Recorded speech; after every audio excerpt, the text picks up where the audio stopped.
video or photos here today, at the conclusion of racing, head over to the tower and registration, and they will get you hooked up with that portal into Verb Moto Prospect.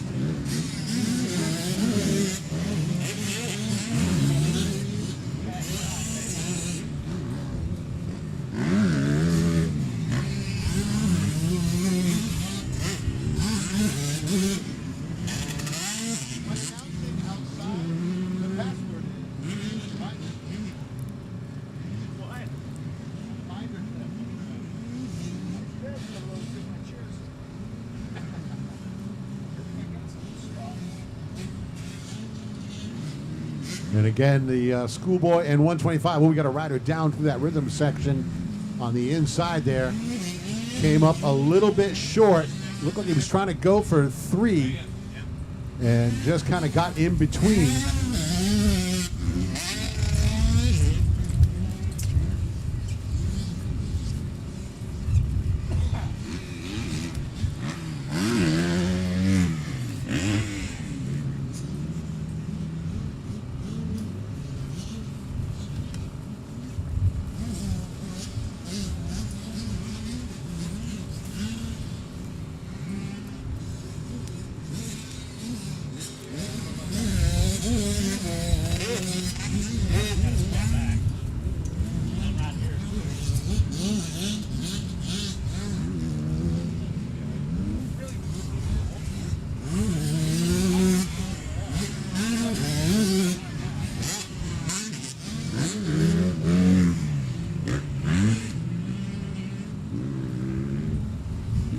So 125 and Schoolboy riders getting in their practice laps here.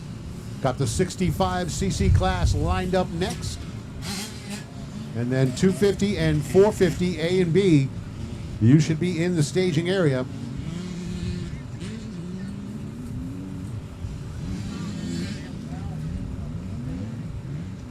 Might have to put the hoodie on to keep my hair out of my mouth.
And just a reminder, folks, they are going to be live streaming today and the rest of the week.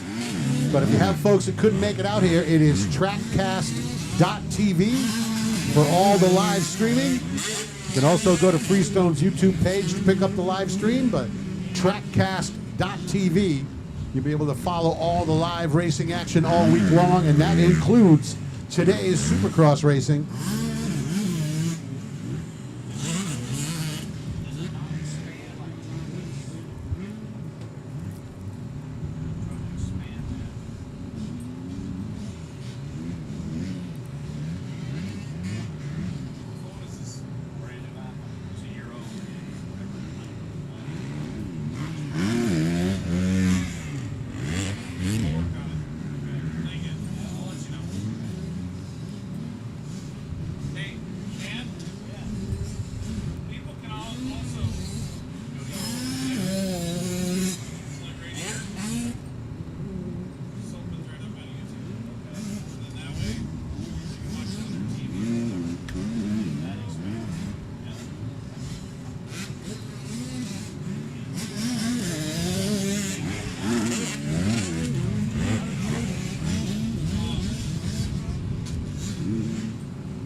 Well, Don, I know that you alluded to the live broadcast. You can go to TRACKCAST.tv. You can watch it on the TRACKCAST.tv website, or you can click the YouTube link. It'll take you to YouTube, and we've got it pulled up here, so pretty cool to see. Watching practice now on the iPhone here, thanks to the fine folks at TRACKCAST.tv. Love it, love it, love it. It's especially good because a lot of families that are around the country, not everybody can make it out to the race. You know, you might have some people that have trouble traveling, some folks that got to work. Well, you know, forget work. Prop that phone up on your desk and watch some live racing on TRACKCAST.tv. Come on, you weren't doing any work anyway.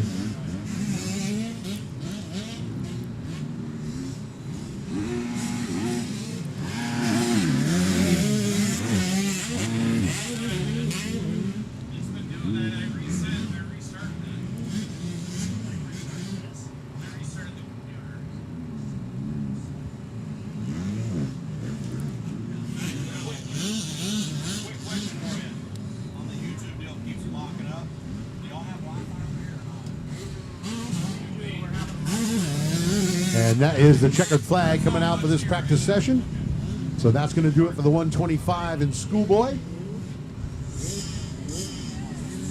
65cc rider is going to head off the start straight next. And then 250 and 450 A and B riders. Final practice session, you should be in staging.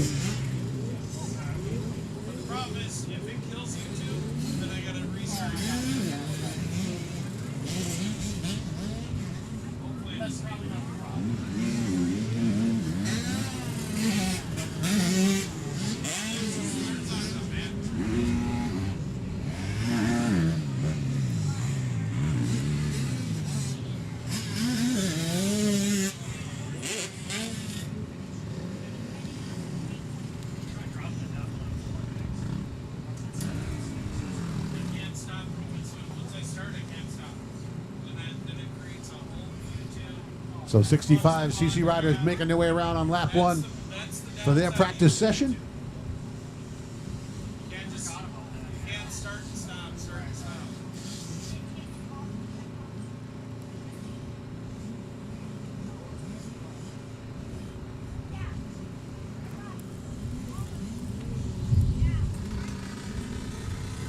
Also, don't forget to check out the Verb Moto Prospect app. Download that app if you would on your smartphone.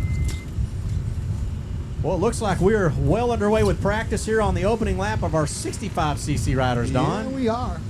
They're figuring it out quick. And again, you're going to see some sections that are going to be perfectly suited for these guys to put the rhythms together. Sand is the equalizer for everybody, so it's going to have the same function in this class.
Well, I'll tell you, some of these 65cc riders are really hammering that sand section.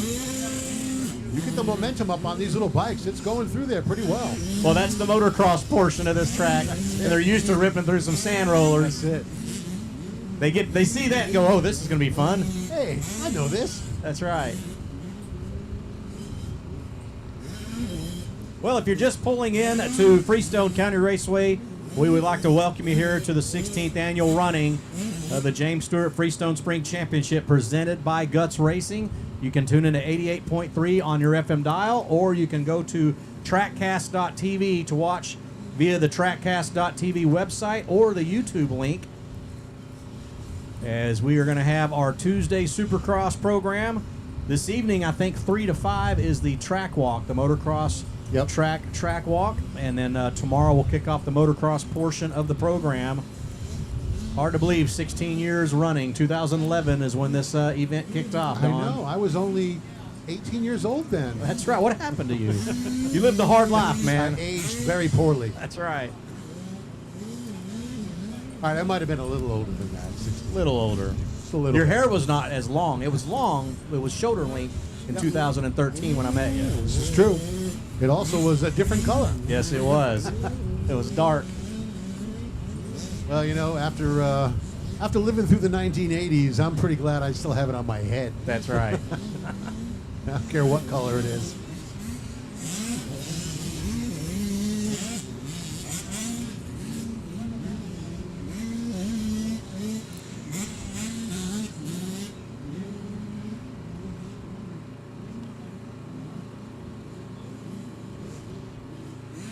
Well, we need our 250 and 450 A and B riders. 250 and 450 A and B riders need to make their way down to staging. Right now, we've got one rider down there. And so we're looking for our 250 and 450 A and B riders. Please make your way down to staging. JP representing Cycle Ranch. You got your Cycle Ranch hat on, your Cycle Ranch jacket on.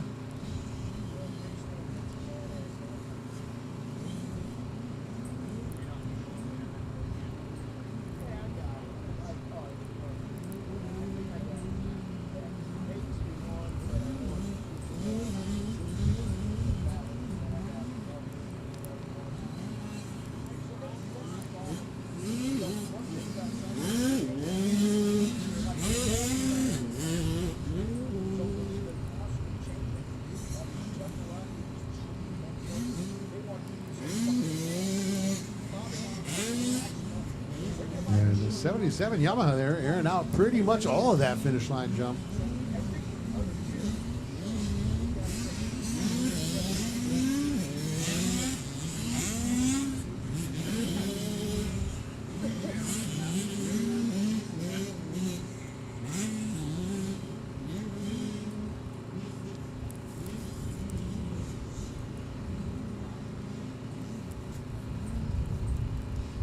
Don, you're right. These 65cc riders, perfect size machine for some of these rhythm sections here. You watch them land in between the tubbles. Yeah, it's kind of giving them just the right amount of space so they can stay on the gas a little bit. They're not going to lose momentum. And yeah, just carrying it right through.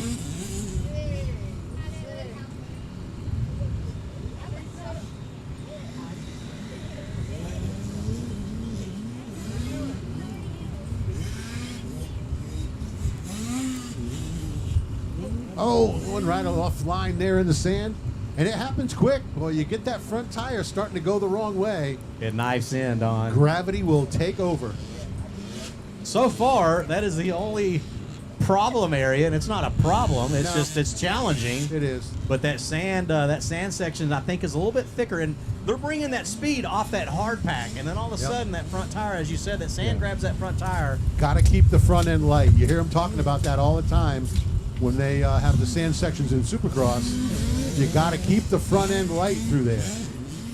I will say, though, the saving grace of going down in the sand is that it's pretty soft. So if you're going to go down, well, that's as soft a place as you can land on the track. You're absolutely right.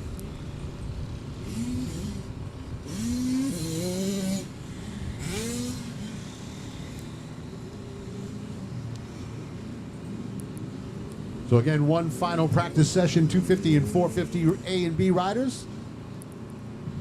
And then we are going to be on our way into the race program. Race number 1 is the Schoolboy 2. So riders in the Schoolboy 2, get ready to head down to staging to line up for the first Supercross race of the day. Moto 2 is Mini Senior. And don't forget, this is Supercross style scoring. So your first race, the first half is for gate pick in the main. What you get in the second half is your finish for the day. So if you have a bad race here, your heat race doesn't go as well as it could, it's really just gate pick. You're not going to lose points because, again, Supercross scoring means that your final event is going to be your score for the day.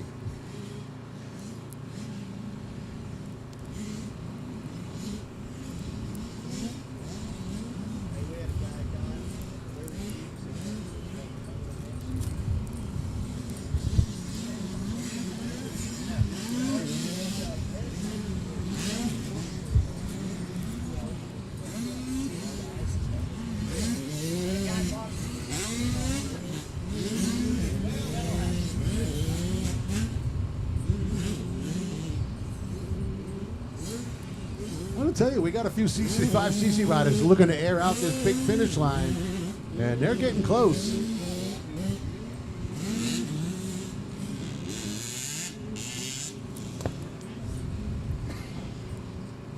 Pen down. Pin up.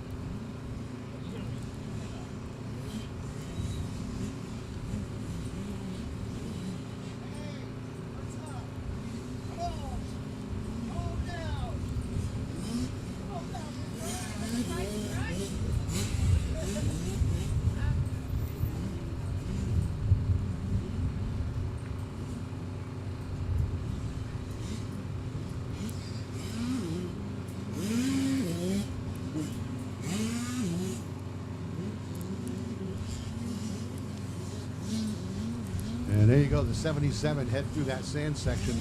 That is how you do it. Get the weight over the rear fender and let that front end just kind of skate through there. Yeah, and he is clearing, nearly clearing the finish line. Checkered flagging away.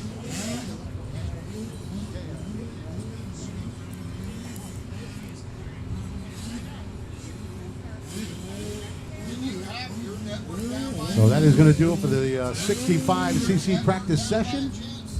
250 and 450 A and B riders going to head out next. That'll be the final practice session.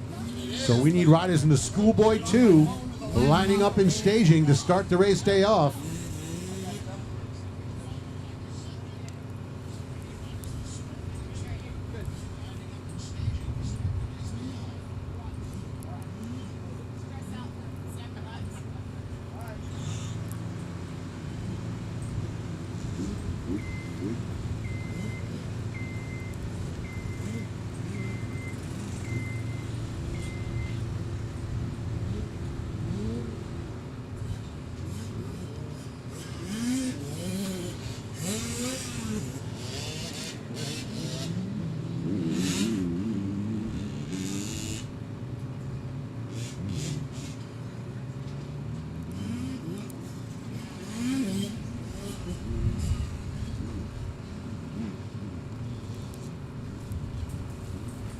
All right, final practice session out on the track now. So again, we need riders in the Schoolboy 2 lining up in staging. Mini Senior 12 to 15 in staging as well for race number 2.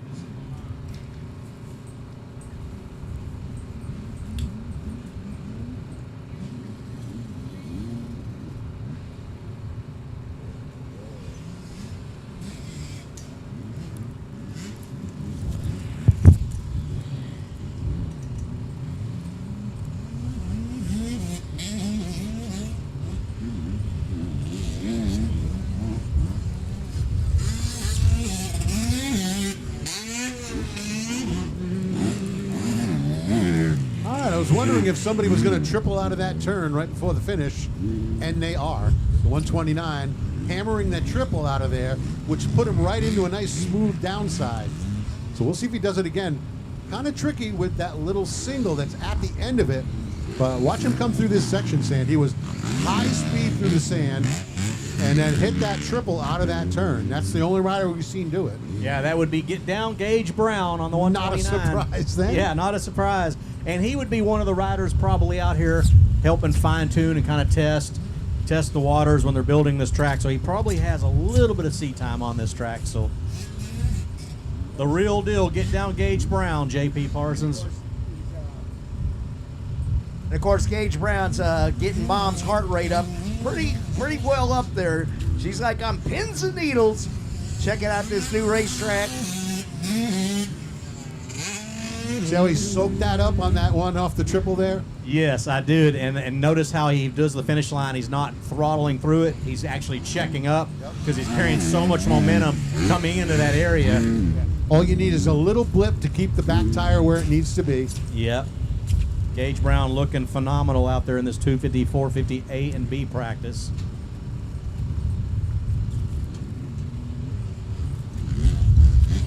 Corey Cochran looking good as well. Or Carter Cochran, Corey's son. He's got a little arena cross experience, so he's not a complete fish out of water when it comes to rhythm and timing sections. You know, it's funny, you hear those guys on the national broadcast talking about how good Justin Cooper does in the turns and in some of the more technical sections. Well, spoiler alert, he's from New York. The only place he was riding in the winter was arena cross. Arena cross, So right. he was an arena cross rider for years. Yeah. So when he came into Supercross, he was very comfortable with those tight sections, getting in and out of those bowl turns quickly. Oh, that time around, Brown had to scrub off to the side. He wasn't going to come up on, he knew, all right, I don't have it. Let me get off the side here. Right. But yeah, Justin Cooper, again, I watched him grow up. He raced with us on our outdoor track for many years in New England. But he all winter long, he was an arena cross guy. And that helps you with this style track. Yep, you're absolutely right about that. I've shared this story with you before. I don't know if you remember, but I'll share it again. The year after Austin Faulkner dominated here at the JS7. His final amateur racing was the JS7. Well, the next year, a kid named Justin Cooper shows up. I'd never announced him. I'd never seen him because he just stayed up north. Yep. He showed up down here and dominated the JS7 one year, and I thought, who in the heck is this guy?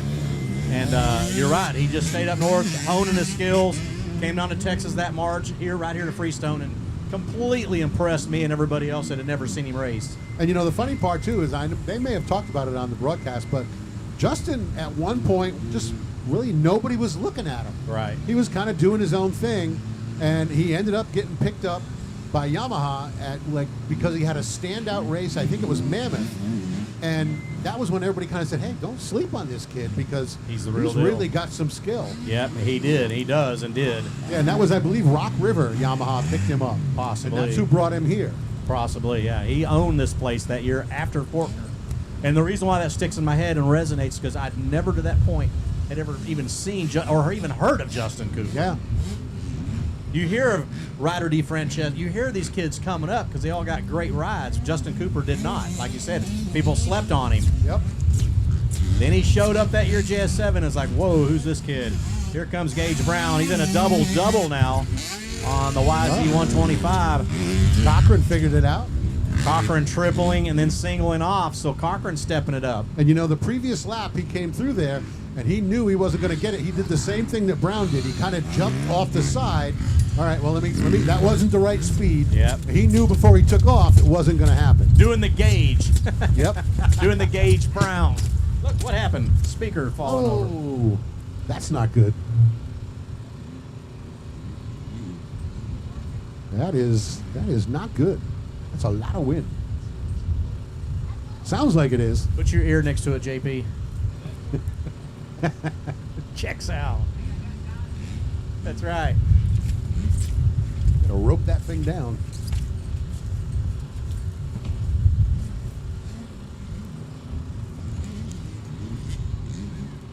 So we should be lining up our first race of the day, the Schoolboy 2.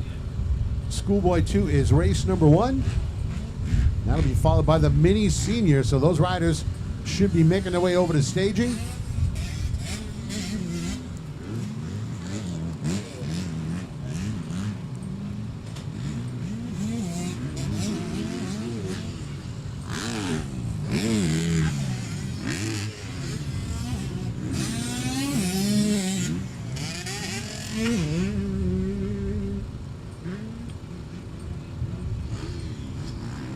Time around, Brown kind of did the double-double instead of tripling through. So he is very clearly trying to figure out, all right, if I can hit that, what's my next best option? Yep. That's going to be a very helpful thing when you get into the, maybe get into lappers, or you might get into a situation where you're right behind a guy. You got to have that alternate plan. So it looks like he is sizing up multiple lines out there. A testament to a great rider always having a backup plan. Yeah, you hear him talking about it a lot, that the fast lap is important. What's your second fastest? What's your plan when you can't do that? Right. So that's a definite sign of maturity.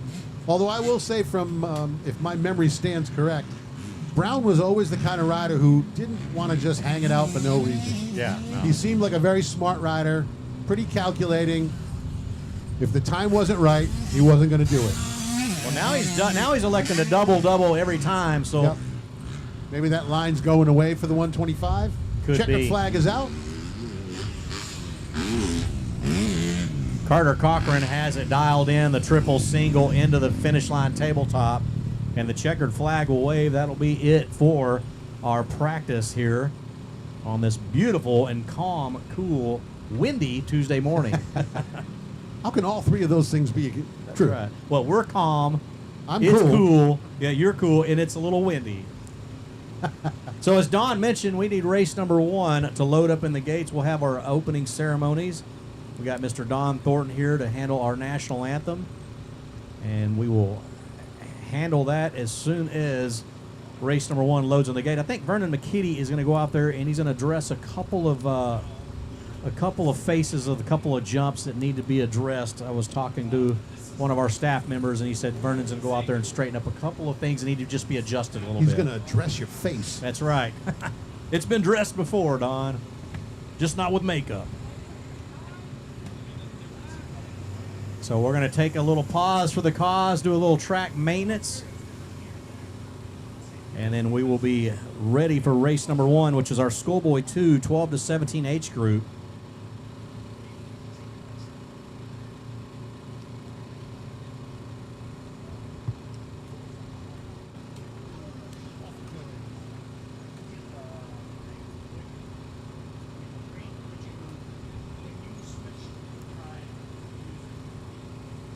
So again, you see a little bit of touch up out there in some of these sections on the track. Once again, don't forget, TRACKCAST.tv is going to bring you all the live streaming action here today and the rest of the week here at the 2026 edition of the 7MX James Stewart Spring Championship presented by Guts Racing. And it looks like putting a little bit of material down right before the finish. Looks like there might be a little bit of a soft section there.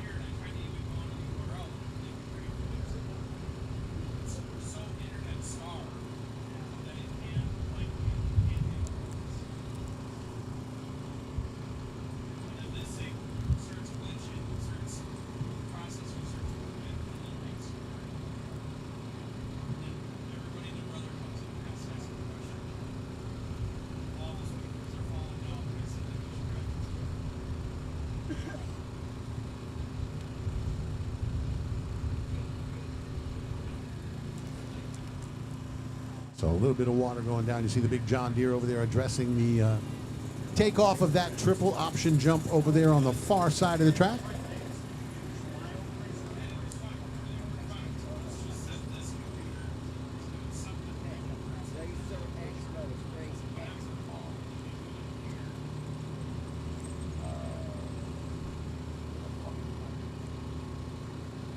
Man, good to have the taco lady here. The taco lady is joined us, Donut Envy as well, I think. And then I know for a fact Holland Coffee Company was open earlier. Clutch Coffee is here as well, and Joe's Lemonade. So perfect time to grab yourself a little coffee, a little breakfast.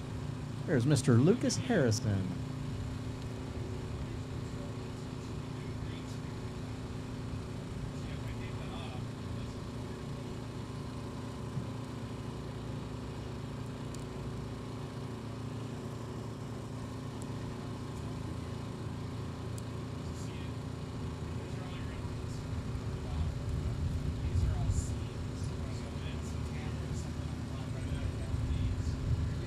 So dropping a little bit of process there on the face of that finish line jump. Again, Just going to smooth that out a little bit, don't so there's not quite so much of a pop over that section.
Well, again, we're taking a little pause for the cause, straightening up a couple of sections, putting a little water on. This wind is a little brutal. It's knocked over our speaker here.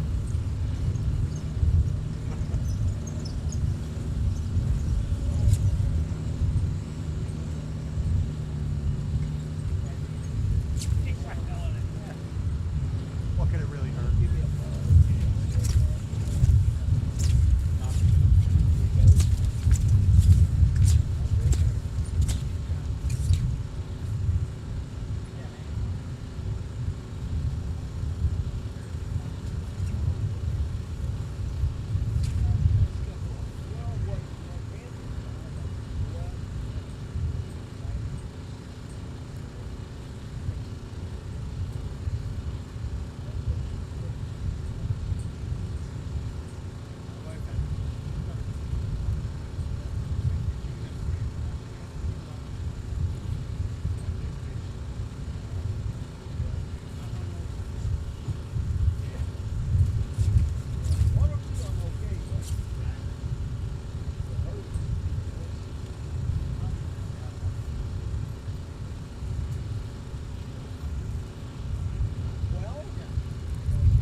We'll get a little touch up here as we get into the racing action. Race out is just for gate pick. I think this is Supercross story. So your heat race is for gate pick. The main event is where we award the picks and give out all the glory. So again, if you have a bad heat race, don't fret. Not affect the gate pick, but sometimes we haven't really seen how this gate shaped up. So gate pick might not matter after this game. I know there are some tracks you go to where it's really no advantage how that shapes up for business? Well, like I said earlier, at the beginning of practice, nobody likes on big drops here. So we just do not have that answer, Don. But this continues until we start seeing some results. TrackCast TV will bring it to us. TrackCast.tv, where we can watch all of the action all week in Freestone. You can go to TrackCast.tv, the website, watch it right there, or go, we got a YouTube link. You can hit the YouTube link and watch it on YouTube, whatever you prefer. But either way, you're going to see some good racing all week long. That's right. Put a little water on the track, Ricky Player, Aaron McKinney, David Burnett. I'm assuming Groove and John shotgun throw again, probably. Maybe Jennifer Gerardo. This is a staff of about 8 guys that just handled the entire dirt and track infrastructure on a race weekend. How's your foot, Vernon? I know he can't hear me, but boy, I know he's got to be feeling less pain than he was yesterday in those flat hands.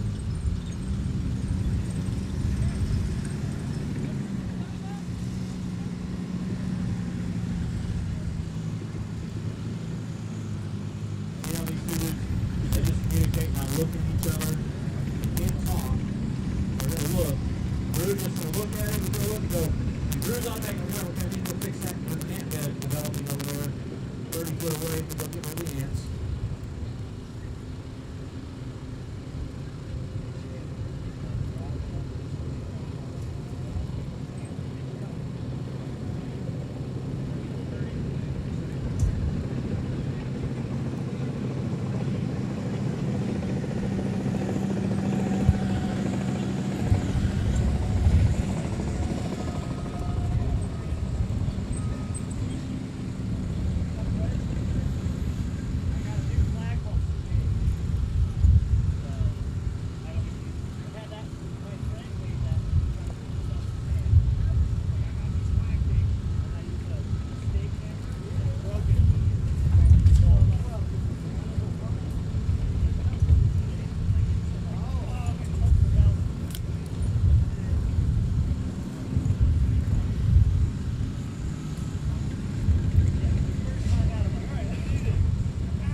Getting a look at the track. So a sight lap is getting a look at the track. See if there's any changes to the obstacles. It is not a racing lap.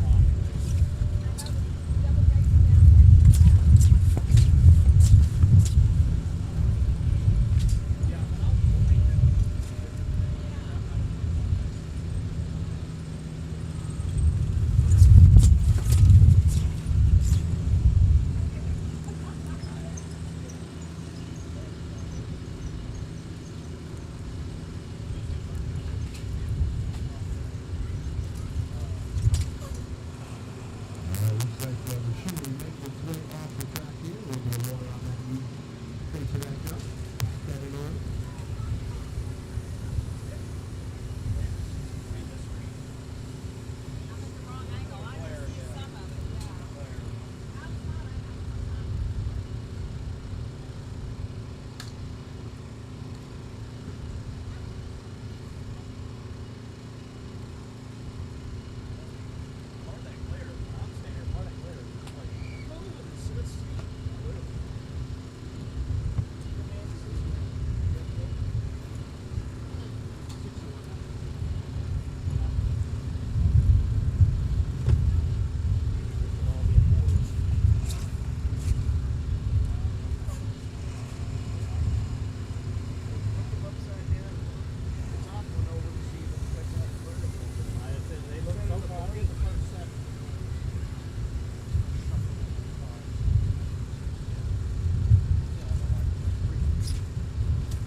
Again, first heat race is Schoolboy 2.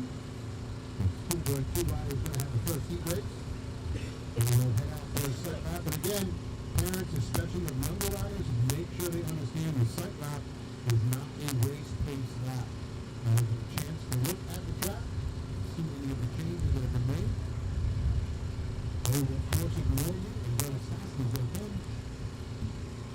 Yeah, Don, you can clearly see the face of this finish line now.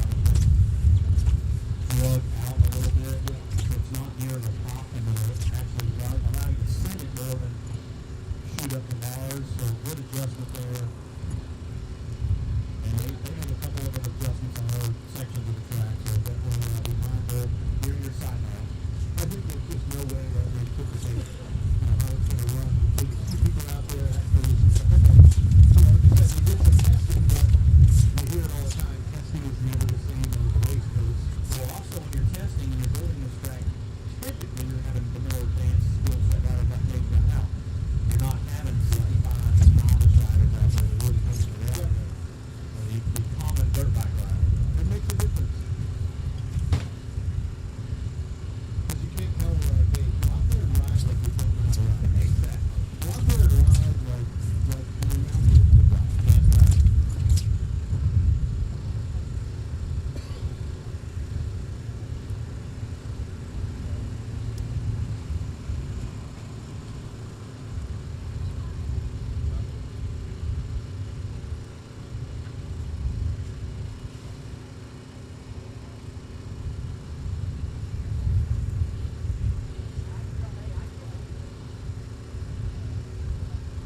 Harrison, Nevada, Jack's Cooking Bowl, back number 125. And of course, the 129, the Yamaha rider out of Cypress, Texas, Get Down Dave Brown. That was going to be the riders coming out here in Schoolboy 2. They are loading into the gate, and we're going to find Mr. Don Thornton, the voice of the Freestone County Raceway. Don.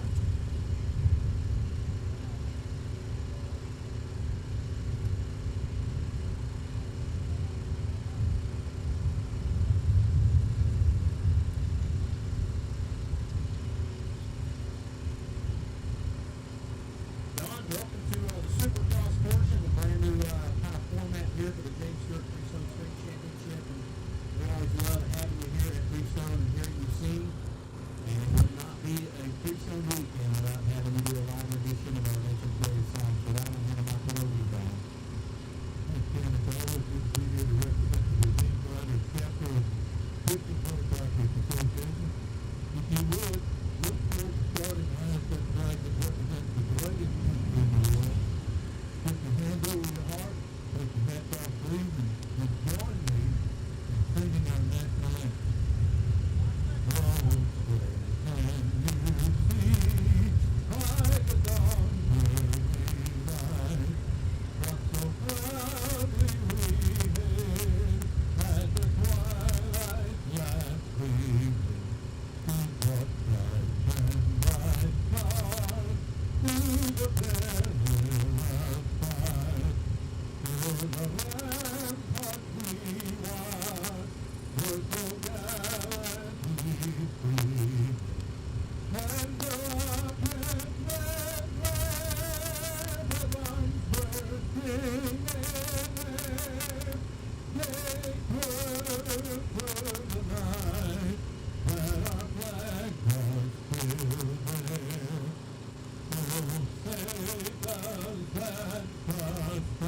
our flag was still there. Oh, say does that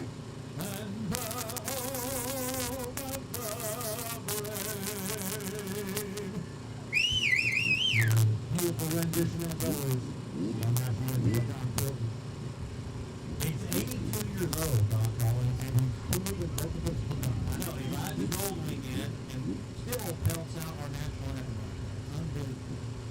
I hope at 82 I'm cruising the gold wing to the motocross track to hang out once further. I hope we're just standing up at that point. Never mind riding the gold wing. That's right. Man, it's a thing. We hope you're alive, Don, at 82. Now here we go, sight lap underway for Schoolboy 2, 12 to 17-inch group. And as Don Collins mentioned, everybody's in a sight lap. It's really not a hot lap. You want to check out some of the adjustments made. There were some adjustments made to a couple of the faces, mainly the finish line tabletop, the approach. So every heat race will get a sight lap, and the heat race is for 8th position.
Championship presented by Dutch Racing.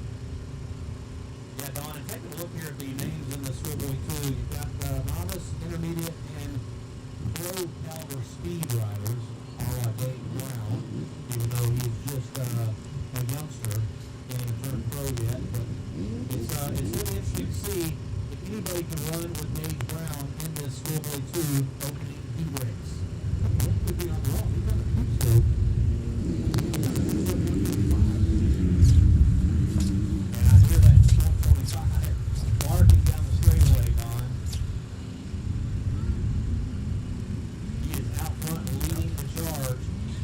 big surprise whatsoever. And we anticipate him. Lane Westbrook there in second position. We anticipate Gage Brown will slowly start to separate from the rest of the field here. Westbrook looking really good, a C-class rider. He's going to try to watch Gage Brown and learn as much as he can for the next few seconds. Well, that's a good spot to be in for your Westbrook. Good chance to maybe see where the lines are before he kind of loses touch with it. Got the 17 of Reduct in the third spot. And we've got 100 of Logan Ash running fourth. We had 6 entries. Looks like 2 riders in the race. Here comes the 17. November Darkness out of Browns Valley, California, putting the pressure now on Lane Westbrook out of Jacksonville, Texas. Francisco Rodarte on that motorcycle supply. CT Racing Team, MX Clinic, Fly Racing. Westbrook on the Pivot MX, Adventure Moto, Shock Socks, Bird Racing, and Alpha Moto Apparel. And of course, our leader, get down Gage Brown on that Altus Blue Crew Yamaha. Donnie Luce, Ed Torrance, Ford Newman, Johnny, LJ, all the entire troop. And Reduct making it past in the second. Comes with that ribbon now.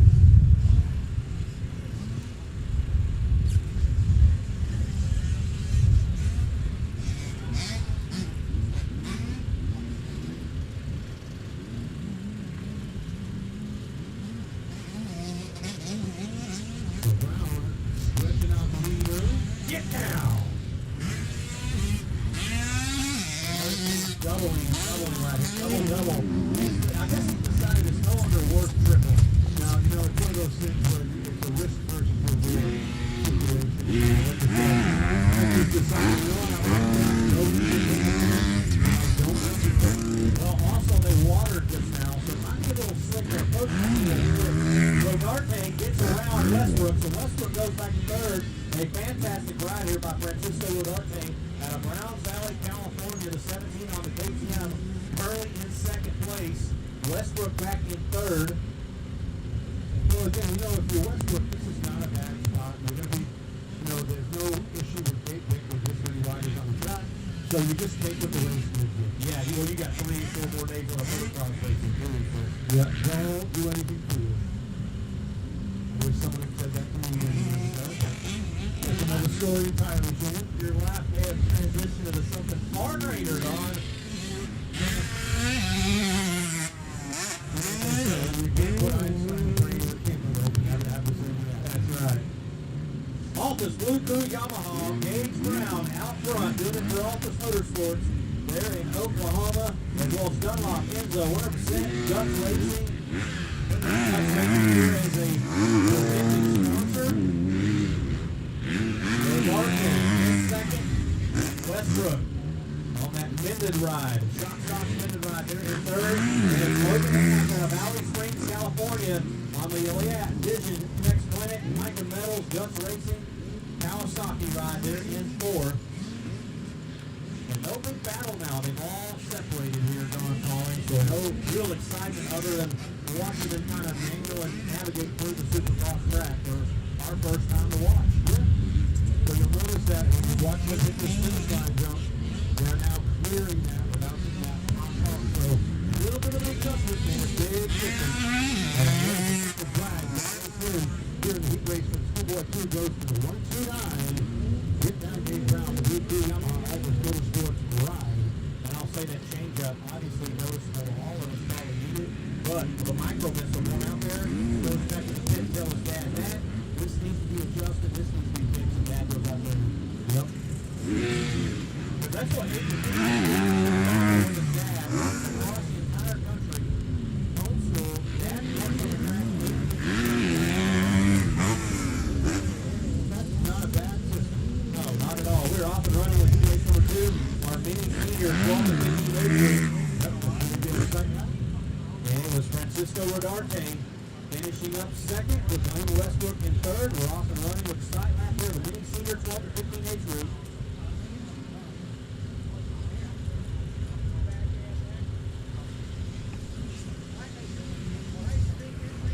And we're going to have number 9, Adrian Hopkins, out of Richmond, Arizona.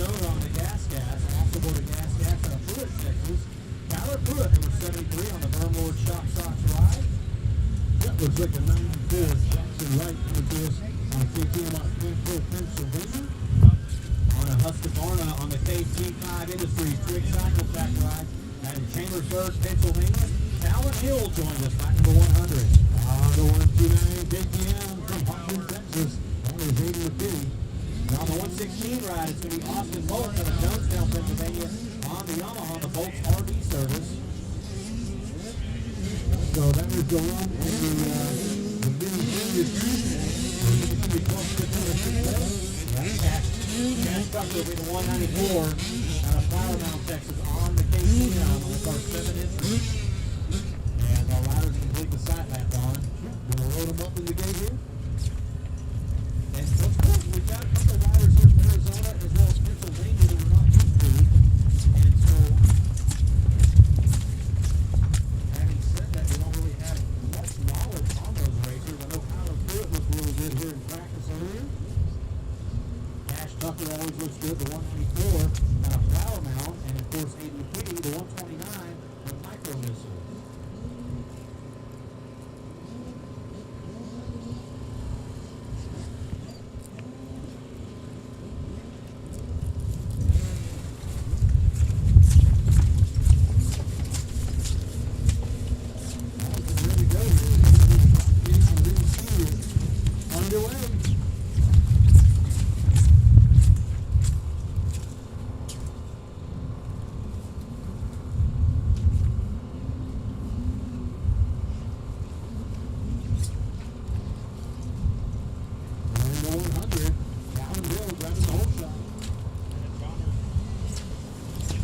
Chambersburg, Pennsylvania on the KT5 Industries Twig Cycle and no-wheel gear.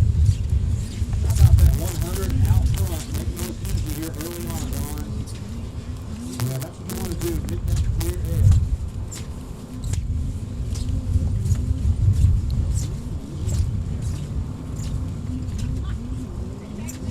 It looks like that might be Cash Tucker, the 194 in second. Indeed it does. It looks like the 9 is the third.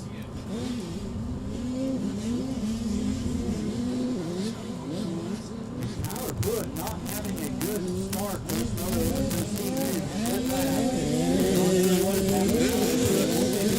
climbs his way up there. There's number 9 of Adrian Hopkins out of Wichita. He was on fire. There's the 194 back in fifth. All about the 116 Austin Bolts and Tyler Wood now going to take his pass on Austin Bolts. Yeah, the 94 of Jackson Wright, the rider up in this second. We thought that was the 194, but it's the 94. Well, great ride here for Jackson Wright out of Campfield, Pennsylvania. Yeah, right now, though, the 100 will hold the advantage to that inside rhythm second. Yeah, looks like the 94 of Wright is the triple to that group. But that instead of doing double-double, doing double-triple. And single into the third. So picking up the different lines.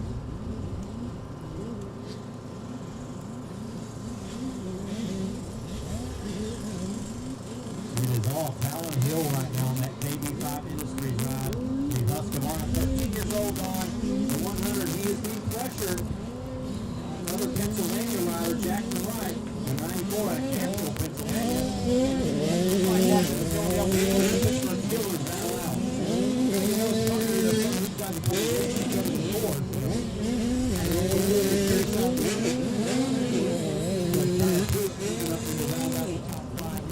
Yeah, Pruitt now has his eyes set on Cash Tucker. Unfortunately, Pruitt, he is about 9 or 10 seconds off the pace of our front runners.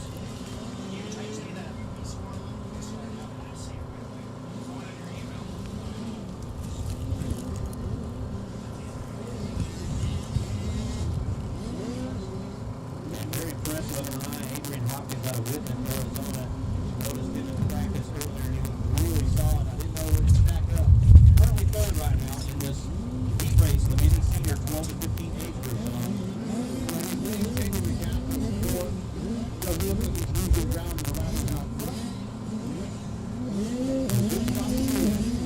Pennsylvania riders giving it out here in Texas.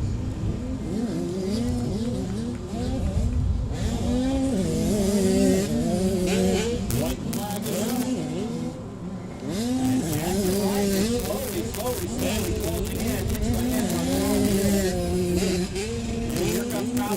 Put in the pressure on the 194 of Cash Tucker.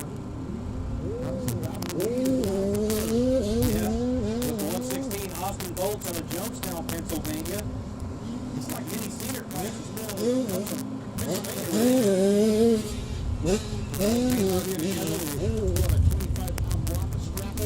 That's right. Let's get out of Pennsylvania, go to Texas.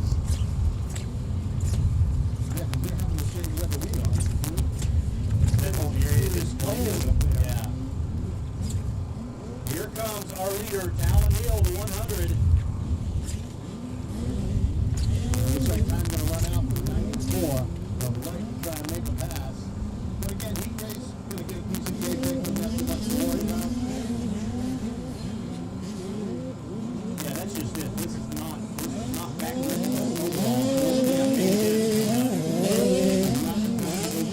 But what it is a little confidence. On your heat race. Here's number 9, third, Adrian Hopkins. Fourth is the Cash Tucker in the top 5. Is Tyler Pruitt out of Pittsburgh, Texas.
inside rhythm section.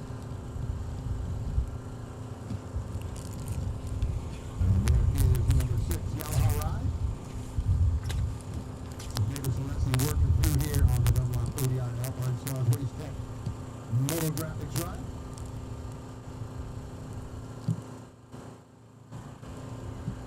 Nice rhythm through that section there and making their way over the finish line. Bryson Bell, the 6B FXR 100% Dunlop Landon C Ride, continues in that second spot. Rider down out there, see yellow flag.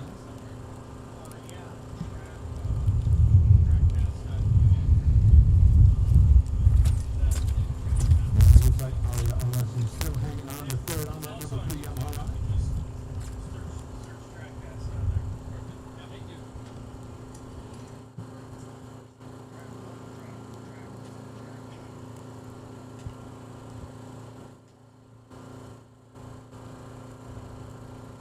So this is the Micro 3 shaft drive class, race number 3 in the order. We're going to come off the gate next with the Vet Open and Women's 12 Plus. Race 5, Open A Pro Sport and Open B 12 Plus, Schoolboy 1. You should be in staging. And 65, 7 to 9, and 10, 11. Race number 6 down to pre-staging. So Yellow Black still hanging on to that 4th spot.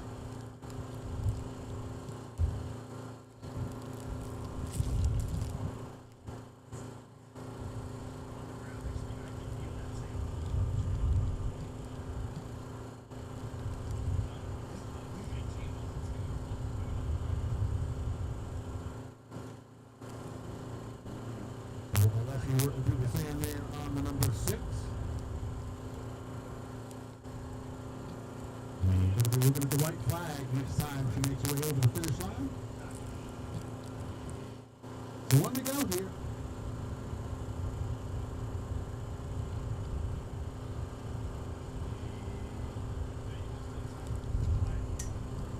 '26 of Bryson Bell continues a solid run in the second spot.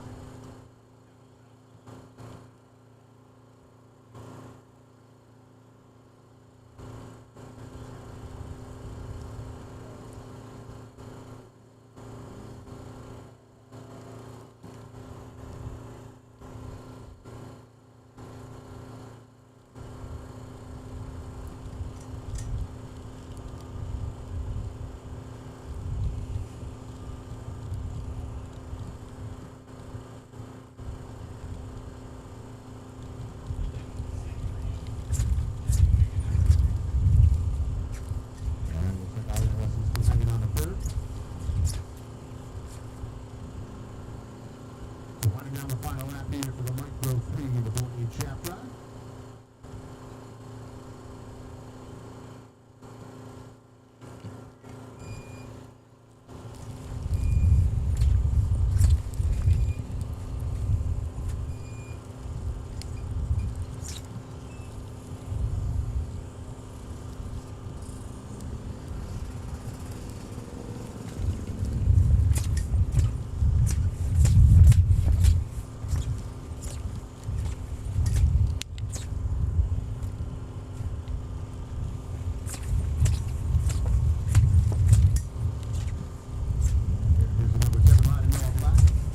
His spot.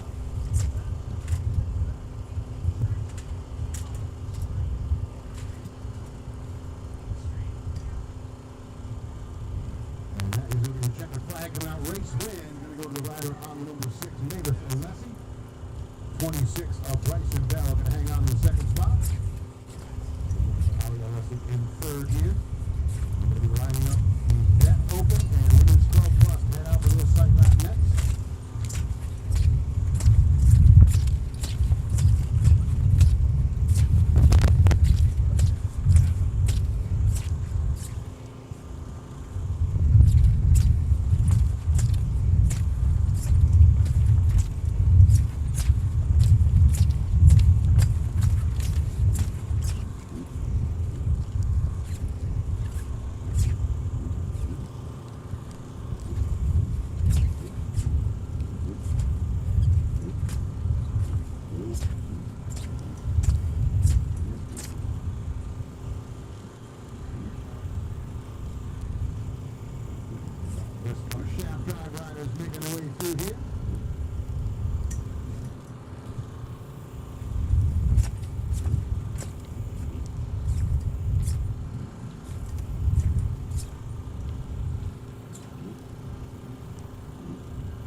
So sight lap going to come out here for the women's 12 plus and vet open.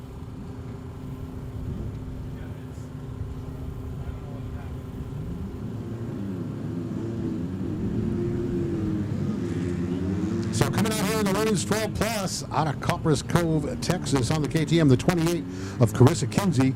On the 38 out of St. George, Utah, that's going to be the Husqvarna ride of Isla Phillips. 63 KTM out of New Middleton, Ohio is Kylie Hayes. On the 73 KTM from Melissa, Texas, Sabrina Ritzler. On the 95 coming out of Motley, Minnesota, that's the Yamaha of Haley Johnson. The 257 Kawasaki out of Kemp, Texas is Lex Clark. And on the 379, the Yamaha ride out of Valparaiso, Indiana is Lana O'Brien. And in your vet open class, your 2 entries, Justin Papke, back number 5 out of Kempner, Texas on the Texas Motorsports Dunlop backed ride. And no sponsors listed here for Melissa, Texas resident. Aboard the KTM, number 270 is going to be Roy Mitchell. So our vet and women riders, Did Don. it on his own. It's Lone Wolf. A privateer. That's it. A true privateer is Roy Mitchell. Blows into town like the wind and back out on his own. That's right. Big shout out to the taco lady. Thanks for the breakfast. Here is the 95 of Haley Johnson out of Motley, Minnesota.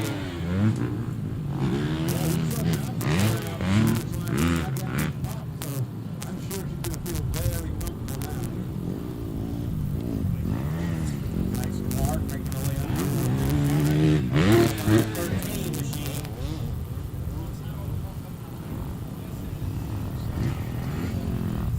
Yeah, Sabrina Roots on Melissa, Texas.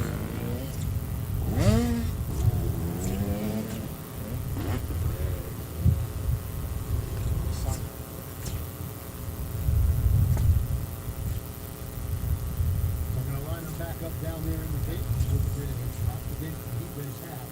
Here's women's 12 plus and vet open. Again, Open A, Pro Sport, Open B, and Schoolboy 1. You should be in staging for the next race. 65, 7 to 9, and 10, 11.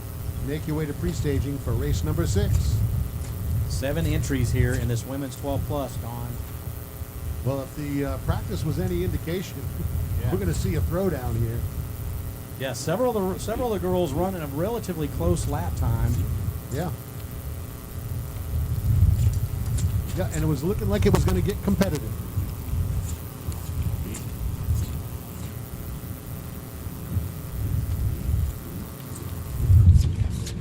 All right, here we go. Revs are up. And we're off the gate.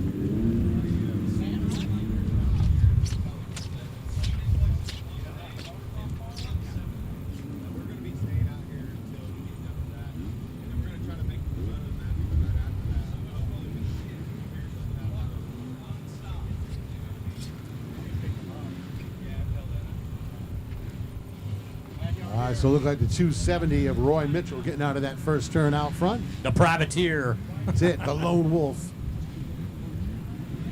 So Roy Mitchell leading Justin Papke and the rest of the women's 12 plus age group.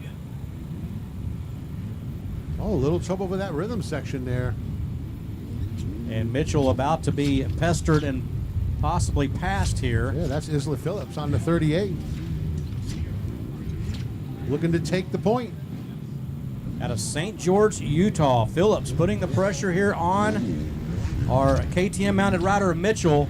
And she is separating from the rest of the pack here. Kylie Hayes, number 63, back there in second in the women's 12 plus class. But now she is being pressured.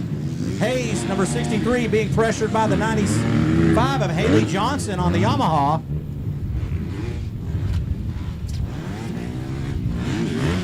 Followed by the 73 and the 279, Sabrina Ritzer, and the 379, Alana O'Brien out of Indiana aboard the Yamaha.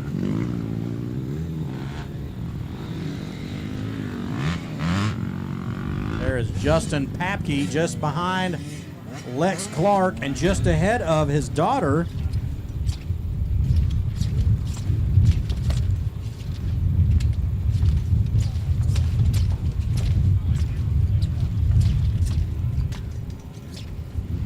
All right, we got a battle heating up for third. The 95 right now, Haley Johnson has it, but the 73 of Sabrina Ritzler starting to close the gap on that left-hand side of the track.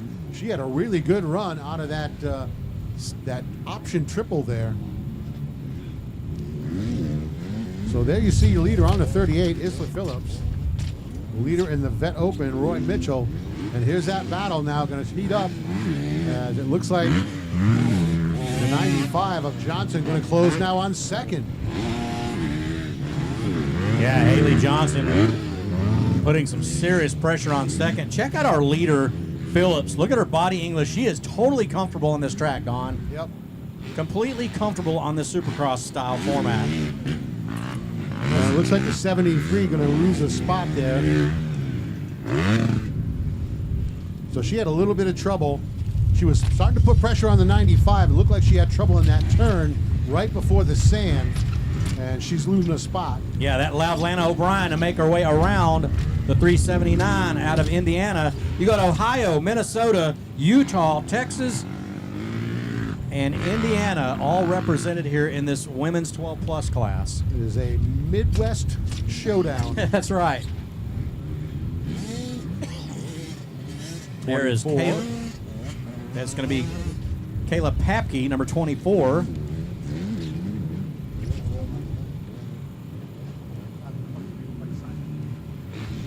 All right, here we go. The 38 of Isla Phillips decides, you know what, I want to be out front of everybody.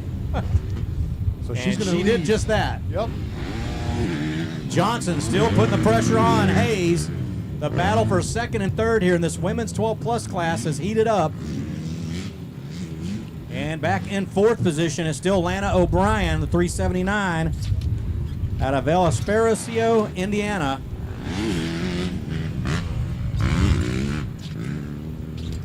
Yeah, and the white flag is out, so this is the final lap around for this heat race. 73 of Ritzler still rounding out your top five. That's not a bad spot to be in going into the second half here. She'll get a decent gate pick.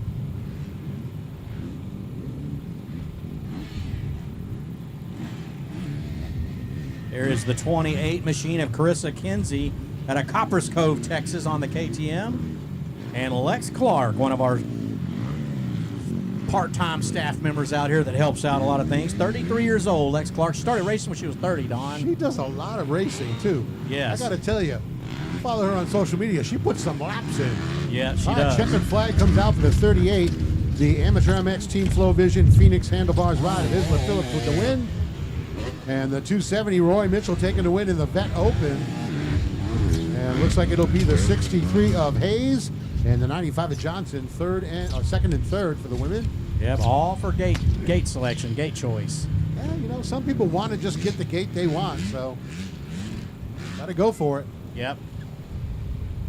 I've not walked down to turn one to actually see if it's a hard 90 degree or if it just curves, sweeping motion. So I have no clue. If I was a racer, where I'd want to line up just because I've not walked down there to study it.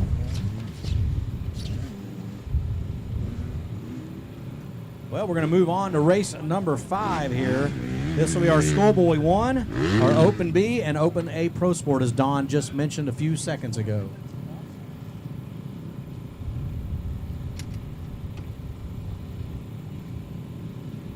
Carter Cochran will be our lone Open A Pro Sport rider on the Cycle Ranch Moto D Racing and Fast House ride out of Floresville, Texas, the 276. Yeah, looking at the Open B, the number 17 out of Browns Valley, California.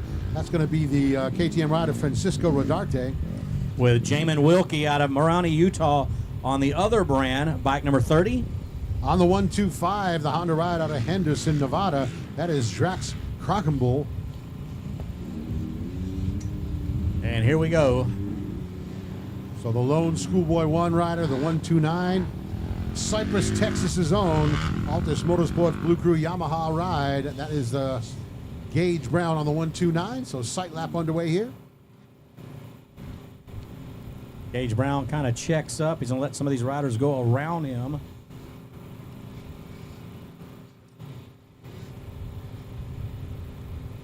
Very impressed with Gage Brown's Supercross skills so far. Yeah, you know, it looks as though he may be already starting to do some cross training for that. You got to do it now. Let's face it, if you really want to push to the top level in our sport, you've got to be able to do it in both disciplines. Yep. And getting a start on that early is going to help. You know, again, some of the kids who grew up racing Supercross with us, Jimmy Dakotas, you might remember that name. The Ripper. Yep. And again, Justin Cooper up in there. AJ Catanzaro, who does the Moto Academy stuff now. Yep. Another rider that raced with us for years. Jake Panacos, who made a bit of a splash on the amateur scene for a while. Chris Canning. You know Chris has been up there in the Nationals and stuff. So those are all people who kind of cut their teeth doing both disciplines. Doing both, yeah. Have you seen Jimmy Dakotas lately? Do you run into him up at your You track? know, we saw him. Mostly he's just hanging around now. He's been doing a lot of the off-road stuff. So the J-Day series that they do up there, it's basically off-road stuff. Yeah. The sprint enduro stuff. He's been doing a lot more of that. You get a chance to see him once in a while here and there, but he's mostly doing the wood stuff now. I see him and Jamie. I'll see their social media post every once in a while. It brings a big smile. I used to hang out with Jamie and Jimmy quite a bit up at Millville every year. It was kind of an annual deal. They'd come over to our pits and just hang out. And Yeah, good dude. very good dude, very good woman. Unfortunately, struggling with that Epstein-Barr stuff, Yeah. Lyme disease. You know, it really derailed him. Yeah, because he really could have won a couple of lights class championships, in my opinion. Here we go. It's the KTM out front. That's going to be Francisco Rodarte, number 17, out front. Oh, he's got company early, though. Brown going to come to the inside and make the move right away. So even though they're not in the same class, Brown says, you know what? I'm not sitting beside you, buddy. I got to go. I'm not going to eat a bunch of roosts No. and pull tear-offs. I belong out front. That's the confidence factor. And Rodarte has that same confidence. Oh, yeah. He believes he belongs out front. Here comes Carter Cochran back into the third position in your Open A Pro Sport.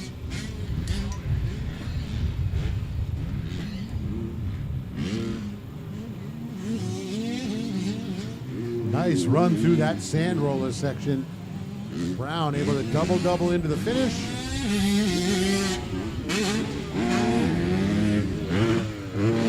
And again, look how much smoother that finish line jump is. Yeah, totally smoother. Job well done, Vernon McKitty and crew and Drew McMillan. And Gage Brown, get down Gage Brown, is starting to just completely separate from Rodarte and the rest of the pack here, Don. Not to a big surprise whatsoever. Nope. We kind of expect it. Sure. I'm sure he does too. You know, like you say, it's that confidence factor of knowing, hey, this is where I belong. I belong here, not dealing with anything else. Yep. Rodarte having a little bit of a trouble there in that rhythm section. Kind of slows him up, and it's those little fractions of a second right there where you start just losing real estate from the leader, or at least the person in front of you. And Gage Brown just hammering through those sand whoops. You know, you hear the word a lot now, and it's so important, that flow. The flow on the track, not a lot of stop and start. You want to be able to maintain your momentum, especially on the two-stroke. But even these four-stroke guys now, they realize, you know what? You got to have roll speed. You got to be able to keep your momentum up. Especially also in Supercross. Oh, absolutely. You mess up one rhythm section, it So much time. screws up the rest of the rhythm section ahead of you. Rodarte still there in second.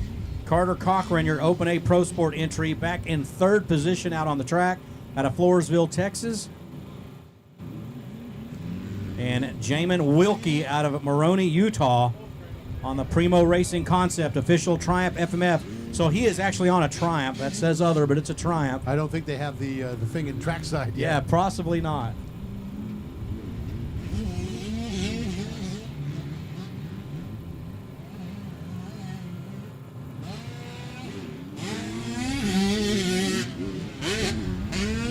Yeah, there's some kind of deciding factor that has made Gage Brown not triple in. I think it just comes down to you gotta make the right choice for the weapon you got in your hands. Yes. And he knows that 125, he's gonna really have to hit it just right, and the risk versus reward maybe isn't there. Just perfectly. Yes, sir. E-score.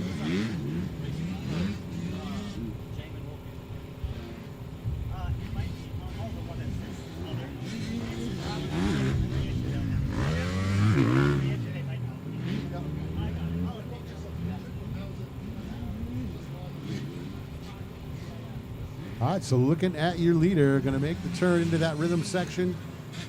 Double, double, and then into the turn, and watch him pick up the pace into the sand. Gage Brown just on fire through this sand section. Perfect. Perfect line through there, and he's going to make his way through. Checkered flag going to be waiting for him. No surprise there as Gage Brown taking the win in the Schoolboy 1. Francisco Rodarte, solid run out of Browns Valley, California. The 17 going to take the win in the Open D. And Carter Cochran, Cycle Ranch Moto D Racing Fast House Ride, taking the win in the Open A Pro Sport. Like Wilkie will hang on a second in the B. Carter's just a part-time rider now. Spends half his time in Colorado with his mom, half his time in San Antonio at Cycle Ranch with his dad. But they've pulled back from racing, so he's not just sitting there pounding laps at Cycle Ranch, even though he lives there. And his dad told me, we're just going to kind of pull back from racing and just have fun with it. So they got excited that there was going to be a Supercross format on Tuesday, so they made the drive up to do this. They'll be heading back to Cycle Ranch after this race is over with. You know, I think that's really the my favorite part about the sport is that you can decide what your goals are. You can decide how much you want to push it and how much you want to just be fun. That was always the aspect I took with my son. We, you know, early on, you kind of know, okay, you're good. You're not national You're caliber. not that good. Yeah. So, which is not to say he wasn't a good rider, but it becomes more about understanding what your goals are. Okay, Sure. I want to go out there and feel like I accomplished what I wanted to do. I don't need anything after that. Like he always set a very, all right, I want to get the whole shot. I want to hold on to the lead for this many laps.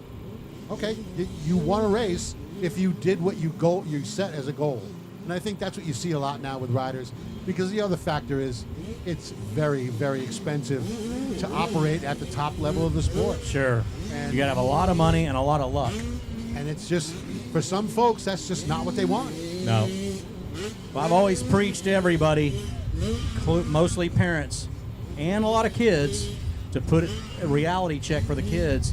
Keep it fun. Yeah. Dirt bike's supposed to be fun. This isn't real life. Real life is going and paying your mortgage, going to work, clocking in 8 to 5.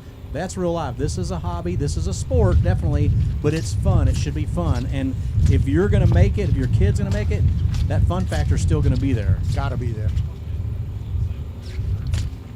Well, here's the rundown in the 65cc 7 to 9 age group. Number 9 is going to be Cade Swartfogger out of Knox, Pennsylvania, aboard a Cobra. Out of Bastrop, Texas, on a gas, the 38 Connor Levering. On a KTM out of Sterling, Illinois, it's going to be Jeffrey Satoth, number 93. From Uniontown, Pennsylvania, the 100 Cobra, Nick Black. From Vacaville, California, on the Cobra, Bretton Gonzalez, bike number 555. The 821, Liam Sherrill out of Central City, Kentucky. And your 3 entries coming up in the 65 10 to 11, Rowdy Rabonis out of, I'm not sure where that's from. Wonga Wallen, I believe that is Australia. Maybe Australia, number 21. Ryder Anderson will be the 77 out of Blossom, Texas, on the Cobra. And Lucas Harrison, the 613. Good to see Lucas out of Tyler, Texas, aboard the Husqvarna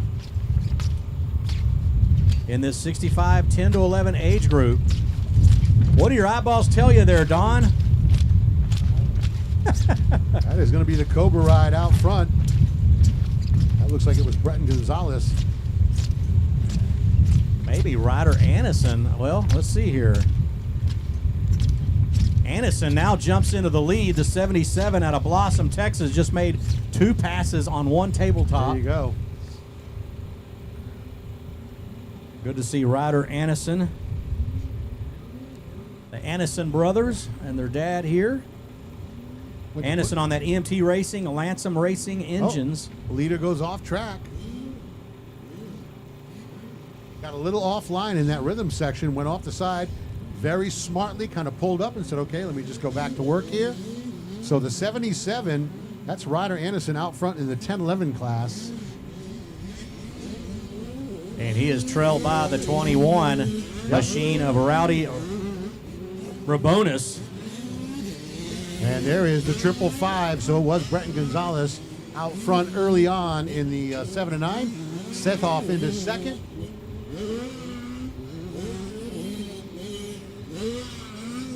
Anderson and Rabonis 1 and 2 on what would be the south side of the track, Yep. the south end zone. And Rabonis keeping Anderson in check. Like, he's right there to capitalize on an Anderson mistake. We've already seen one mistake out of Hell yeah. Anderson. Yep. He's putting himself in a good spot. And there it is. The 77 goes down. So the 21, or Rabona, is going to take over the lead. Ryder Anderson going to come up and fire that bike up, trying to hang on to second. The announcer's jinx. Oh, there it is. Don, the curse. Start talking about it, capitalizing on mistakes, and then our leader Anderson goes down. I'll tell you who doesn't care. Rowdy Robanus, No. number He's fine 21 with on the that. KTM. Don. Fine with that. Luckily for Anderson, this is not the main event. Right. Yeah, if It's you're going just- to make a mistake, this is the time to do it. Sure. All Well, right, we looks saw like- Anderson make that mistake also the lap before. It might just be a case of the jitters or maybe overriding. Just calm down. There is the 9 machine of Cade Swartfogger out of Knox, Pennsylvania. Connor Levering, number 38. There's the 821 of Liam Shimwell out of Central City, Kentucky. Yeah, so it looks like it's the 93 of Sathoff out in front in the 7 and 9, with the 555 of Gonzalez in second, the 9 of Swartfogger third, and then Shemwell and the 38 of Levering rounding out your top 5 in the 7 and 9 right now as they run. And it looks like it's Rabones, Anderson, and Harrison, the running order in the 10-11. Yep.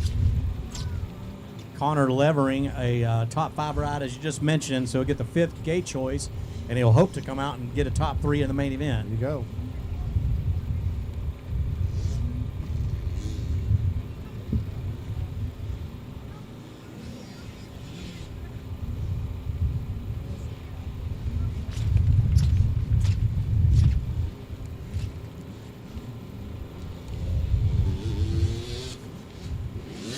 All right, here comes the 93 into the finish line section.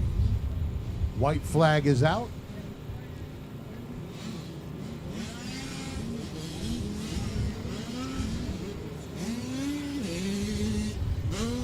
Gonzalez still holding second.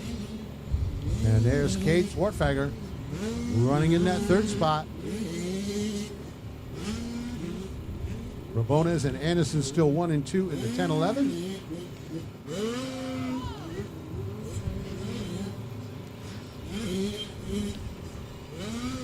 Connor Levering, the 38, making his way over the finish line tabletop here out of Bastrop, Texas. Rest in peace, Bastrop Motocross Park. The 21, the leader in the 10-11, off the side, trying to fire that bike up.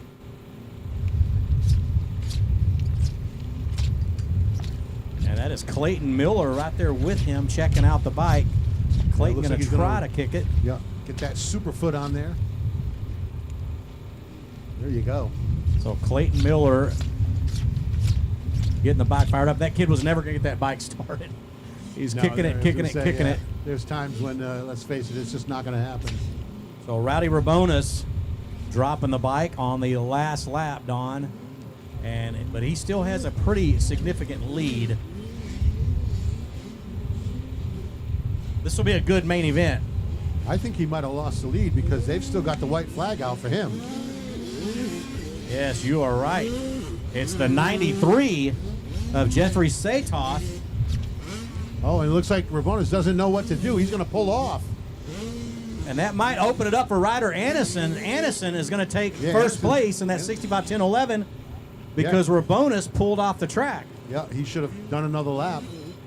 He saw the white and checker flag both being pulled and got confused. But It's confusing because the leader was in the other class was so close behind him. yep. But you know what? In all reality, there's just 3 entries in that. Heat race. So, yeah, we're going to be all right. I think it was Lucas Harrison that went down on the other side, on the west side of the track.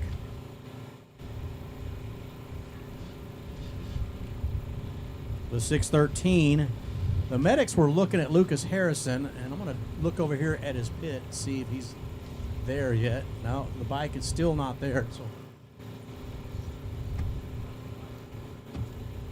So Don, it was Lucas Harrison that was having either a bike issue or went down and couldn't get the bike fired up. The medics were over there trying to talk to him. He was standing up. The bike was upright, but they may be pushing. Yeah, it looks like Harrison is. I think they're pushing the motorcycle back. Yeah, that's exactly what's happening. Yep. Harrison is going to get in the EMT mule, and one of the media reps is going to be pushing the bike back to Lucas Harrison's pit. Well, it looks like Dad on his way out there to take over the pushing. Go help, Cody. See him running out there.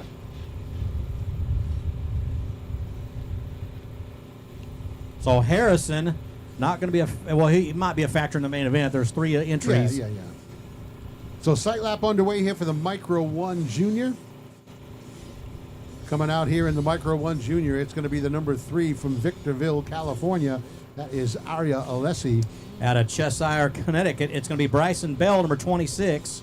The 252 from Blair, Oklahoma is the Cobra ride of Jace Nassani.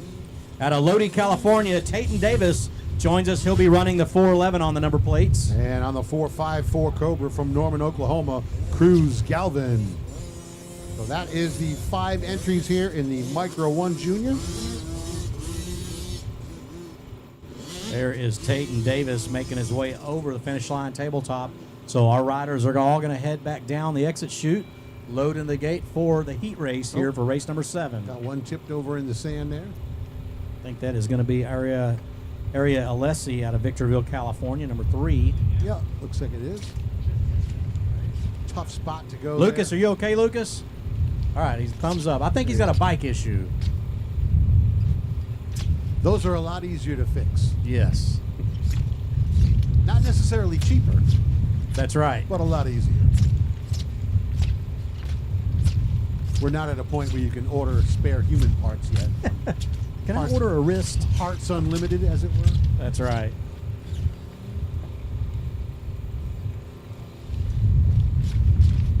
Arya Alessi getting her momentum going here in the sand section. Clayton Miller helping her start that motorcycle. And she will head on back down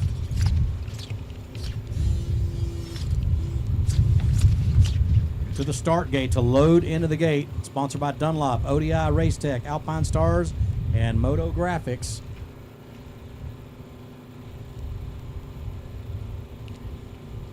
Yep, for many, many years, a long time ago, it was the Alessi brothers who were terrorizing the amateur ranks. Yep. Now the Alessi sisters on their way up through. That's right.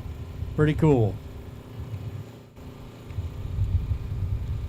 Got Jeff and Mike Alessi earning a lot of money on the amateur contingency program.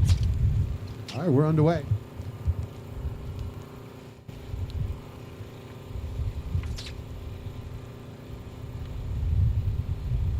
Got a good race here, side-by-side action here for first and second place. Yeah, it looked like the 411 of Tayton Davis and the 3 of Alessi. They were side by side through that first turn section.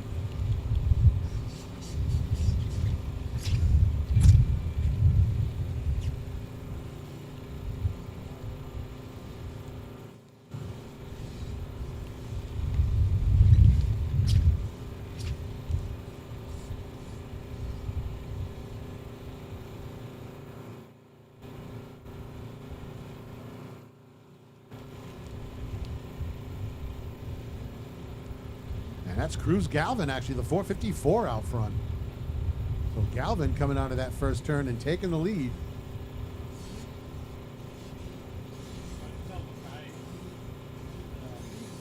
And then it's the 411 of Davis and the 3 of Alessi.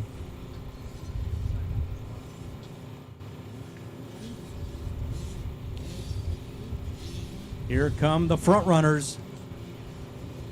No big surprise here. Cruz Galvin on that Alpine Stars, Altus Motorsports, Troy Lee Designs, Brock Factory Guts, and Hudson Brand Racing. Up and over the finish line tabletop. My little crawfish buddy, Cruz Galvin. We introduced him to crawfish. There you go. About a little over a year ago, Don. That's actually the 252 of Nassani into third. Yep, Jace Nassani on that Altus Motorsports Game Moto, Altus Factory suspension backed ride. Yep. And then the 26 of Bryson Bell in fourth. And there is, it looks like Alessi running in fifth.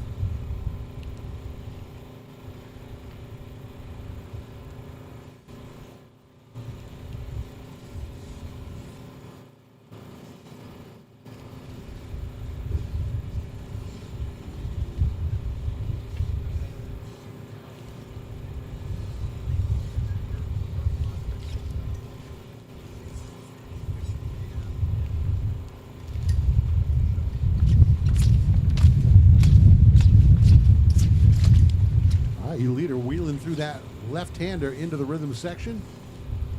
And the Cruising. 454, yeah, he is definitely cruising. Mr. Cruz Galvin. So doing it for the folks at Altus Motorsports, Troy Lee Designs, and Alpine Stars. Cruz getting a little sideways in that sand I was going to section. say, that back tire is starting to dance around a little bit. Galvin has got this section right here dialed. That double-double before the finish, he is just absolutely nailing that. Yeah. He's got some experience at his ripe old age of 6 years old. The crafty 6-year-old veteran. There's the Bike Graphics Thor EMT Racing ride of Tate and Davis. Solid run in second. A little bit of a gap back to the third place ride. And that's still going to be the 2-5-2. So Jason Asani, Bryson Bell, the 6D, Landon C, Boss Suspension, Kendall Holmes ride running in the 4th spot. And Alessi rounding out the top 5, working through the sand. Got the outriggers out there trying to paddle a little bit through that sand.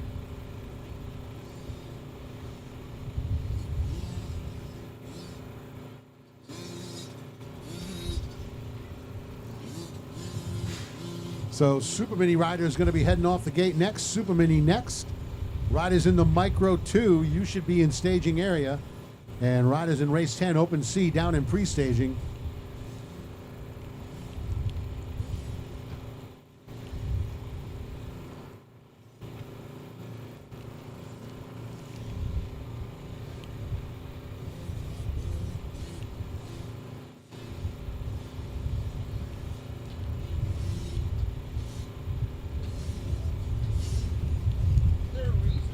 All right, white flag is out. Your leader again. Nice smooth line through that double-double.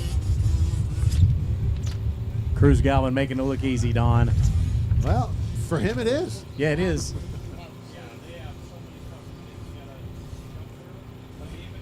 A 454 in control here of this race number 7 out of Norman, Oklahoma. There's the 411 back in second. Tate and Davis out of Lodi, California, holding down that number 2 spot here in this heat race. Should be the 252 of Jason Nassani on the Altus Motorsports out of Blair, Oklahoma, holding down the 3rd place ride. Yep, and still the 26 of Bell in 4th. Bell's been closing up on 3rd, but with the white flag out, he might run out of time to try to make that move.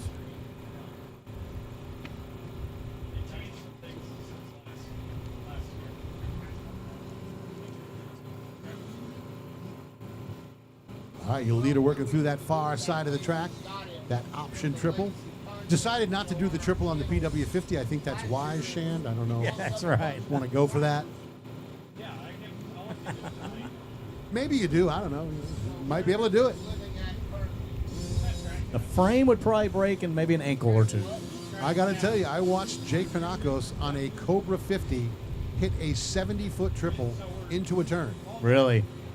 So it can be done. It can be done. How about Cruz Galvin cruising his way to the checkers, a heat race win? He will have the first gate choice here in race number 7 of the Micro 1 Junior 4 to 6 limited class. Well done, Cruz Galvin. On the Altus Motorsports, Troy Lee Designs, Alpine Stars, back to effort.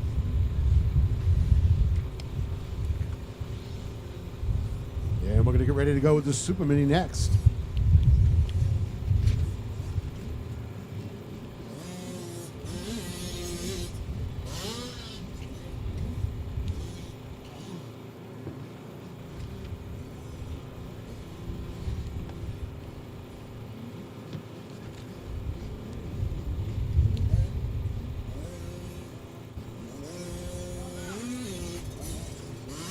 Well, you're absolutely right. Super Mini coming up here.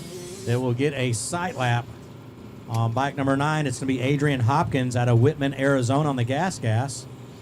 On the 48, coming out of Moroni, Utah, the Husqvarna rider Grayson Wilkie. Running the number 94 on the number plates out of Camp Hill, Pennsylvania. On the KTM, it's going to be Jackson Wright, number 94. Out of Chambersburg, Pennsylvania, the 100 Husqvarna Talon Hill. And the 129 out of Huffman, Texas on the KTM, the Micro Missile, Aiden McKitty. And the 194 from Flower Mound, Texas, the KTM mounted Cash Tucker. That is the field in the Super Mini 12 to 16. They're going to head out for a sight lap here in just a moment.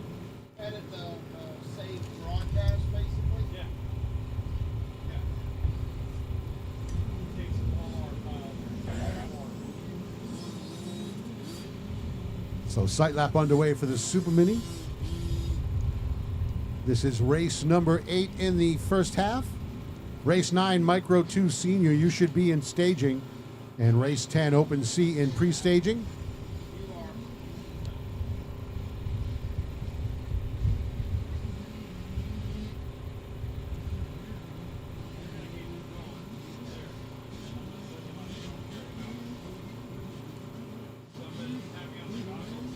And once again, the folks here at Freestone want to let all the video guys, photographers, if you're shooting video or photos at the end of the Supercross racing today, please go over to the registration building. They want to see if we can't get you guys hooked up with the Prospect app to link all of your pictures from today so that folks will be able to find them on there as well. Kind of a cool new feature we're doing with Verb Moto Prospect.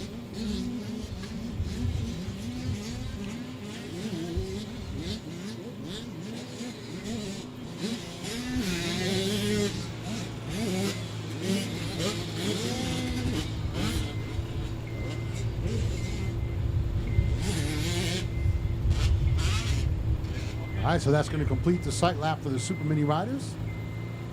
I'll line them back up down in the gate here and get ready to go racing for the heat race half here in Super Mini.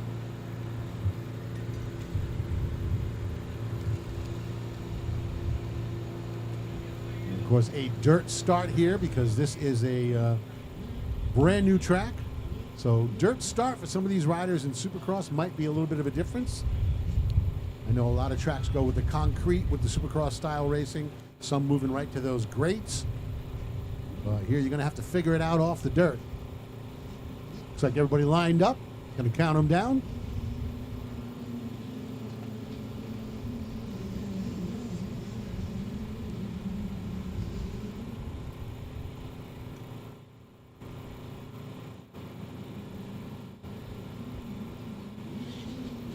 And that one looks like it's going to be the 194.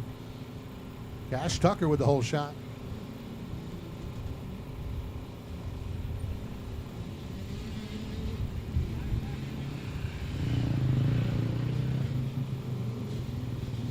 So Cash Tucker and Jackson Wright, 1 and 2 through that inside rhythm section.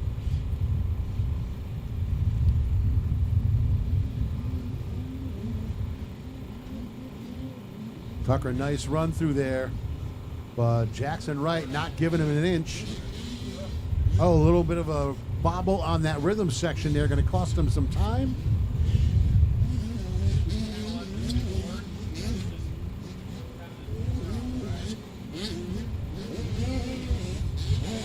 Hopkins making the move to third on the number 9.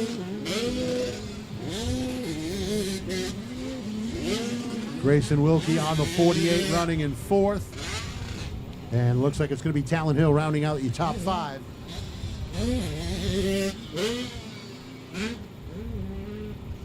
All right, Tucker and Wright both busting out that triple. The number 9 of Hopkins hits it as well. So everybody pretty much able to get that big option triple on the far side here in Super Mini.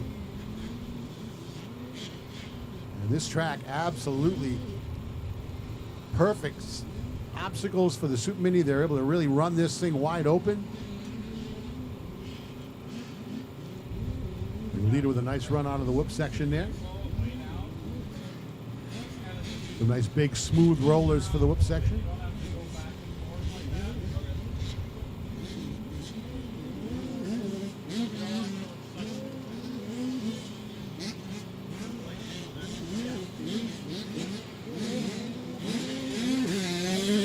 So the 194, the Troy Designs 100% Steel Horse Racing ride. Cash Tucker holding the lead. Jackson Wright on the Fast Laps MX Team CPT Evo Industries ride in second. And it is Adrian Hopkins, number 9, the Gas rider in third.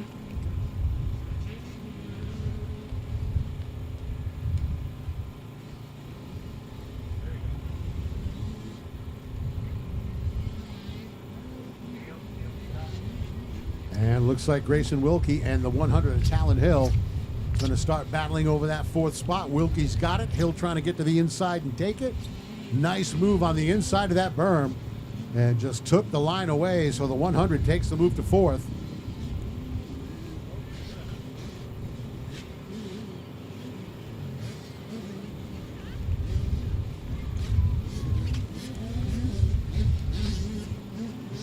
All right, your leader a little out of shape at the end of the sand section, but does not lose momentum. White flag is out, so final time around. And Cash Tucker doing it right. Hopkins starting to close up the gap on Jackson Wright, as Wright been making a few mistakes. And again, there is Hill making the move to fourth. So Grayson Wilkie now rounding out your top five. The Edge Power Sports Elite Racing Fetterman Suspension Ride.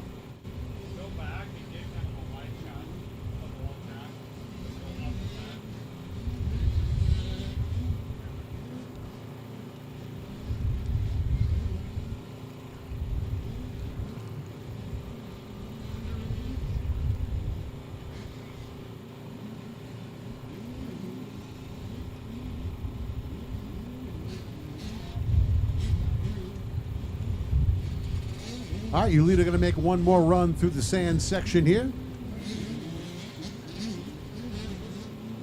Rhythming through those rollers. Checkered flag going to come out. That's going to be the race win for the Troy Lee Designs 100% Steel Horse Racing Straight Line Motorsports MX Tire Ride of Cash Tucker on the 94. The One Industries ASV OGO ODI ride second. So Jackson Wright hanging on the second. Adrian Hopkins third. And it'll be Hill. And 48 of Wilkie going to round out the field in fourth and fifth.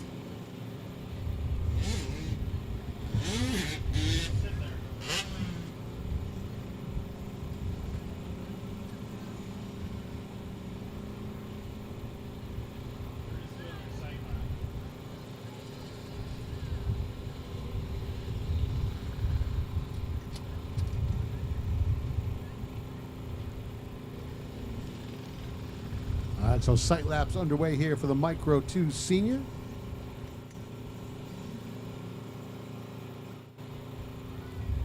Coming out in the Micro 2 Senior out of Victorville, California, the number 6 Cobra Ride is going to be Mavis Alessi. On the number 9 from Knox, Pennsylvania, the Cobra Ride of Cade Schwarzfager. The 100 from Uniontown, Pennsylvania, that's Nick Black. And the 594 out of Smithville, Texas is Callahan Ruslo. So those are the riders that are going to be coming out here in the Micro 2 Senior.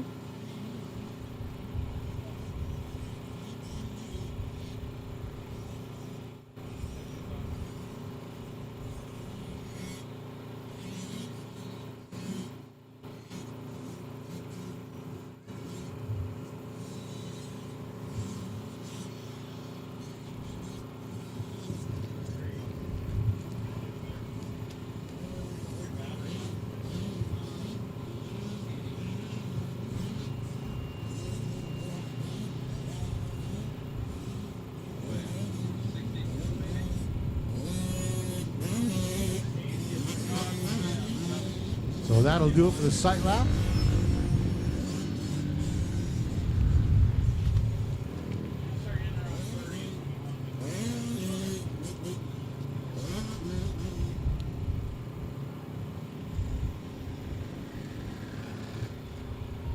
So the sight lap completed. We're going to line them up and get ready to go with the gate drop. Again, this is Micro 2 Senior 7 to 8 Limited. Race number 9 in the order here in the heat race half. Race number 10 is the Open C. Those riders should be in staging. Race 11, 65, 7 to 11. Make your way down to pre-staging.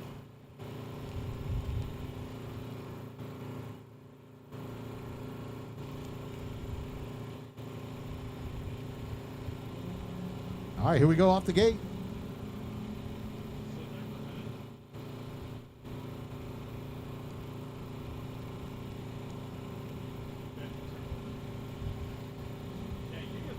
And out of that first turn, out of front, is going to be the number 9, Cade Schwarzfager.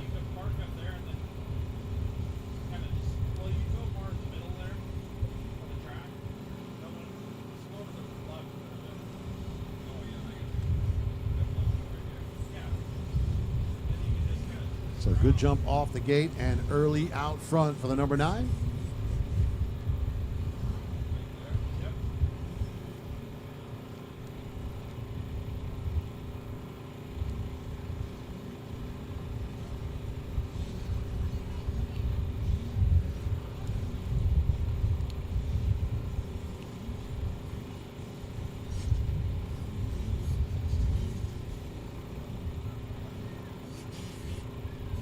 Oh, down at rhythm section there. The 594, your leader, going to go down.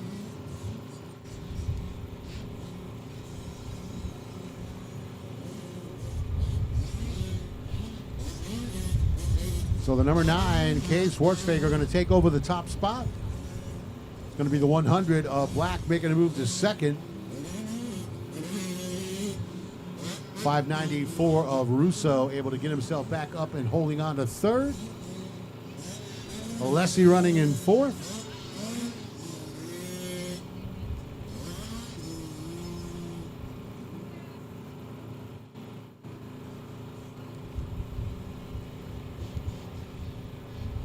So the number 9, Kay Schwartzfager, the Jones and Roman MX School 110 Racing Hex Moto Mitten Ride, able to capitalize on a little issue for the early leader, and the number 9 out in front.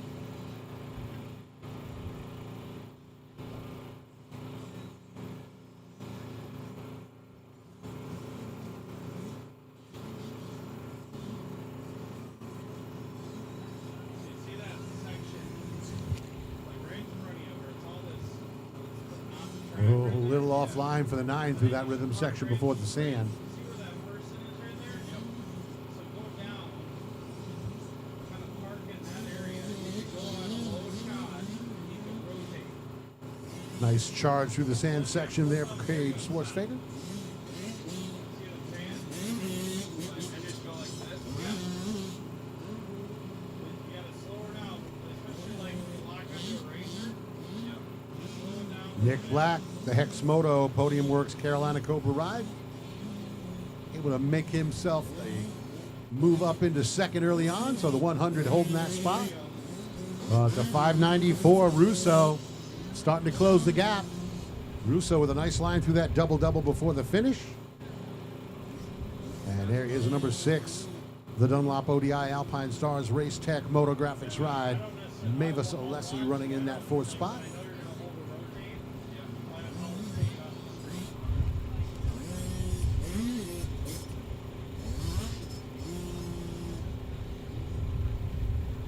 That way, if something happens with the drone, you're in a spot where there's nobody there, you know, to land.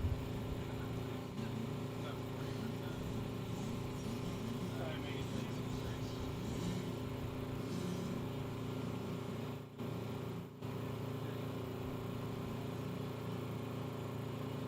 So Kay Schwartzfager on the number 9 through the roller is going to come through that finish line section and be looking at the white flag.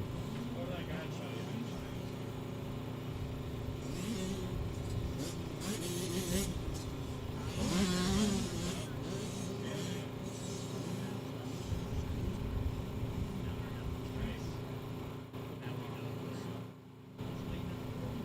That's your leader. All right, battle for third now going to heat up. Or I should say battle for second going to heat up as the 594 in third. He's going to rhythm through that double-double section. Trying to get to the inside on the 100. Right in the corner. No. Nick Black going to shut the door. There you go. Yeah. Stand there. Yes. Now we got an idea. Hold it down, guys. That's second, third.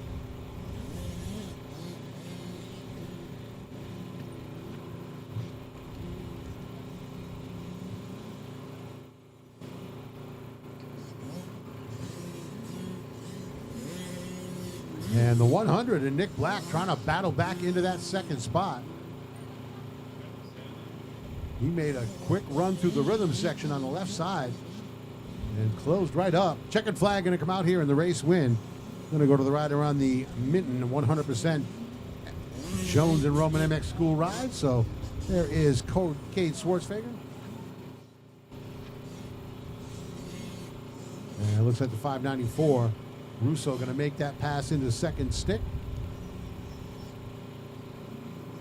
Yeah, Callahan Russo's dad told me earlier, he told his son, just go out there, treat this as practice. This is not the main event. You've already won a main event at Dallas Supercross. This is just go out there and get a little more seat time, because he wasn't able in practice to do a couple of things he wanted to do because the track, he said, was a little too slick for his liking. comfort zone. Yep. And that's not uncommon for people to say, you know what, the heat race is really when you want to practice. Yep. Because you're going to be at speed. There's going to be lines cut into the track. So that's good advice.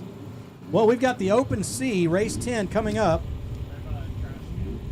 On bike number 12, Holden Heitritter out of Temecula, California, aboard a Yamaha. On the 18, the Husqvarna from Jacksonville, Texas, is Blaine Westbrook.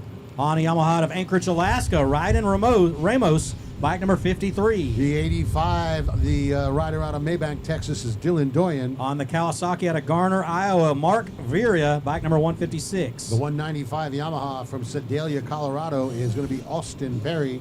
On a Husqvarna out of Cedar City, Utah, Ledger Hill runs the 350. And the 379 Yamaha from Valparaiso, Indiana, is Lana O'Brien. Heading out for the sight lap. Yep, those are the names for our sight lap here. And Lana O'Brien on that 379, if you remember in that women's 12 plus class, she ran a pretty good pace. So she's liable to mix it up here and get a top 5 against some of these boys and men in this Open C class. That would not be a surprise at all, considering how well she ran earlier. Sure. Want to welcome Sam Brown here with Live Fast Films.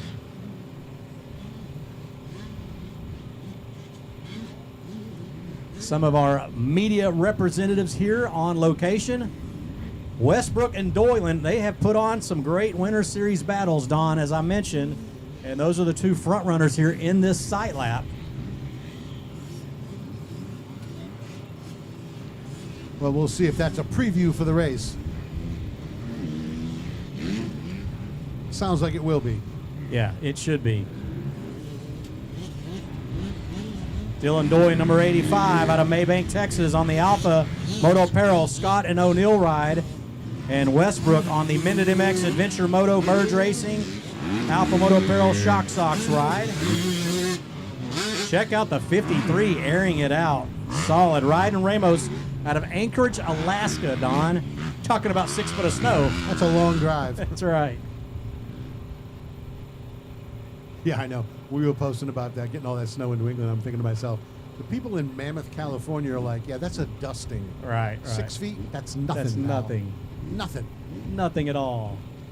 All right, going to line them up here in the Open C and get ready to drop the gate.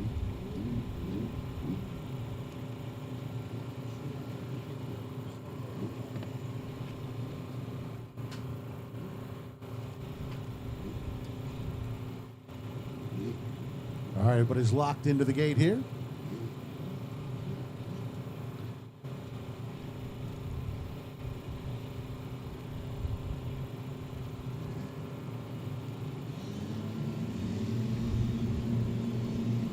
All right, here we go.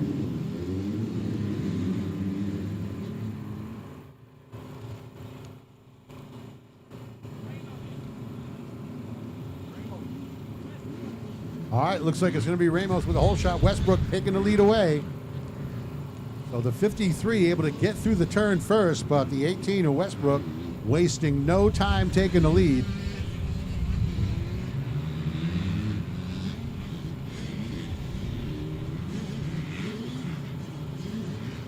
So Ramos heading down to second right now.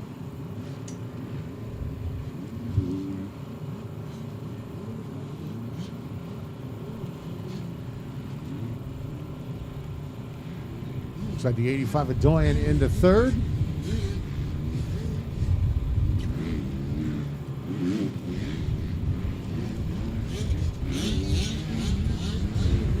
On the 195, Perry into fourth. And the 350 of Ledger Hill going to round out your top 5 right now.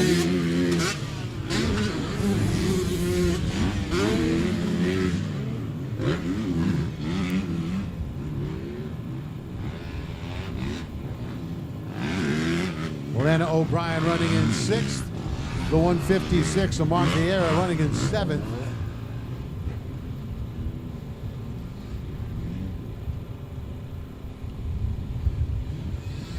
And there is the 18 of Blaine Westbrook. The Shock Stocks mended ride. Stretching out the lead early on here in the heat race. Yeah, Westbrook is always getting good starts. He's always in the top 3, if not getting the whole shot. Is that like happened last weekend at Cycle Ranch? You know how important that is, boy. A good start like that. That is well more than half the battle.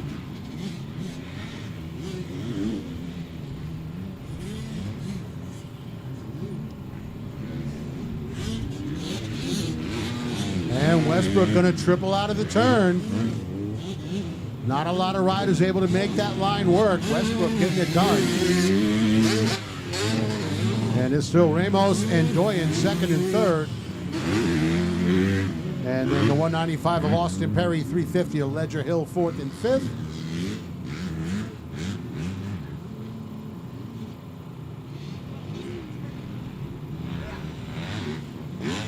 There's Lana O'Brien running in the sixth spot.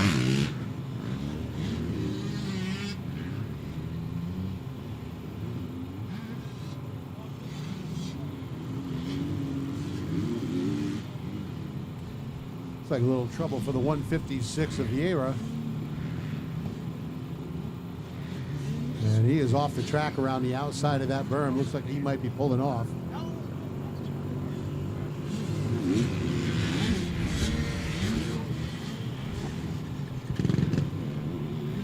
Yeah, the bike's not staying running. So white flag is out. Yeah, not a good situation in any situation, whether it's Supercross or Motocross. No, you don't want to hit a jump and have that thing shut off.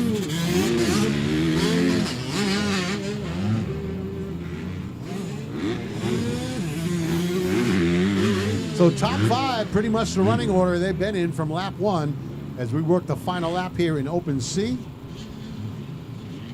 65, 7 to 11 next off the gate. Race 12, girls senior in staging. And race 13, 85, 10 to 14, down to pre-staging. Now Westbrook's looking really good, man. He's got this figured out, going smooth. See if he does that triple. That was a perfect shot. You know, it's just a case of, do you have that lined up right? You can tell when they hit the apex of that berm, they know whether or not it's going to happen. And you either roll on or just kind of stay where you are. There you go. And that'll be the checkered flag race win. Oh, we got a battle for second here in the final turn. Doyen comes to the inside. And he's going to get it. Man, I was hoping the two-stroke against the four-stroke. Of course, I'm a two-stroker. Doyen waiting until the last turn to say, you know what? I don't want third. I want second. Well, he definitely took it.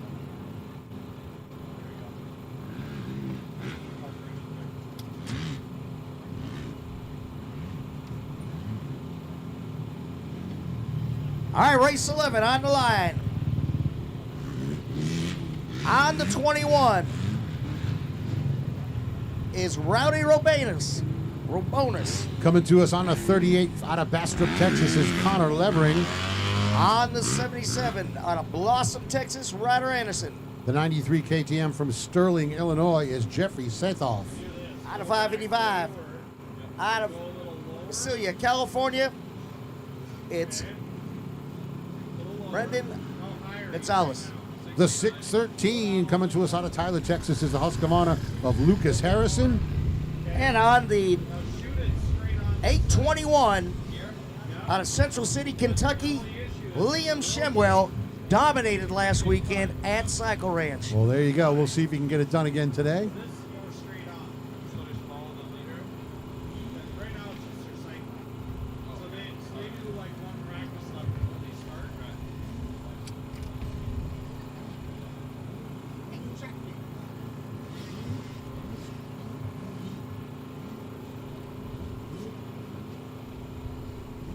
So sight lap underway here in the 65, 7 to 11.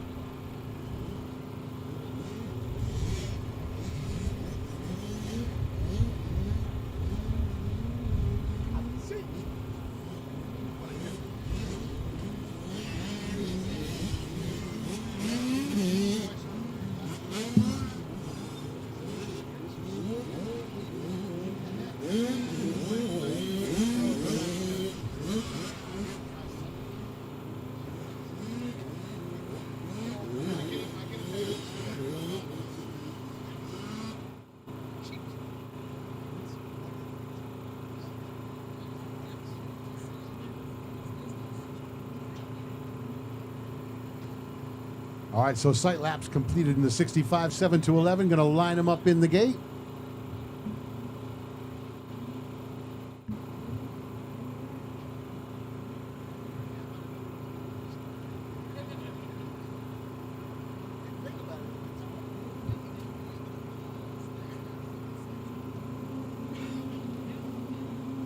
All right, here we go. Gates down.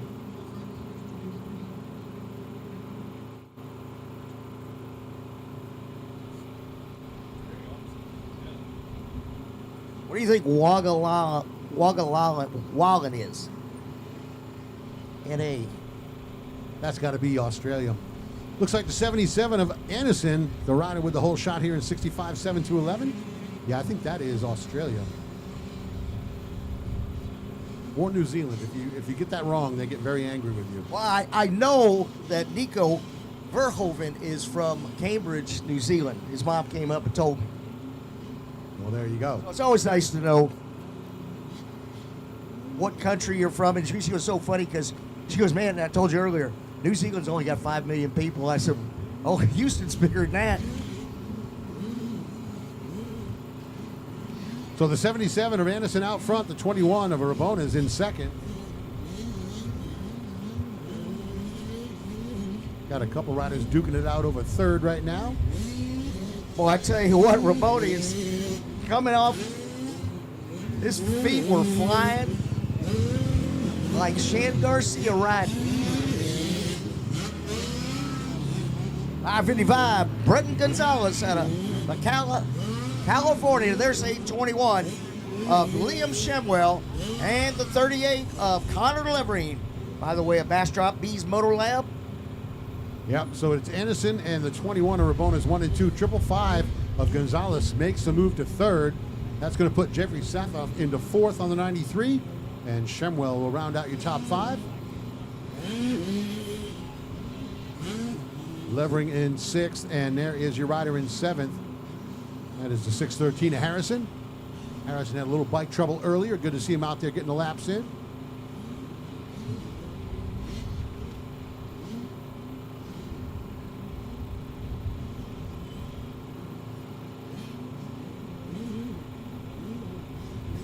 So the 77 Yamaha into the sand rollers.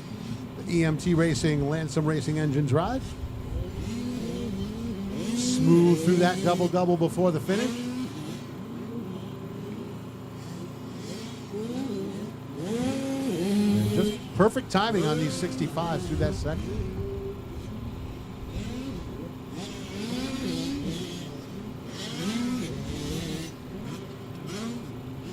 And Sathoff able to make the move back to third, it looks like. By the way, Sterling, Illinois.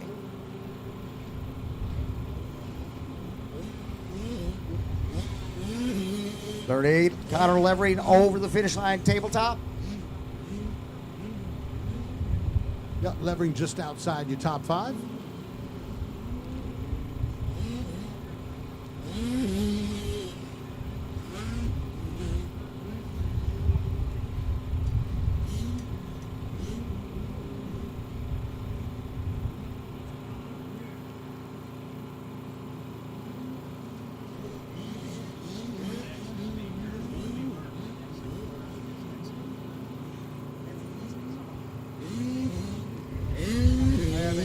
Sunblock.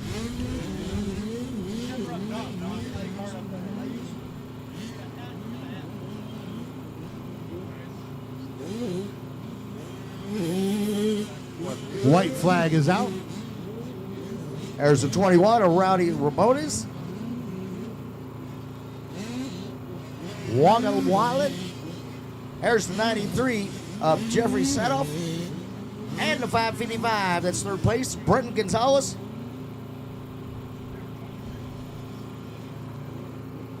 Vacaville, California. There's the 821. By the way, a Central City, Kentucky, Liam Shemwell.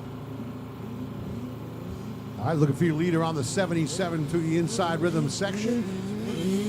There he is, making that sweeping left-hand turn. You'll notice he's going to slow up for that rhythm section there. Looks like it's a little slippery in that spot in between And he had lost drive there before, so not going to make that same mistake. Good run through the sand. And that is going to be the race win here for the EMT Racing Lansing Race Engines 77 ride of Ryder Anderson. Roddy Rabona is going to hold on to that second spot. Right out of Wallen. And again, we don't know if that's New Zealand or Australia. It has the definite sound of that region of the world. Let's send Shan Garcia on a quest. There you go. Something to do. The Bees Moto Lab WTT FXS EVS ride of Sethoff going to hang on to third on the 93. And then followed by the 555, Brenton Gonzalez out of Vacaville, California, EMT Racing, Fly Racing. Yep, looks like Shemwell going to hang on around out the top 5. There's the 821. And that'll do it for 65s. You know, it's kind of interesting. You think about how many guys really, these riders, have been on a Supercross track, or the last time they've been on a Supercross track. And that's what's so cool about the format. You know, the first moto is your is a for gate pick in the main, just like the Supercross. So hopefully they can learn a little bit more of the track and be more comfortable in the main event. I like that style myself. I know we do that with the Supercross track we have up north. I think the riders like it a lot because, again, like I said, you get a mistake in that first half, it doesn't penalize you too much. All right, girls senior on the 24 out of Kempner, Texas, KTM Mountain, Kaylee Papke. On the 063 out of New Middleton, Ohio, the Husqvarna rider Kylie Hayes. By the way of Myrtle Beach, South Carolina, Gas Mountain 177, Brindley Shepard. And coming to us out of Kemp, Texas on the 401 KGM, Cora Kinney. A.K.A. KKK. Killer Cora Kinney. You might not want to put that on the back of the jersey. I'm just going to go ahead and say that. No. I'm not to be confused with, that other crap. But no, this is just, she's got such a big heart, man. She loves this stuff. She's getting a little better each time. Now, her brother, Terry the Terrorizer, Kinney. There's the 177 of Brindley Shepard, by the way of Myrtle Beach, South Carolina. Yeah, Brindley with a good run around here. And it's great to see, like you say, you see someone who's maybe not gotten the best finishes, but out there getting it done every time and learning, and that is part of this sport. You got to progress. Oh, the 401. Nice save there coming through that whole section. Cora! She got all kinds of sideways at the bottom of that thing and just stayed on the gas. Our Lady of Blessed Acceleration saved her. Yes. All right, so back down into the start gate they go.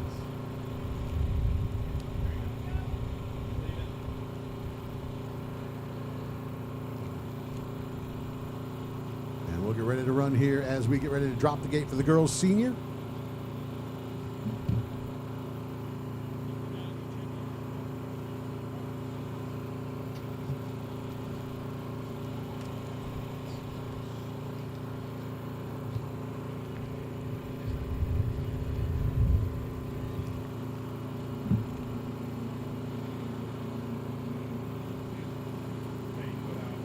All right, here we go into the first turn.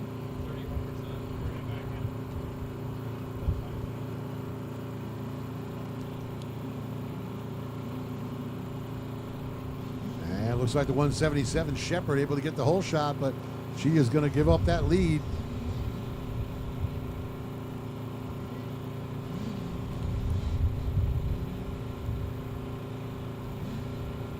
Yep, that is going to be Hayes taking over the top spot on the 63. Then followed by the 24, Kaylee Papke, and the 401 of Cora Kinney. Riding for Underground Compound. That's phase 2 of the Texas 3-step. Yeah, Going there on Sunday. Triple crown, baby.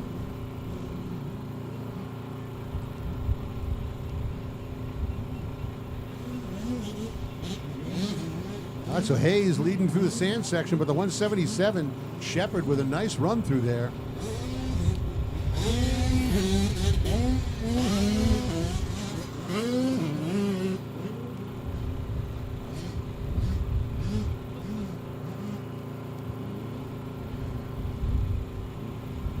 And then Popke and Kinney third and fourth.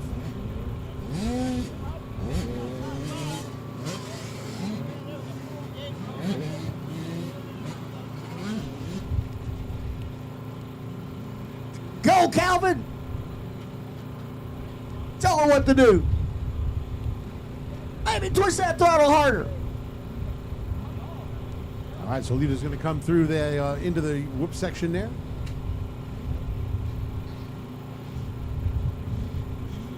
Losing a little momentum, but still maintaining the gap.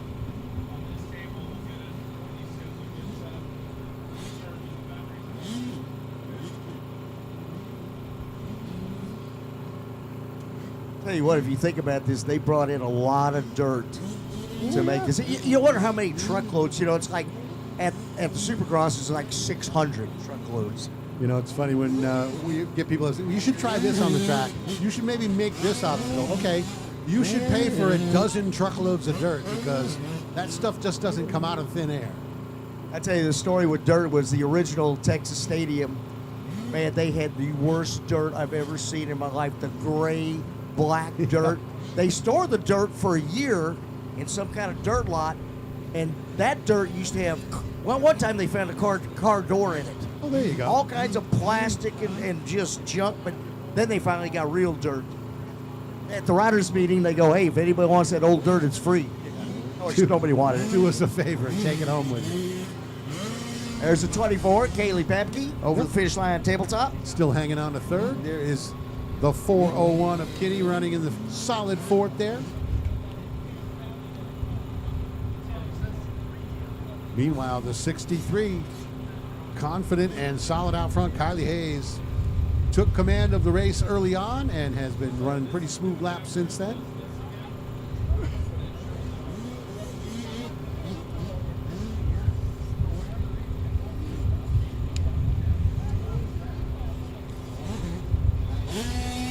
White flag is out.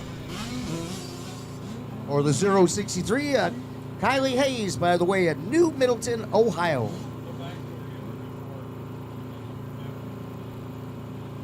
Well, you can really see when they start to lose drive in that sand section, that bike just sinks down. I mean, I believe the way to attack it is get your butt over the rear. That's get it. some traction and twist it. Yep, get as far back on the seat as you can, keep that front end light, and go.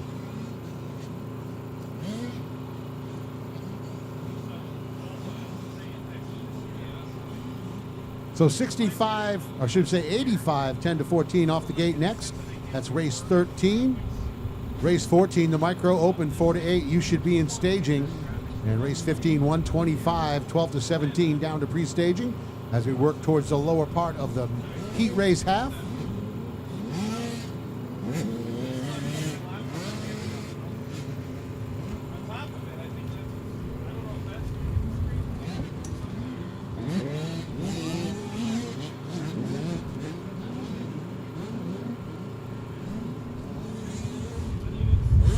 That'll be the checkered flag. Race winning going to go to the 63 Husqvarna ride. So Kylie Hayes with the win. Again, looking at Shepard, the 24 of Popke, and the 401 of Kinney to round it out here. All right, ladies and gentlemen, please beware of the Wortham winds.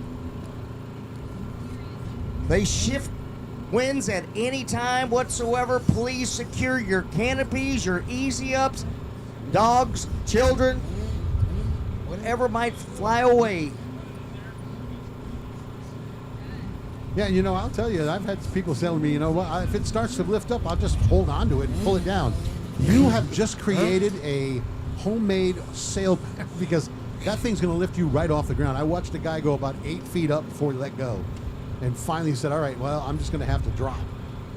Like I said, the crazy thing was last year at the night track when the winds were 40 miles an hour with 50 mile an hour gust. I mean, that was just, the track was fantastic, but it was sketchy. You took off on the right side of the track and landed on the left. Yeah. I mean, literally 3 to 5 foot, it would shift you. There were some hardcore riders, and they stuck with it, had a good time, challenging, to say the least. All right, 85 riders going out for their sight lap.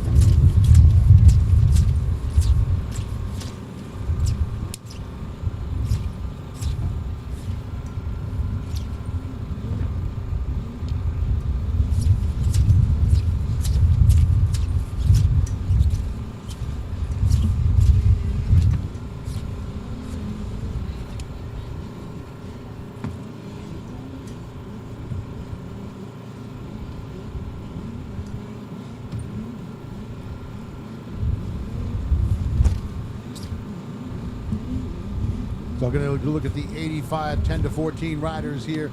Coming out to do battle in this one, a rider on the number 9 out of Whitman, Arizona is Adrian Hopkins. On a one wall in, I believe that is New Zealand. The 21 is Rowdy Rabones. On the 26, by the way, at Cambridge, New Zealand, KTM mounted Nico Verhoeven. Out of Bastrop, Texas, the 38 KTM is Liam Levering. By the way, at Pruitt, Texas, on his gas 73, Tyler Pruitt. The 94 KTM from Camp Hill, Pennsylvania is Jackson Wright. On the 116, Yamaha mounted Austin Bolts from Jonestown, Pennsylvania. And on the 194 from Flower Mound, Texas, that's the KTM of Cash Tucker. That's the field. That's just a little bit north of Dallas. There you go. We used to have jet ski races right there at Lake Louisville, right off Interstate 35 that goes all the way from Dallas to Oklahoma and upwards. Cool area. I think I flew over that landing at the field. All right, race 13, loaded in the gate, 8 entries. We're going to see who's who and what's what.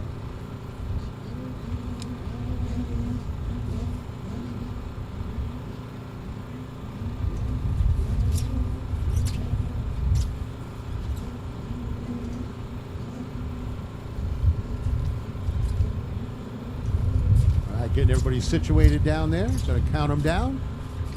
Today is Gray Day. Our t-shirt, it's kind of a gray day. Anyway, It's a great day. it's Not a a great day. great gray day, but it's okay. All right, here we go.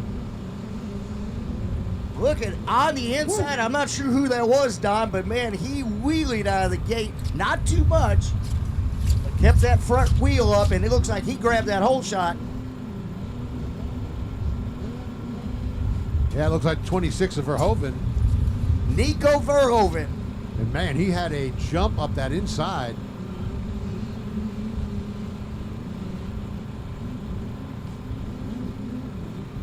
Looks like the 194, Cash Tucker making a move into second.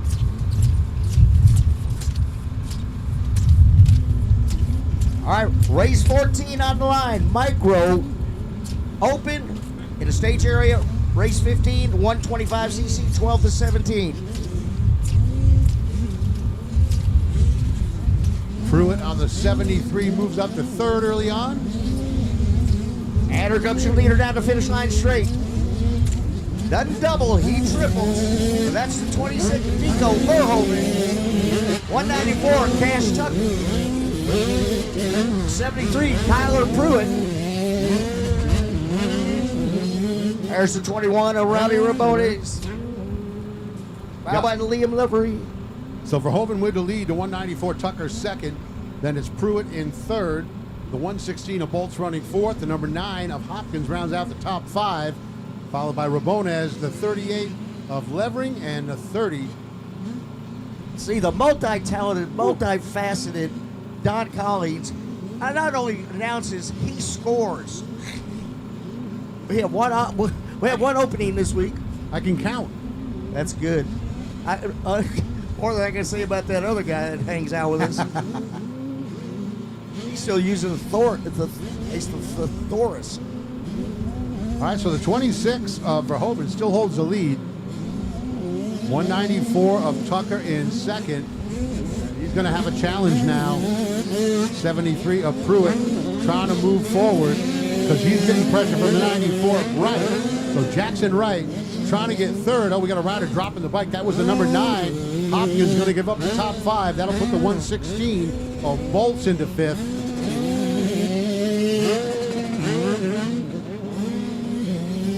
Liam Levering applying the pressure on the 21 of Rowdy Rabones. There's the 30 of Ichiro Miwa. not on our list, but I know who he is.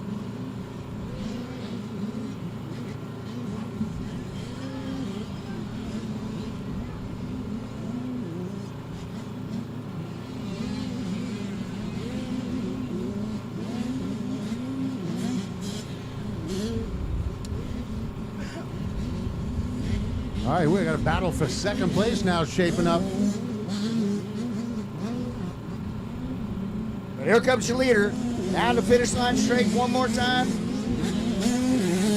Looking in fine form, the 26 KTM mounted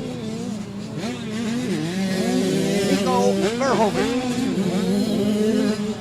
All right, looks like the 94 able to make his way into third. So he is going to put the 73 of Pruitt down to fourth. And Jackson Wright now working on the 194 of Cash Tucker trying to get second. We're on the final lap here. Look, these two guys have been going at it, man. Levery Yeah, and Rabones. Rabones. They've just gone back and forth like 5 times. It's going to be interesting to see the mains because they're learning the track. They're picking up their speed. Figuring out what marks to hit, where to hit them. So tough break for the 9. Going down took forever to start that bike. Man, He is going to be dead last. But again, heat race, you're not losing That's any right. points. Maybe you don't get the gate you wanted, but you're still going to be in the main. And that's going to be the checkered flag race win for the Lee at Bridgestone Tamer Guts Racing rider, Nico Verhoeven. Cash Tucker will hold off the 94 of Jackson Wright, so that'll be second and third. Pruitt fourth. And it looks like the 116 Bolt's going to hang on around out the top 5. that was kind of cool. Our winner, Nico Verhoeven, is actually sponsored by Guts, which is perfect.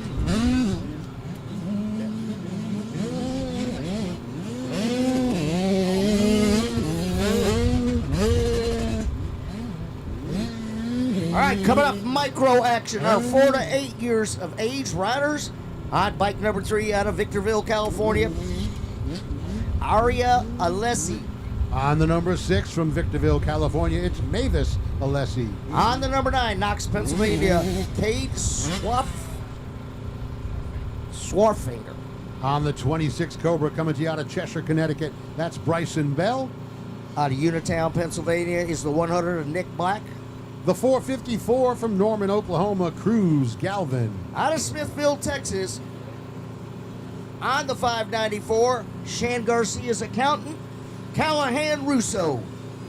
Very good with futures and mutual funds. He's a great investor.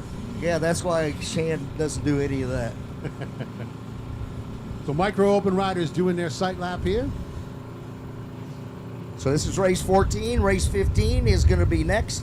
That's our 125cc. Race 16, 85cc. Race 17, Mini E Open, 4 to 8. Then we're going to go into the main events Back to the top of the order as we get some main events in. and see who's on the top. I would imagine they might do a little bit of touch up on the track in between the heat races and the main. That is kind of customary.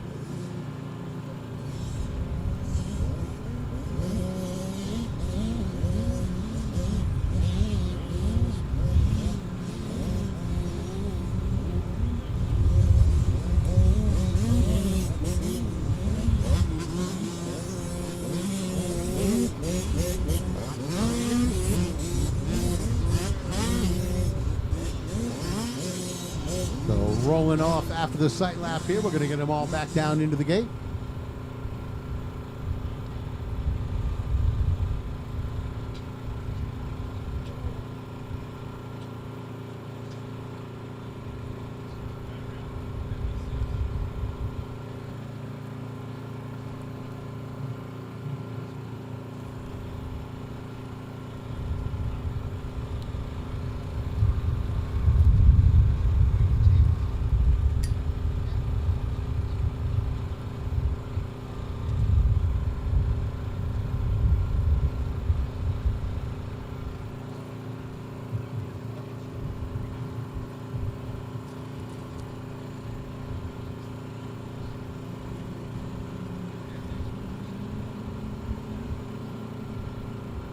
Truck Son.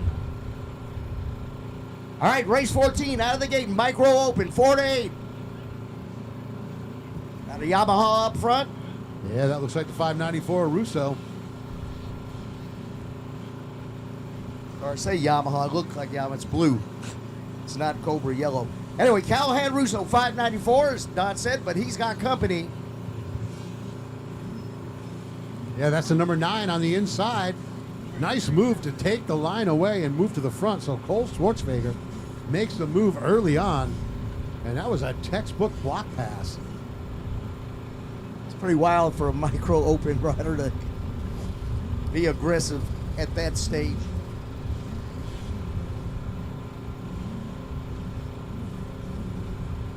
Well, the intensity comes up early.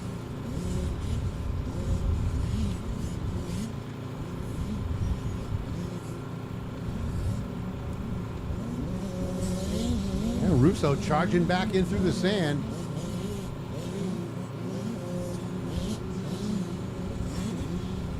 All right, so here comes the leaders down the finish line.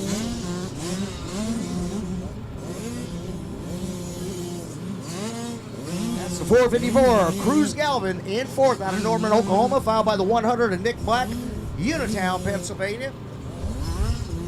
And number 6, Mavis Alessi.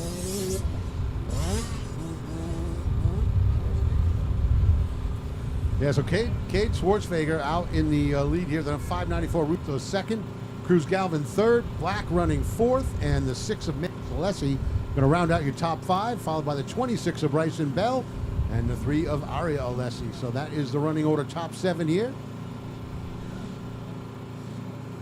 So 5 different states were represented in this class out of 7.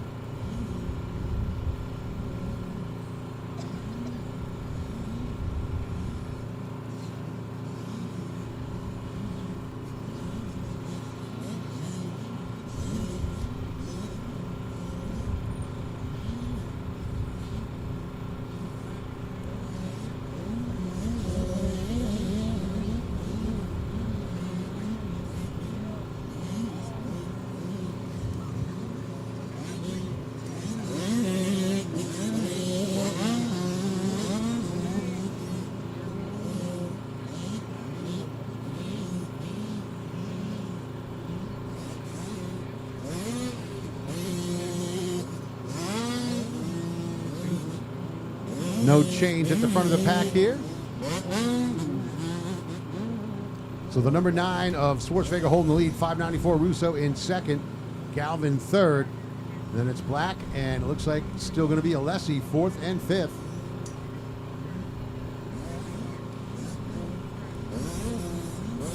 '26, Bryson Bell out of Cheshire, Connecticut. Ride for 60 helmets, 100%. Dunlop. Yeah, and it looks like he might have got around Alessi there as Alessi went off the side before the finish line. So it does look like the 26 of Bryson Bell able to move into the 5th spot. We'll see if Mavis able to remount a charge here.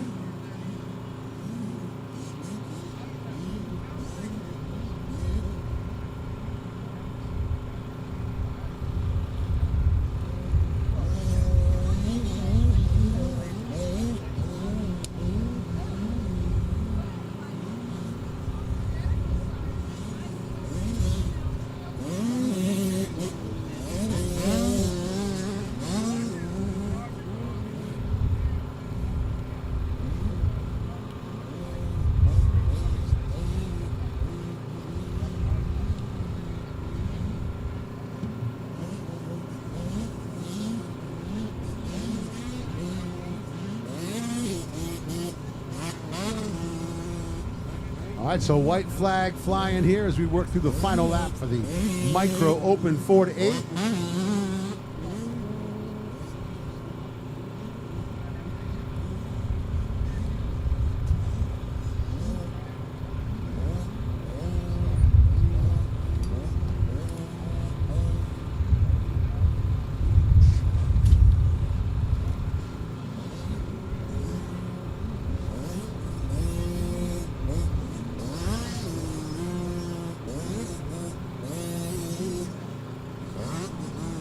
Oh, Alessi going down in the sand That is a tough spot there. That looks like the number 3 of Aria having a little trouble.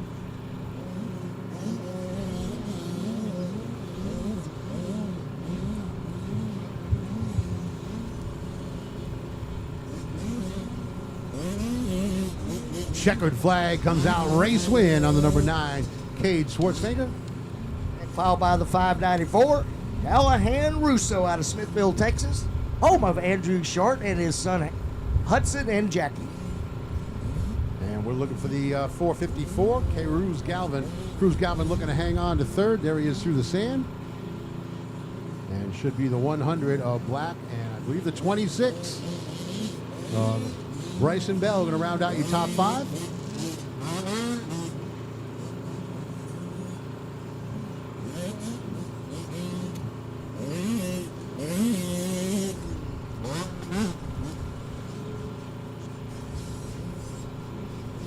All right, race 15 is going to be on the 129 by the way of Cypress, Texas.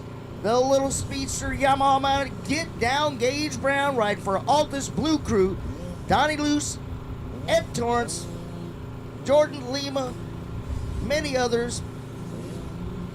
And the 195, that's the Yamaha ride out of Sedalia, Colorado of Austin Perry. So those 2 riders going to line up here in the 125.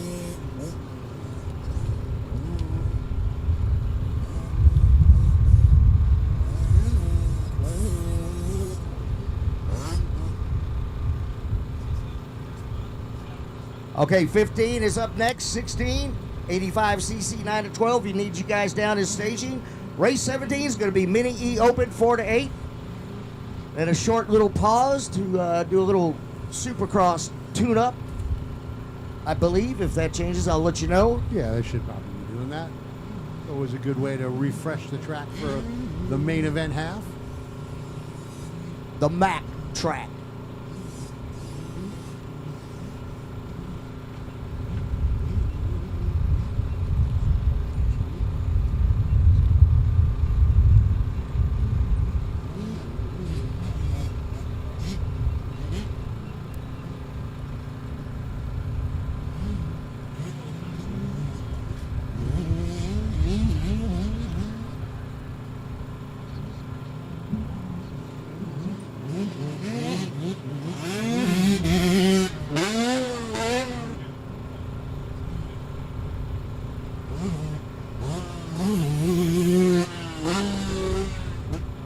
All right, so that'll wrap up the sight lap for the 125, 12 to 17 riders. Going to send them both back down to the gate here.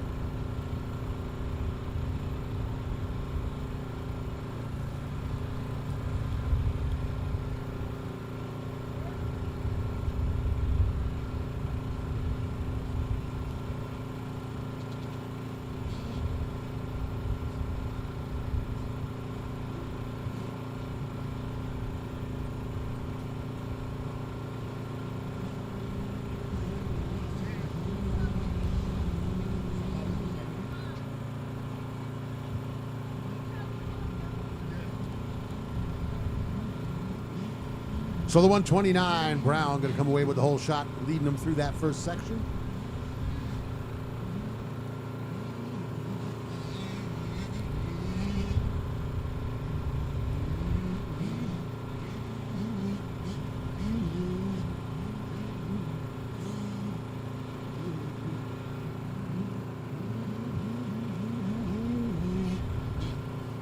Brown tripling out of that whoop section there.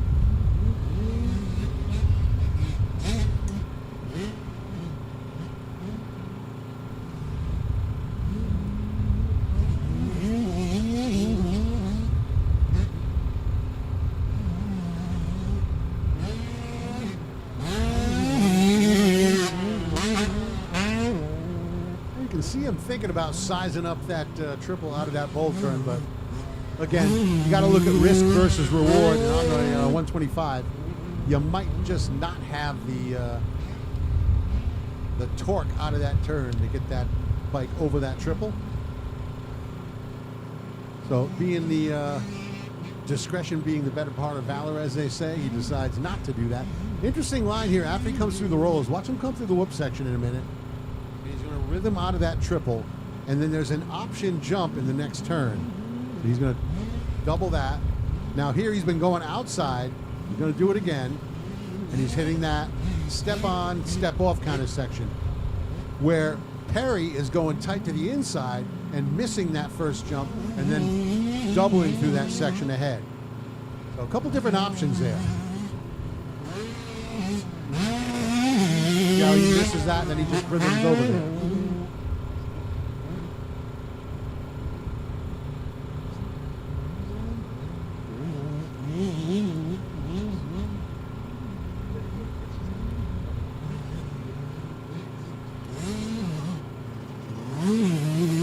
.195, Austin Perry out of Sedalia, Colorado.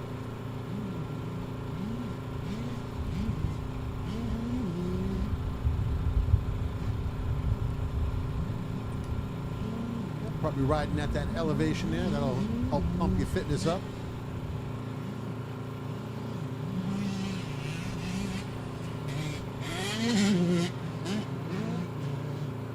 That time around, able to triple into the turn there. Yeah, that's what it looked like. Sand section, what's that? Smooth as silk.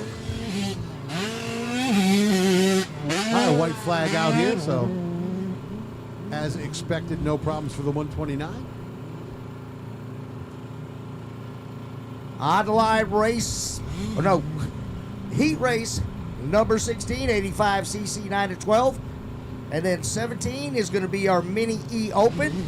Then we're going to take a short pause for the cause and then get into our main events.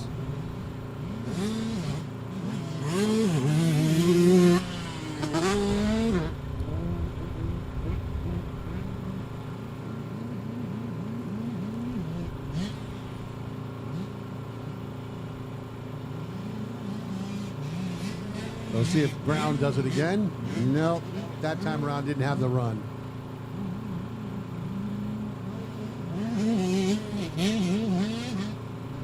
Well, you know, JP, it's like that old Kenny Rogers song says, you got to know when to hold him and when to fold him. Checker flag comes out. Correct. So Gage Brown, Austin Perry going to round it out 1 and 2. And we have got the 85 9 to 12 next off the gate.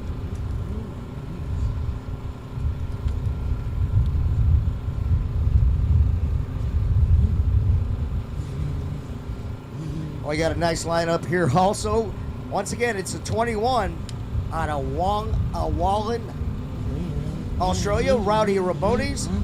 On the 26 out of Cambridge, it is going to be Nico Verhoeven. On the 30, by the way, of Conroe, Texas, TTMX's Ichiro Miwa. On the 38, the KTM out of Bastrop, Texas, is Liam Levering. By the way, of Pruitt, Texas, on his Gas 73, Kyler Pruitt. The KTM rider out of Kemp, Texas, is the 401 of Cora Kinney. Out of Tyler, Texas, on his Husqvarna, it's the 613, Lucas Harrison. All right, so that's the riders out on their sight lap right now here in the 85. This is 9 to 12 class riders. Again, Mini E Open riders, race 17, lining up for their heat race.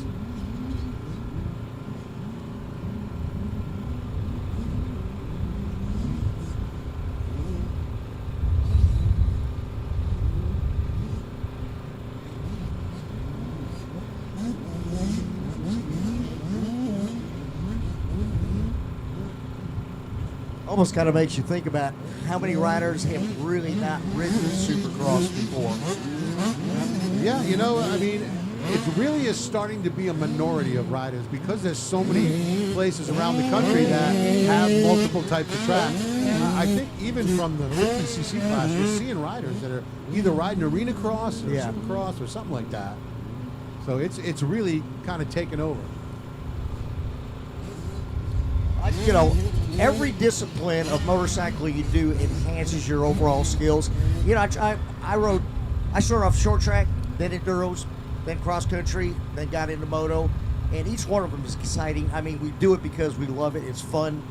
But, you know, like you said, riding enduros, you're out there at a 30-mile loop. You can't turn around and go back to the pits. So you learn how to ride in that stuff, just like we're saying, the mud. That's it. Get your butt over the rear, get that traction. You got no choice unless you want to walk a long way.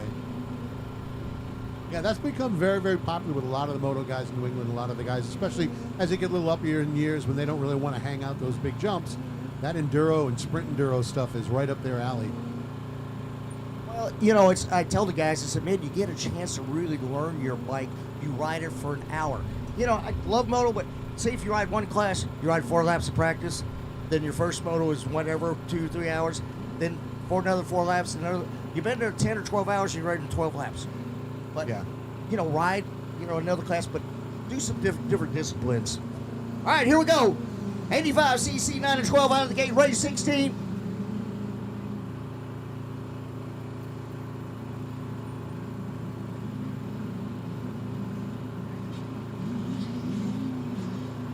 And that looks like Nico Verhoeven on the 26 KTM, gritting the whole shot. And I think he's got KTM help, I would believe. I was looking at his jersey and at all the indications, yeah, he's doing that. Well, he's also got Tamer as on board.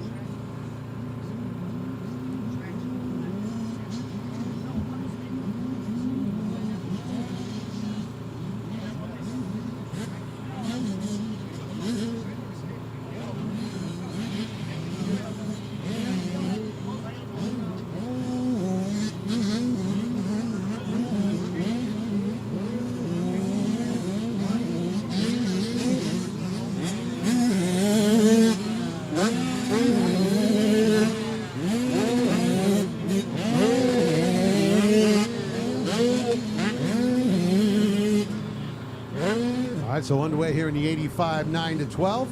26 of Verhoeven holding the lead.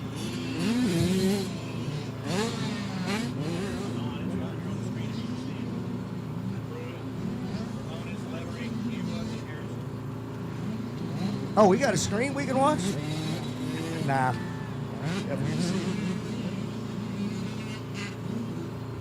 All right, so leader's working through the inside rhythm section. We're going to watch for your leader to come out of that whoop section. There he is on the 26.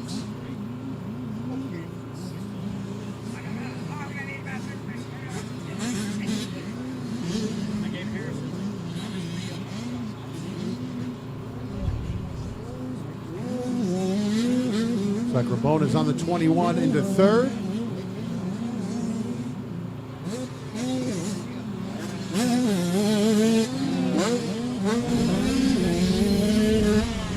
Liam Levering on the 38, moving up to fourth now. I'm glad I could help you, Shed.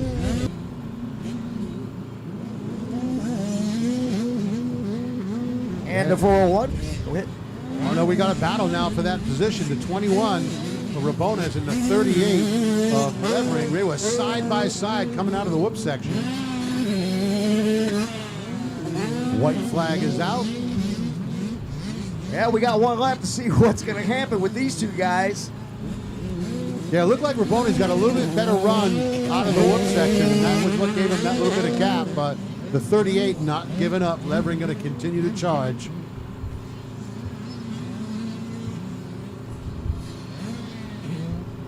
And there you go, the 30 of Ichiro Miwa, rounding out your top 5 still here on the final lap. So Mini E Open next off the gate.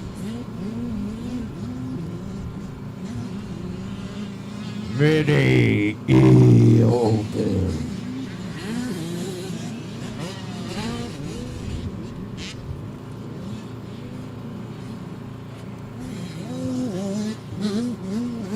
And the leader with one turn to go. Checker flag is out for the 26, by the way, at Cambridge, New Zealand. Nico Verhoeven grabs the whole shot, takes the win. And second place out of Pruitt, Texas, is Kyler Pruitt. And still going. Looks like Liam has passed the 21 of Rabones. Rabones goes to the inside. And it's going to be Levering by just a wheel, actually. And the 401, Cora Kinney.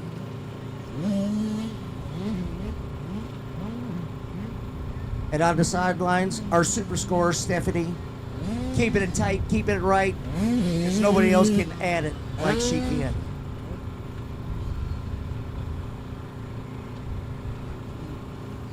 Okay, it looks like I got the word. We'll take about a 15-minute intermission after Mini E Open, which is coming up on the track right now.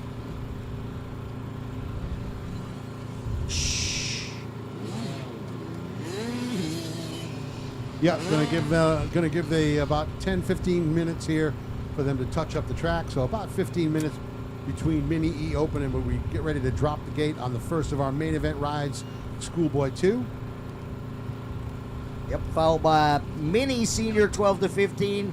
That's event 2, main event 3, Micro 3 Open 4 to 8 shaft drive. Main event 4, event Open, women's 12 plus, and then main event 5 is Open A Pro Sport, Open B, and Schoolboy War. So Mini E Open riders working through their sight laps here. This is who's coming out to do battle here in the Mini E on the number 3. That is going to be the rider out of Victorville, California, Aria Alessi. On the 6, Cobra out of Victorville, California, the sister Mavis Alessi. On the Cobra ride out of Knox, Pennsylvania, the 26 is Cade Schwartzfager. On the 100 out of Uniontown, Pennsylvania, out of Gas, Nick Black. And coming to us out of Smithville, Texas, on the 594, Callahan Russo. And on the 135, Malachi Stamper rounds out race 17.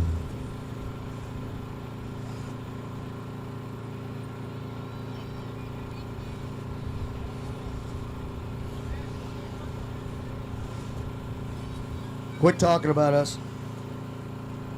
15 minutes.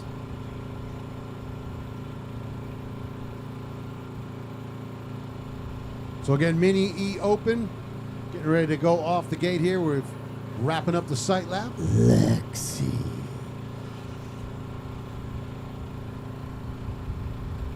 Lexi's got new graphics.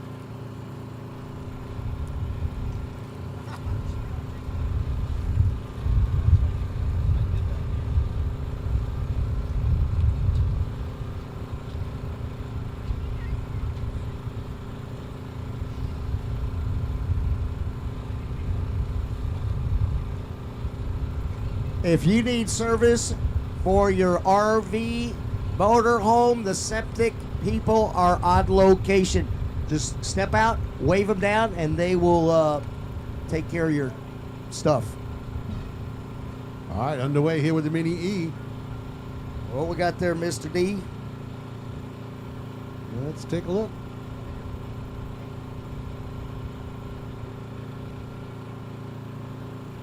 And that looks like the 594 Callahan Russo with the whole shot. All right. Shed Garcia's account out front. Callahan Russo on the 594 Cobra. By the way, of Smithville, Texas.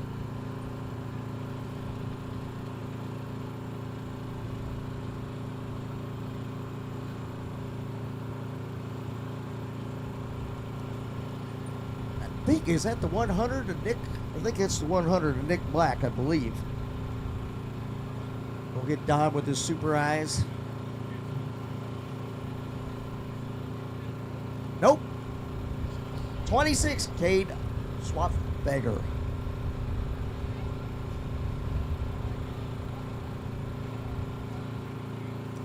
So now we just got to remember green wheels. Like one of our riders, Trip Bruton's got pink wheels on his. That's why I love when parents buy unique colored helmets for their kids. It's Oh, like it the make- 6 of Alessi in third. Nice. So Mavis Alessi third. Looks like Aria Alessi running fourth on the number 3. And there's the 100 of Nick Black rounding out your top 5.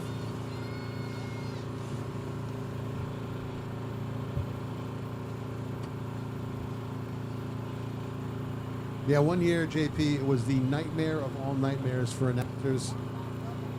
8 parents in the 50 class bought their kids white Arai helmets. All white, everyone on the gate. I mean, that really helps us out when the guy's got a neon yellow, neon orange helmet. You know, he's in the track. It's like Malachi Stamper on the 135 in that 6th spot, working through the start turn again. Yeah, they'd all go off into the far side of the track, and it was like, okay, That's the guy with the white helmet out front. Well, it looks like it's still the 594 of Russo, solid in command here, but the 26 of Schwartzweger not going away. He's right there.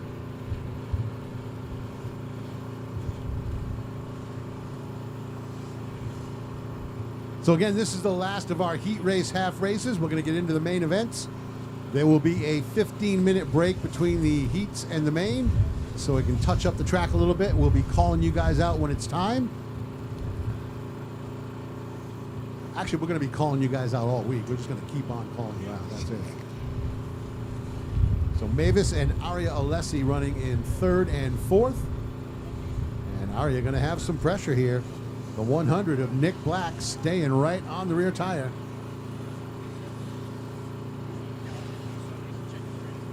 And it looks like the leader, Callahan Russo, needs to check his transponder. 594 is not reading correctly, so if you are within the sound of my voice, Callahan Russo's parents, make sure you charge up that transponder. And he's your accountant?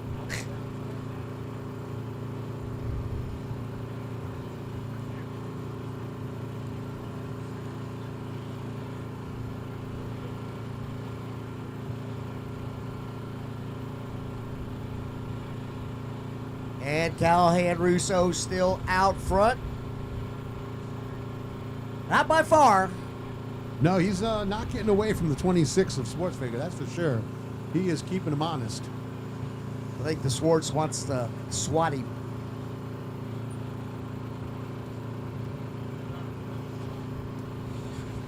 And that white flag is out. 1 lap remaining. Heat 17. Mini E open 4-8.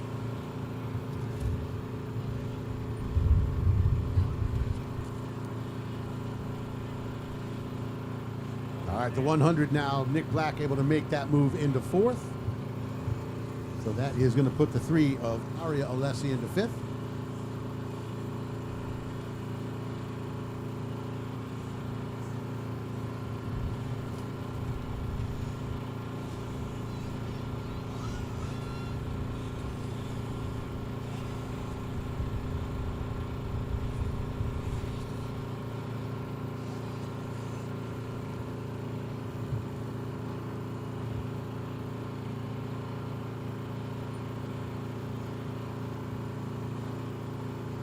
All right, so working the final lap here for the Mini E Open.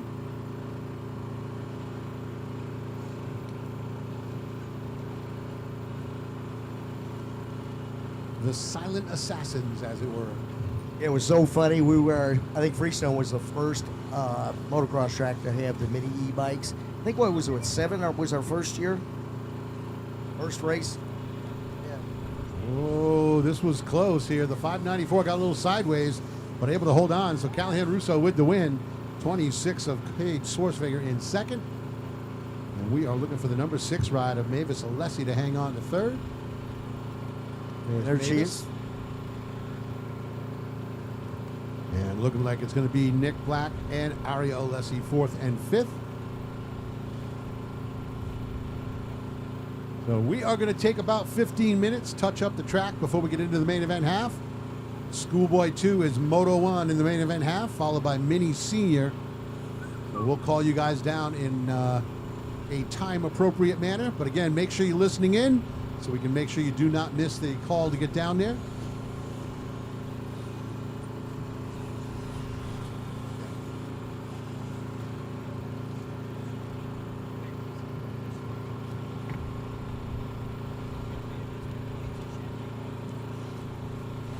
Gold leaf number plates for the number 1. That's the inside information I heard. Go for the gold.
Hey, always check your transponders. Make sure the green light is on.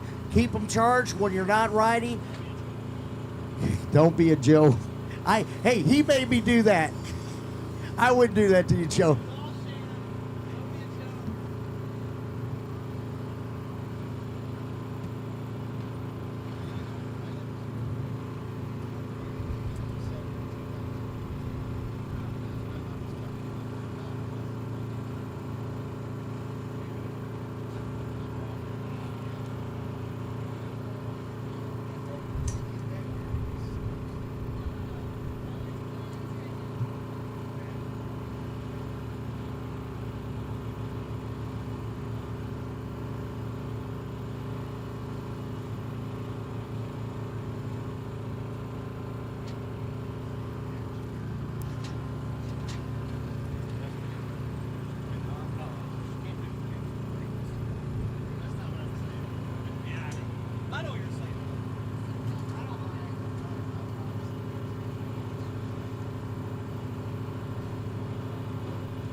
All right, so it looks like the track prep is completed over here on the Supercross track.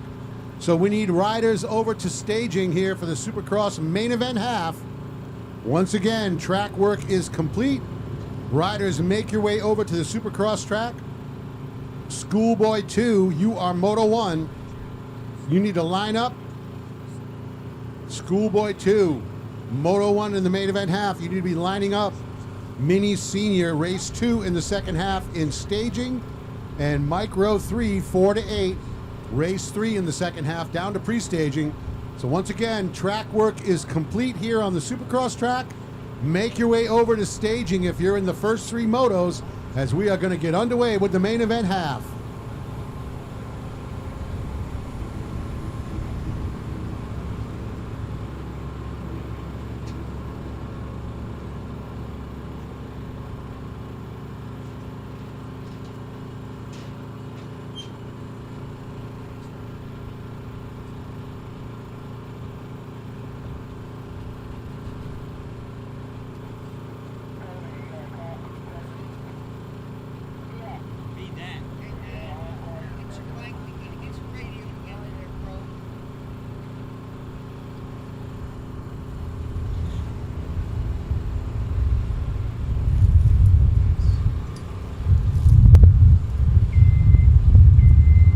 Once again, track work is complete.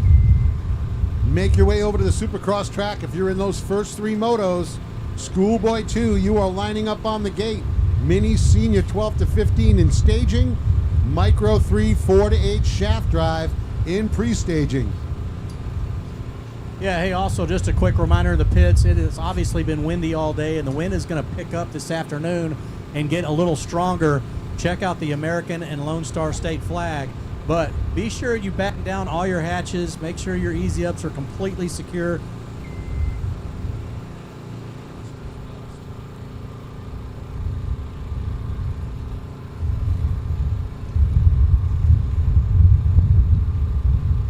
So be sure and just be sure and secure your pits, please, because the wind is going to pick up this afternoon.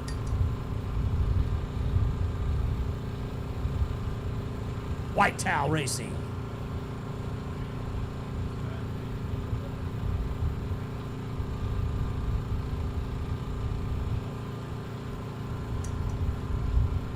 Well, race number 1 in the heat race, as they are loading in the gate, Don, it was all get down Gage Brown. Logan Ash, I think, finished 4th, I believe. Rotardi finished 2nd. Westbrook in 3rd, I believe. Or Westbrook may went to 2nd. I don't recall. It was those 3 battling up front, that's for sure. Yes. I know Ash was on the Kawasaki, was back in 4th position. That I do know for a fact.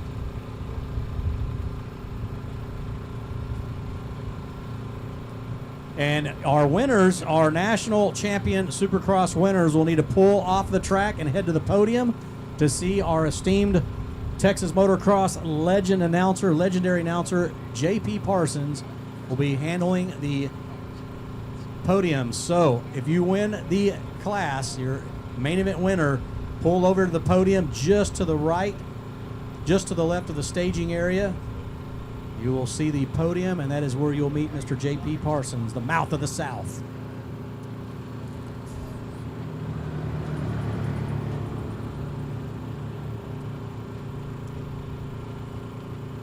So again, Schoolboy 2 is lining up. Schoolboy 2 riders, you should be on the gate for the first race in the main event half. And if you're just pulling in, you can tune in to 88.3 on your FM channel, or you can go to TRACKCAST.tv. TRACKCAST.tv. That's what I told him, Chris. TRACKCAST.tv is where you can watch the online broadcast. You can watch it on the website, or you can click the YouTube link that TRACKCAST.tv has supplied to watch it. So spread the word, and that'll be the station and channel and broadcast on the website that you can watch the motocross event starting tomorrow throughout Sunday. Yep. All week long, live streaming action here from Freestone. Well, Don, how far have we come, Shan? Yeah. From having to wait until Cycle News came out to figure out what happened around the country, yeah, to now, right as it happens, you're just right there live watching it. you know, and Cycle News was weekly. If you wanted motocross action or dirt rider or dirt bike, you'd wait It was a 1 month. Yeah, we have come a long way in a short amount of time thanks to social media and protons and neutrons and molecules. There you go.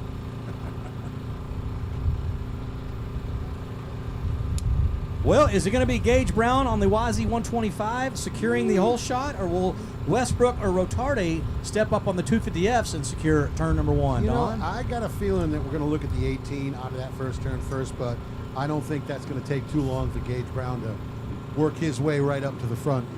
Just it's going to be a little bit less power off that start. Not much you can do about that. Yep, you're absolutely right.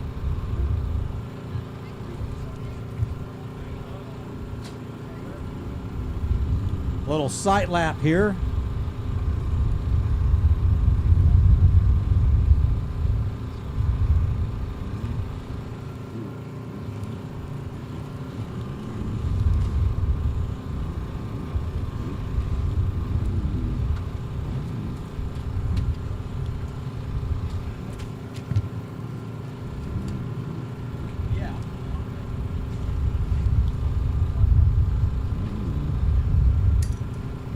So sight laps underway here in the Schoolboy 2.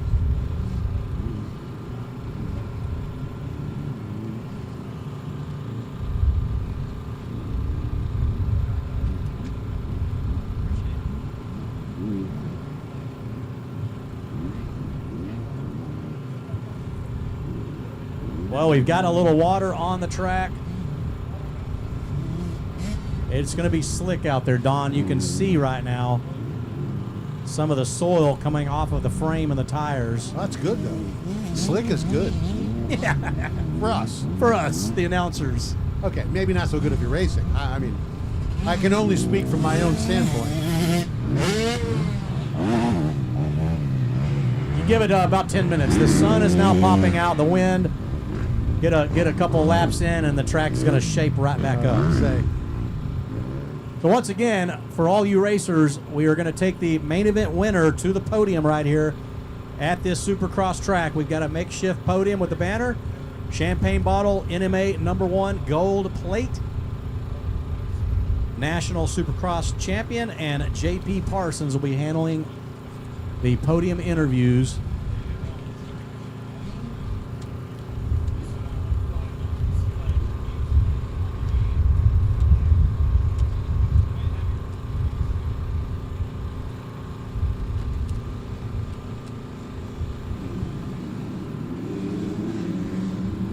Brown not getting a great jump out of the gate here, Don. And it looks like it's going to be the 17 of Rotarde with the hole shot. Brown in second. Westbrook back there in third. Rotarde doing the triple. Brown, check it out. Brown knifes to the inside and makes a beautiful pass, Don. Wasting no time. Rotarde tripled and Brown doubled and then singled and then knifed to the inside and just made a quick pass. You know, sometimes that big jump is not always going to be the most advantageous to you. Well, it's the old rule of thumb and the old adage, wheels on the ground means you're moving forward. Wheels in the air may not mean you're moving forward as quick. Gage Brown, get down Gage Brown, large in the charge here of this Schoolboy 2, 12 to 17 age group. Ahead of Rotarde, Westbrook, Logan Ash on the 100, Jamin Wilkie, bike number 30. Oh, and you just missed Rotarde doing a Travis Pastrana wheelie through the sand section. That's the way to do it if you can.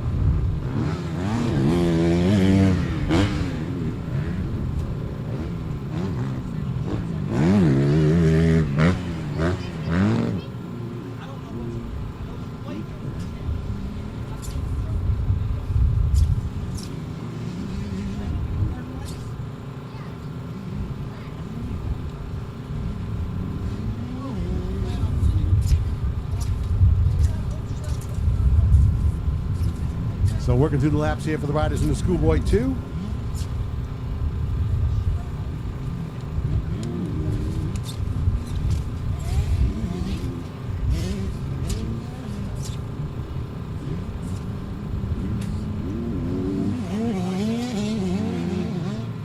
All right, Brown hammering that sand section there.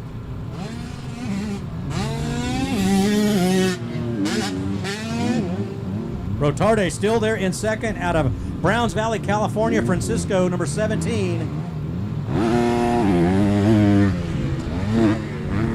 is this track dialed in, Don? He looks really well. Yeah, I noticed both him and Gage Brown really got that finish line jump. You can see him tapping the brake, a little gas, kind of steer that bike in the air a little bit. Lower that front end a hair.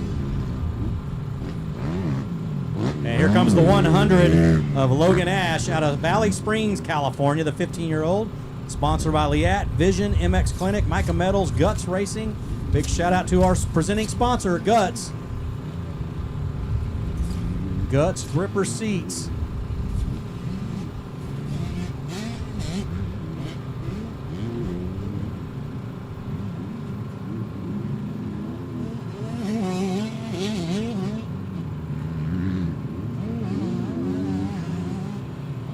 And Brown all the way to the top of that berm there.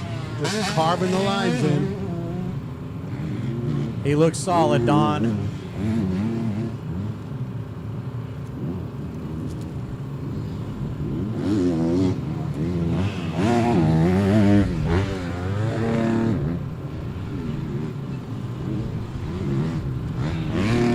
So clicking off the laps, looks like everybody pretty well established in the spot where they are on the track.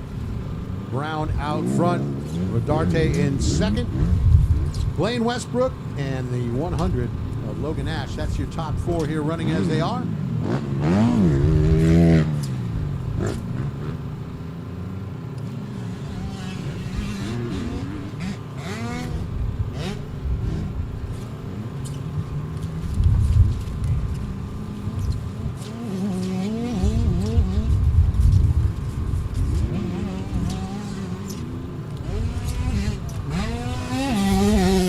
Brown continuing to click off the fast laps out front here. Once again, Mini Senior 12 to 15 going to be next off the gate. Micro 3 shaft drive riders, you should be in staging. And race 4, Vet Open and Women's 12 Plus down to pre-staging.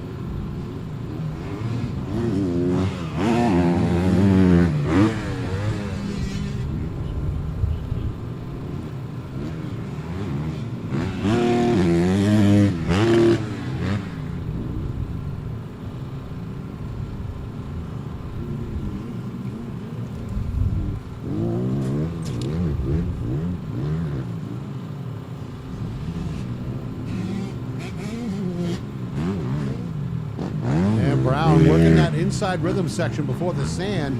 He's got a line where he triples into that turn. He's been using pretty consistently.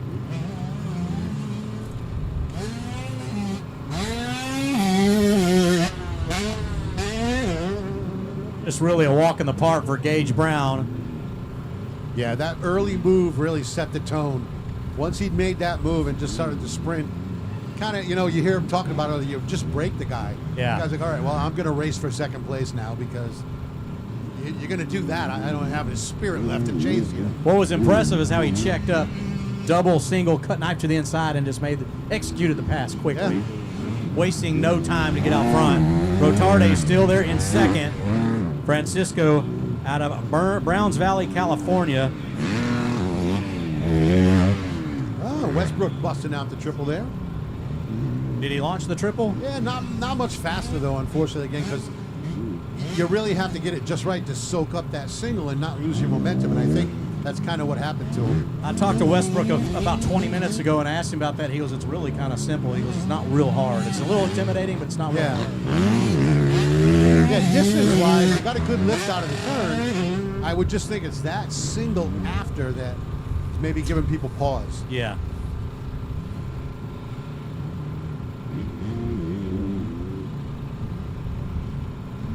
Gage Brown launching the triple. He has now put Logan Ash a triple.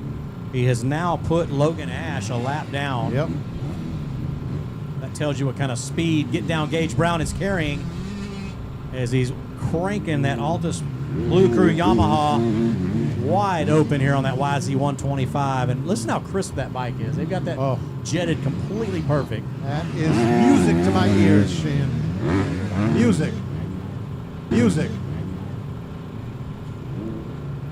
For about 5 or 6 years, my ringtone was Ricky Carmichael hitting the whoops on that RM250 that he had. It was just perfect. Perfect ringtone, Oh, Don. absolutely. Kind of got a few looks askance. Oh, absolutely. Kind of got a few looks askance when it went off in a meeting at work, but Yeah. Oh, well. everybody at the track understood. Those employees were just jealous that That's you get it. to announce motocross. I'm too cool for that. That is right.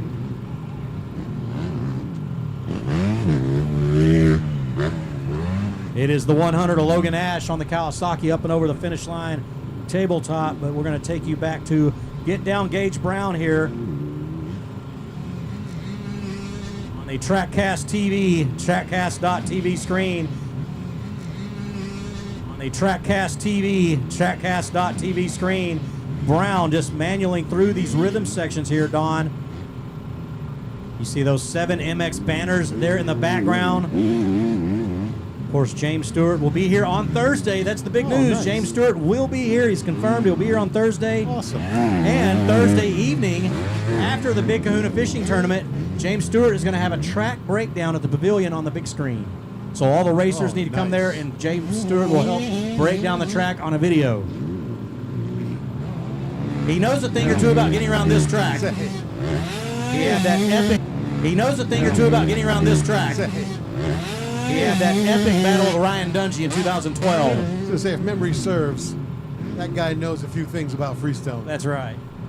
I got to tell you, I'm really enjoying his part of the broadcast. I think he brings in a different element. I mean, a lot of people, I guess, give RC a hard time, but you know what? The guy is doing a great job. Sure. And having James there, I think it actually kind of loosens Ricky up a little bit, and they kind of have a chance to Laugh talk a a little little. bit more about their rivalry and what it meant to them for things, and that's just great input. I think you hit the nail on the head. It probably does loosen RC up a little bit. So it's not, when you can get in there with a good announcer and you can elbows verbally and Yep. you can laugh a little bit and have a good time, it makes the announcing better. You kind of de-stress. Well, and here's the thing a lot of people forget about when you're announcing a national supercross. You've got a producer talking in your ear the whole time. So you've got to concentrate on what you're saying and listen to what they want you to say Sure. next. So it's not as easy as it seems, folks. I did that with Irv Braun at the old Texas Stadium. No, AT&T Stadium, I believe, for the Dallas Supercross. Irv let me sit in with him for about an hour and a half, 2 hours, and I got it. I mean, I understood at that point. Like, you're not just calling a race. No. You've got the producers in the ear going, Irv, Shan, we're going to a commercial break in 3, 2, 1. Punch this, punch that. We got That's this. right. Someone coming in with an interview. Like, it's not yeah. easy. I have to say, I really do enjoy the podcast that he does with Villapoto there, Title 24, because you really get a chance for them to kind of long form break it down. And that's, Sure. I enjoy that. You know, and you've been announcing a long time. I've been announcing a long time.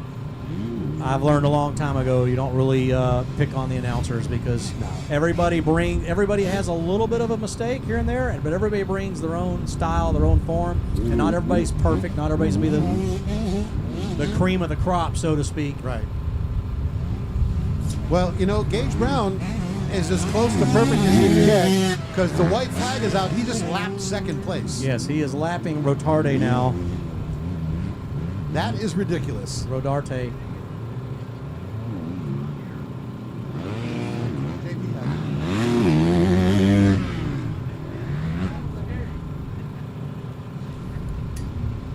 Chris Huddle and our NMA referee, and JP Parsons, the mouth of the South, be handling our podium interviews for our class champion 2026 National Motorcycle Association Supercross national champion is going to be Get Down Gage Brown here in the Schoolboy 2 12 to 17, barring any unforeseen crazy circumstance over the next 25 Lightning seconds. strike.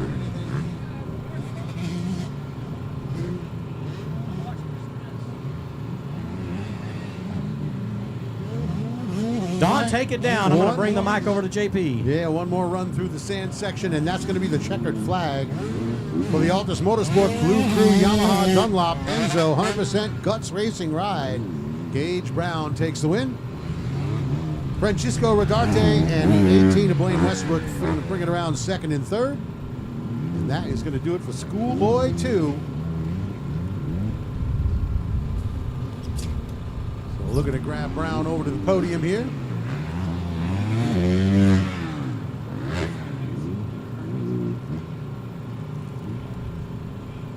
Chuck, son.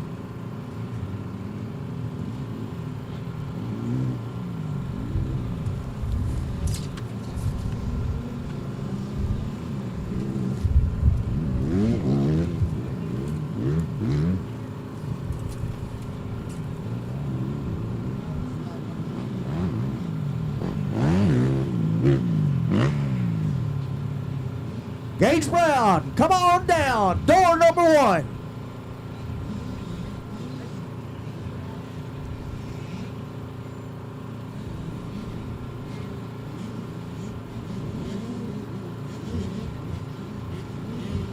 Remember, riders, if you win your class, come to the podium and get your just desserts. See you.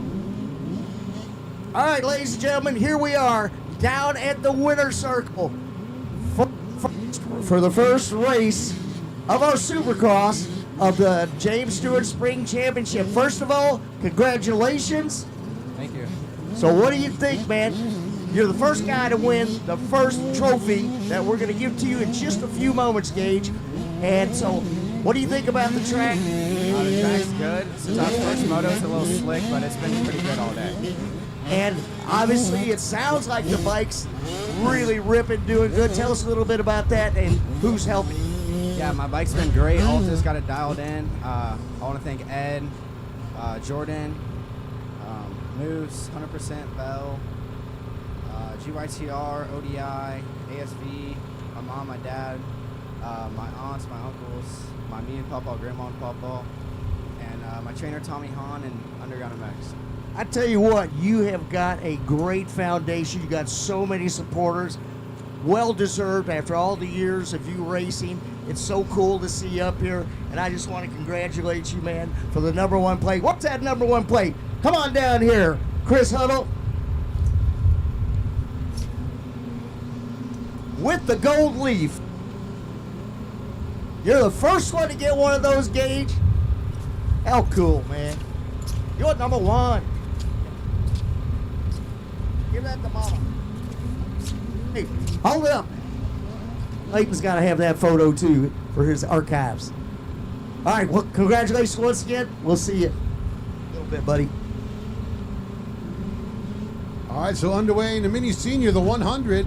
Talon Hill grabs the whole shot. He just went down and gave it up. So Hill was on his way out front to sprint away from the field. Went down in that right-hander there.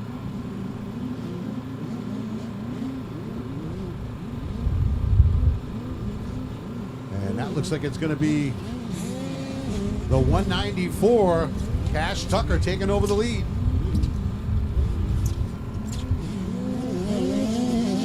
On the inside, the 94 Jackson Wright trying to take it away.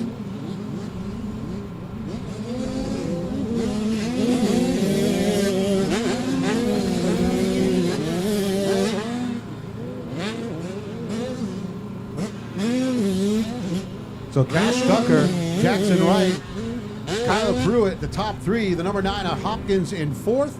And Austin Bolts rounding out the top 5. The 100 of Talon Hill went from 1st to 6th. One mistake put him way back.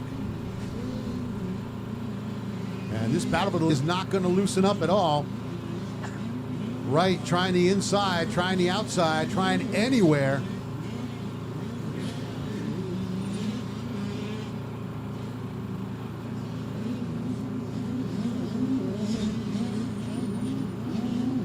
Different lines coming out of the whoop section. Nice move on the inside. Looks like Wright going to make the pass. We'll see if Tucker can answer back quickly. No. So Jackson Wright makes a move out front. Oh! Block pass on Tucker. Tucker takes him all the way to the top of the berm and takes the top spot back. What a race, Don. Pruitt. No love lost there. Pruitt sitting back there in 3rd going, what is happening in front of me? I'll tell you what, he's in the right spot. These guys keep playing cat and mouse. Pruitt's going to have a chance to get them both. Looks like it's still Adrian Hopkins hanging on to 4th. And they've broken away from the rest of the field. Top 4 are broken away from the rest of the field here. 5th place hitting that option triple now. That looks like it's still Austin Bowles on the 116 Yamaha.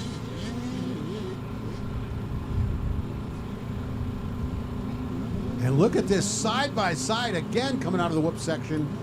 They use the same lines this time around. The 94 steps on, tries to get to the inside again.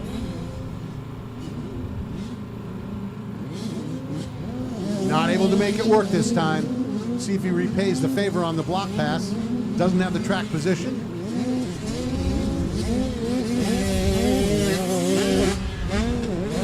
So good battle out front. Cash Tucker and Jackson Wright duking it out for the top spot here. Yeah, the 194 and the 94.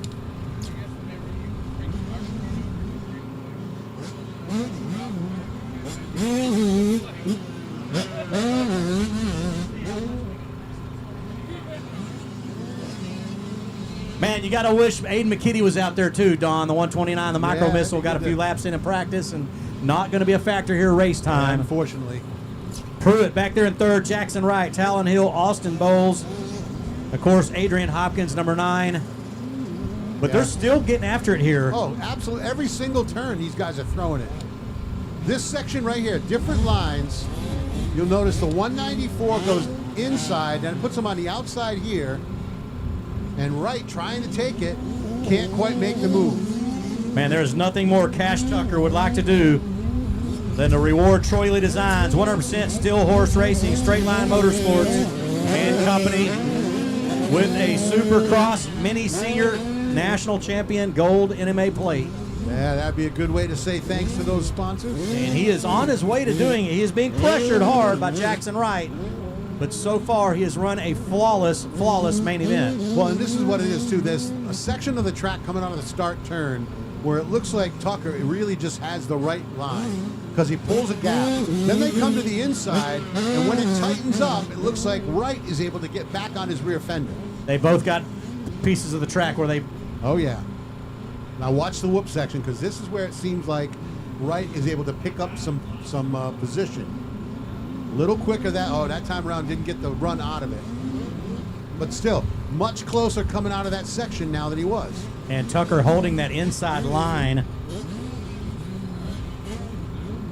Well, this is the thing. Look at this. The 73 of Pruitt now is closing up on these guys. So You're absolutely I don't know if right. maybe they're slowing each other down or Pruitt's going faster. But he's coming. He is coming. You're bringing up a point. Sometimes when you're back there in third and the other guys are monkeying with each other, as you know, you're back there and it gives you incentive. And not only that, but you don't got to worry about anybody. You can just run as fast as you want, pick whatever line you want. Do your own thing, so to speak. Kyler Pruitt, you cannot take him out of the equation here. No, definitely not. This is our lead for the mini senior 12 to 15. It's Cash Tucker out front, followed by Jackson Wright and Kyler Pruitt, 1, 2, and 3.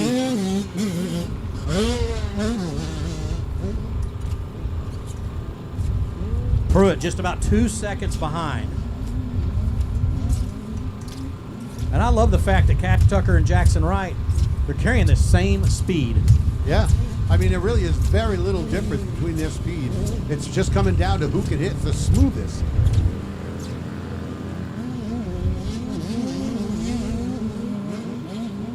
JP. So Micro 3, 4 to 8 shaft drive next off the gate. Vet Open and Women's 12 Plus, you should be in staging. And Open A, Pro Sport, Open B, and Schoolboy 1 down in pre-staging. What a battle here. Big battle between your top 3, JP. Big time battle. And right now it is all Cash Tucker keeping a very hard charging Jackson Wright at bay, Don Collings. All right, let's see if they can get some different line selection here. Because look at this, the 73 of Pruitt is closing. We can end up with 3 riders in the same turn here, Shan. No, you're absolutely right. Jackson Wright is all over the rear fender in that bowl berm, just leading into the the whoop section.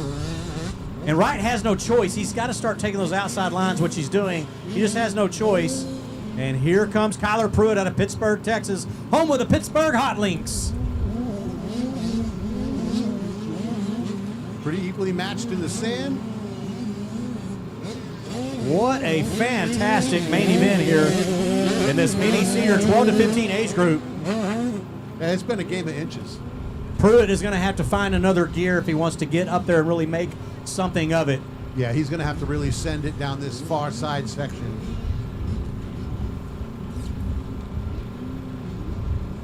But you know what? Give it up to Cash Tucker. He is not cracked under pressure. No, and he's had a bunch.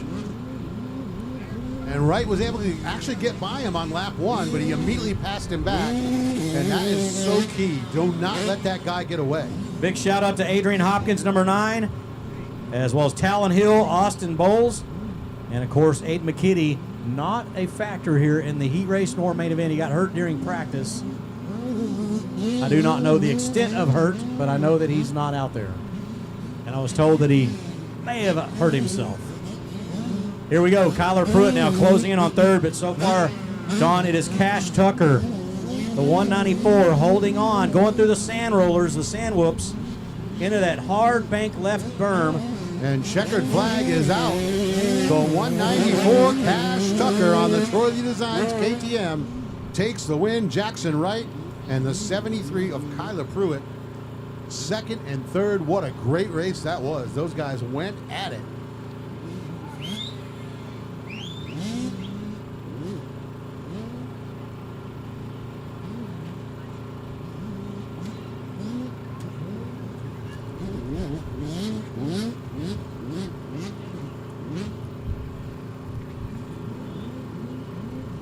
Chuck Son. All right, ladies and gentlemen, here we are down at the winner's circle at the podium. Race number 2. Mini Senior, 12 to 15. Well, hey, here I am right here beside you, buddy. Congratulations on the win.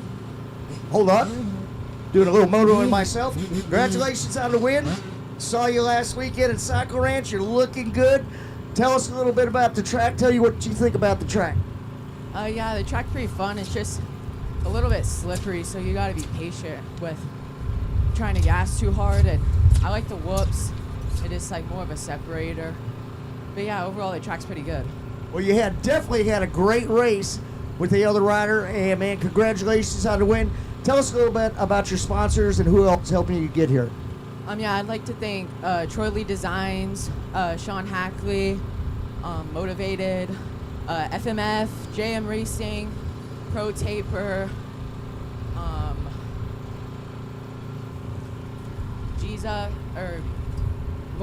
Jesus Christ, my Lord and Savior, Guts Racing, and that's it. Well, you got a great group behind you. Congratulations on the win. We'll look forward to seeing you throughout the week, and good ride. Let Chris Huddle give you that number 1 plate. Hold it up high. Let's get those photos, guys. We're live on YouTube.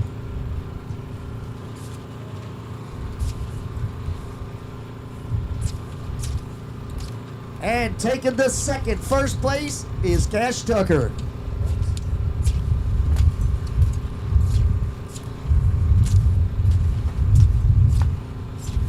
All right, so we've got Micro 3 4-8 shaft drive riders working their sight lap. We will line them back up in the gate here momentarily.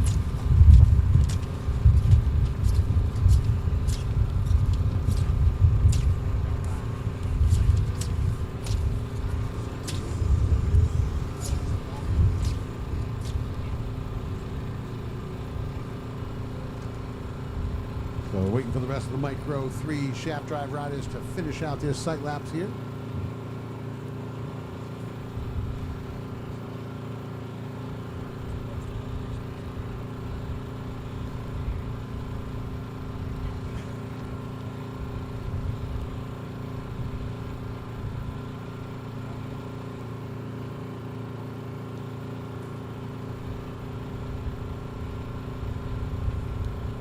So lining up the riders back down there in the gate.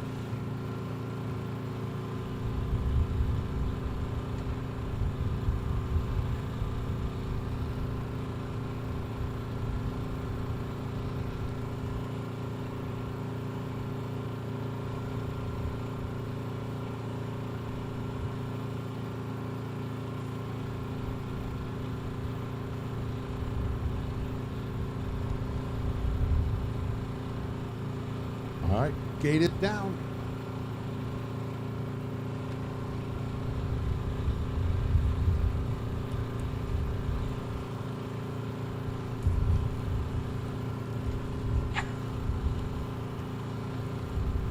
looks like it's going to be the number 6. That is Mavis Alessi out front with the whole shot. I was going to say, wow, where have we heard that before? Alessi with the whole shot. We heard that for the better part of 22 years between Jeff and Mike Alessi and the whole shot artists they were. And It's genetic. yeah, little sister here doing an outstanding job as Oh, she goes down. Oh, the announcer's jinx. Oh, went down on the top of that. Look like she got a little bit of a bounce. She's getting back up. She's got the bike back up. She's going to mount it. Here she goes. She's taking off. Yep. She's good. So Tony, she's all good. She's all one good. spot. She's back at it. Yeah, just lost one spot.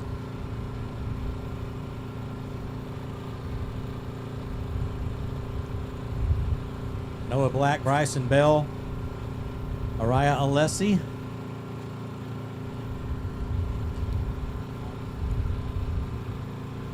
So it looks like it's going to be the 26 taking over the top spot. Bell out front.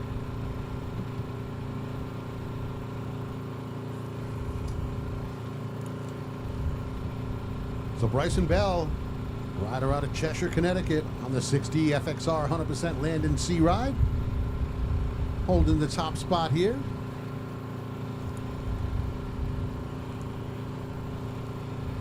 There's the 6 of Mavis Alessi back up and running in second.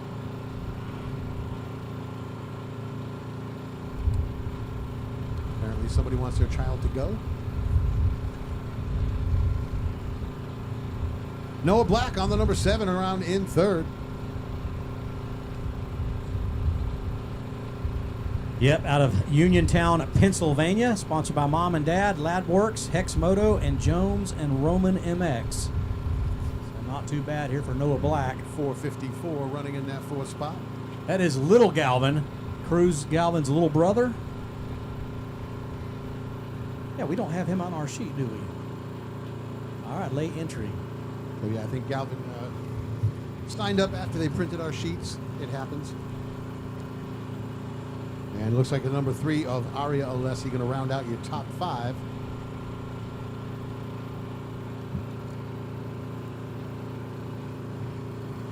Follow the battle for the lead here as the 26 of Bryson Bell trying to get away out front. Hang on to that lead. Oh, here we go. Mavis Alessi around the outside. This is the battle for the lead through that inside rhythm section. She is bringing the speed here, Don. Oh, yeah.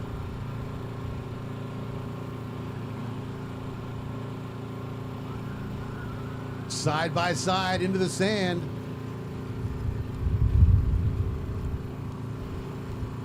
Bell, a little bit better run through there. He's going to go to the inside. Nice move.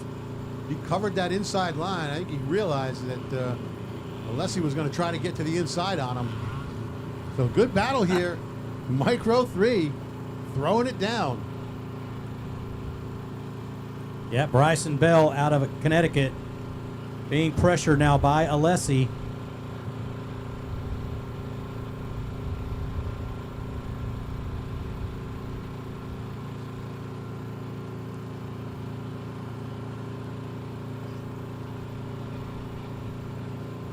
All right, battle for the lead coming down that left-hand side. Again, Alessi trying to set it up into that bowl turn. Right there on the rear tire. Oh, man, she is so close to making the pass here on Bryson Bell. That's the section where she had a little trouble. Doesn't seem like it's bothering her at all now, so going to continue to try to battle for that top spot. Here comes Galvin, Cruz Galvin's little brother, 454.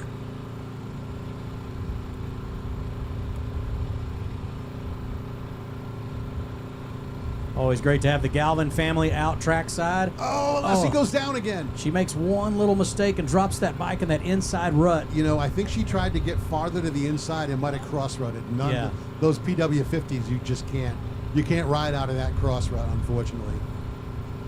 So now the 26 of Bryson Bell just needs to ride smart. Don't make mistakes. He's going to be in a good spot.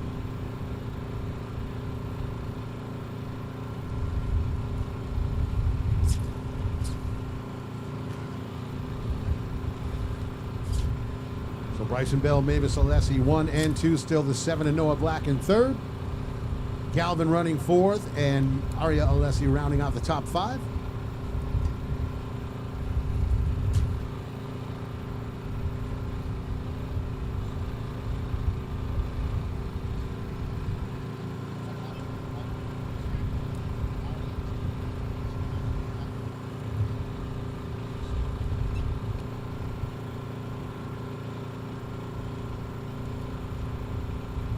All right, so leaders down that left-hand side again. Bell maintains the gap. And Alessi has had the speed to close the gap on him. She's coming again. Got to minimize those mistakes. She is coming again. Tick Yep. tock, tick tock. Yeah, it's just a question of time there, buddy.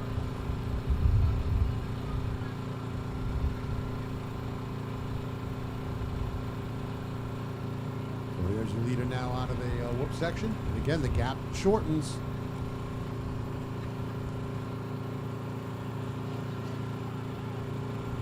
Oh, down again. So the number 6 really pushing the edge hard, and unfortunately, it's cost her a couple times now.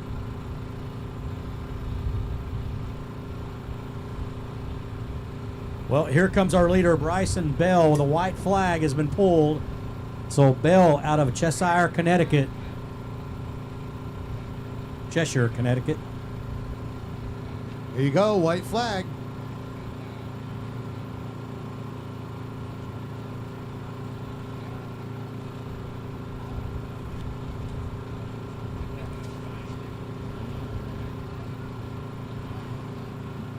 So Bryson Bell, Mavis Alessi 1 and 2. It looks like it's still Noah Black on the 7 hanging on to 3rd. Mavis Alessi having a good time out there. I could hear her shouting over here.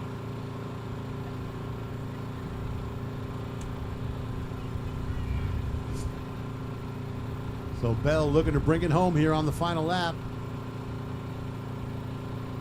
Grab himself a number 1 plate. NMA Supercross champion.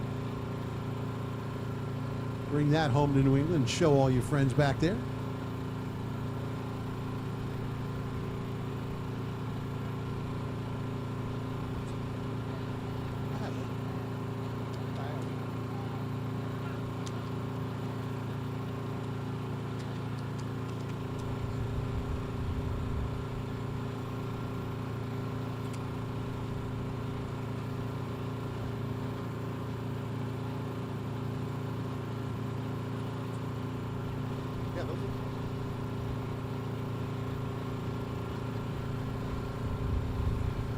All right, you lead her through the sand one final time.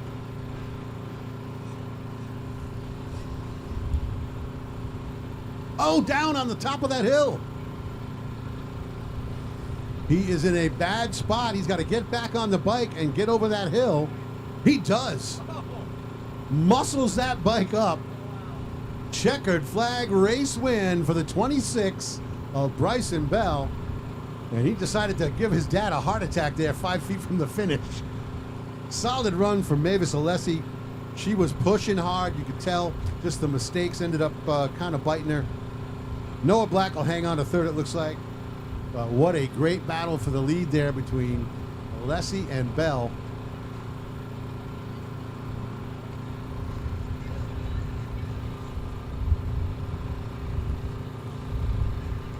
And we'll send it over to the podium. Chuck, son. All right, ladies and gentlemen, here we are. Race number 3, the main event winner. Number 26 out of Cheshire, Connecticut. A little drive for you guys. Well, man, I tell you what, Bryson, congratulations. We're winning the first little micro race. So how does it feel? Good.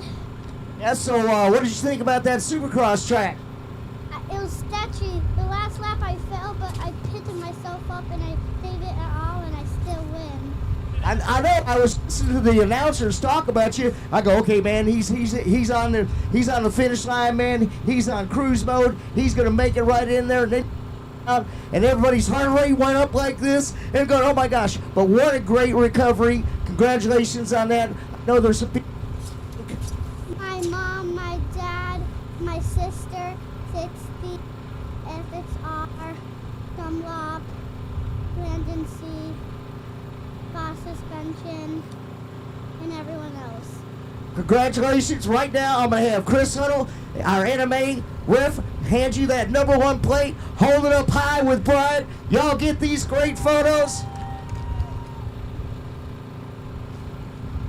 Bryson Bell, race number 3.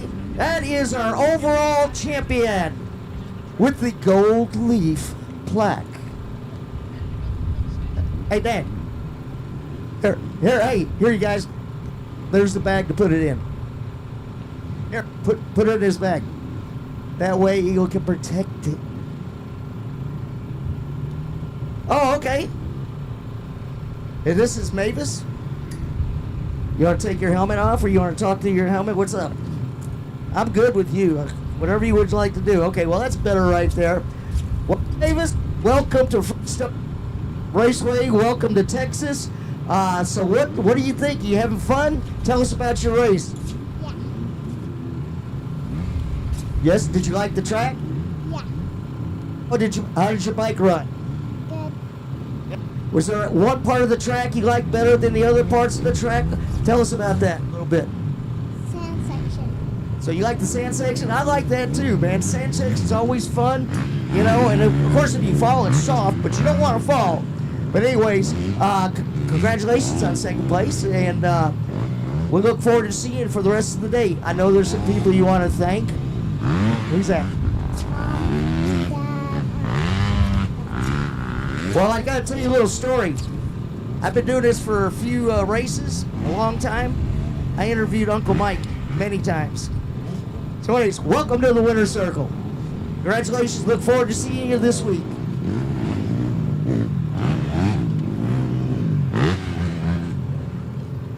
Hey, before we load here, we got Callahan Russo. Callahan, let's talk congratulations on that Supercross at Arlington Stadium and AT&T Stadium in Arlington. Congratulations on that Supercross your challenge main event win. How did that feel, buddy? It felt really fun, and I was glad I could do that. How many times did you get to practice Supercross leading up to that race? I got to practice that like several times at the Hudson Shorts house. And Hudson give you a little some pointers? Yep. How about your sponsors? Who would you like thanking? First and foremost, what an incredible deal. There's so many kids that do not get invited to that KTM Junior Supercross Challenge. The ones that do, only one gets to win. You were the winner. The sponsors that helped you out. My mom, my dad, and my grandpa for taking me to the track, the Short family for letting me ride the farm, and Easy Designs and Gibbs Moto. It's Callahan Russo words with Callahan Russo, your AT&T Stadium Dallas Supercross champion on the KTM Junior class about 2 weeks ago. Don, let's take you back up to the gate drop. That is awesome to hear. Sounds like he had a good time.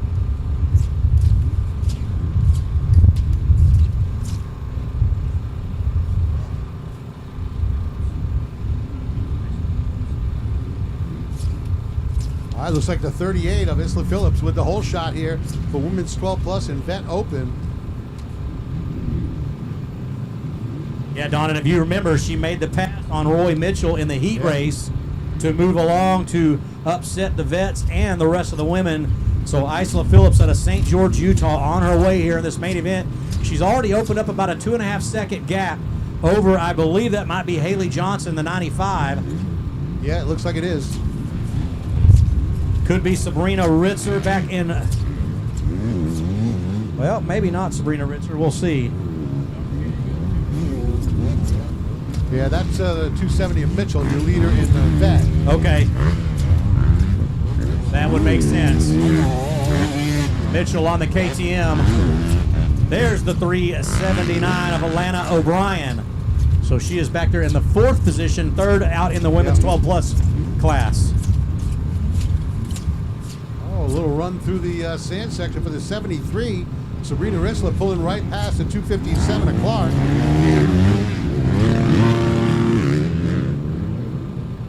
looks like the 63 Kylie Hayes is going to move up into the top 5. So right now it's Isla Phillips, the 95 of Haley Johnson, 379 Alana O'Brien, the 73 of Sabrina Rizla, and the 63 of Kylie Hayes, top 5. That is for the women's class. Vet Open, Roy Mitchell and Justin Popke running 1 and 2. And we are on board with TrackCast.tv. Your leader, the 38 of Isla Phillips. There's a beautiful aerial shot, Don, on our screen here to show Freestone County Raceway, the Supercross track here in the opening field. And it is Phillips through the rhythm section, just approaching the finish line tabletop. She is all alone, Don. She is separated from Johnson and the rest of the field. And Roy Mitchell, the 3rd place rider out on the track, is our leader here in this Vet Open class. Yeah, you know, that actually might be a good thing for the rider in 2nd in the women's class. If you get the 270 starting to pressure, she's going to feel like, hey, I don't know who this is, but I got to go. So that'll help to push the pace for her a little bit. Yeah, you're absolutely right about that. All right, looks like the 63 of Kylie Hayes going to make the move to 4th as she gets around the 73 of Sabrina Rizla.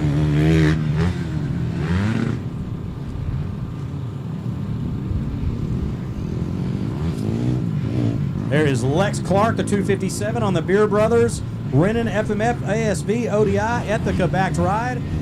Just ahead of the 28 of Carissa Kinsey out of Coppers Cove, Texas. And hey, shout out, attention in the pits, all riders. If you did not already pick up your eScore transponder, please go to registration and pick one up. If you're not racing Supercross, you may still need to pick up your transponder for the rest of the week. So anyone out there in the pits that does not have an eScore transponder, get over to the registration and get that taken care of.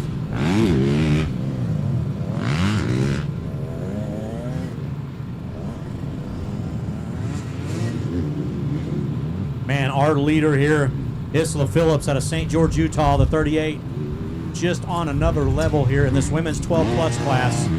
Yeah, she's really got it all dialed in there. Very comfortable looking.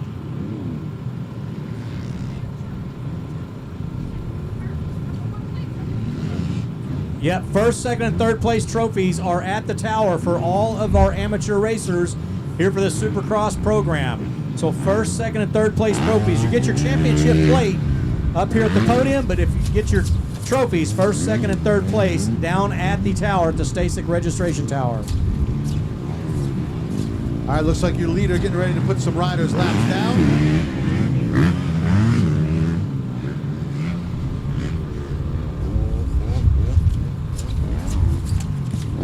Here is Haley Johnson, the 95, out of Motley, Minnesota, making her way through. And here comes the 270, our leader in the Vet Open, Roy Mitchell. That wind is something else, Don. You know it's affecting some of these riders. Yeah, it's got to be. There's Lana O'Brien, the 379. And here comes Justin Papke out of Kempner, Texas, the 40-year-old. Yep, 2nd place rider in the Vet Open. And there is your 4th place rider in the women's, Kylie Hayes. Looks like the 73 of Sabrina Rizla still rounding out the top 5 for that class.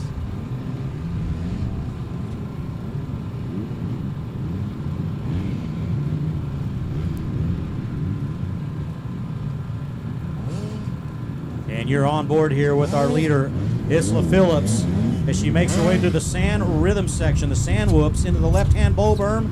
There is a double in, double out into the finish line tabletop. And she is just all alone, Dawn.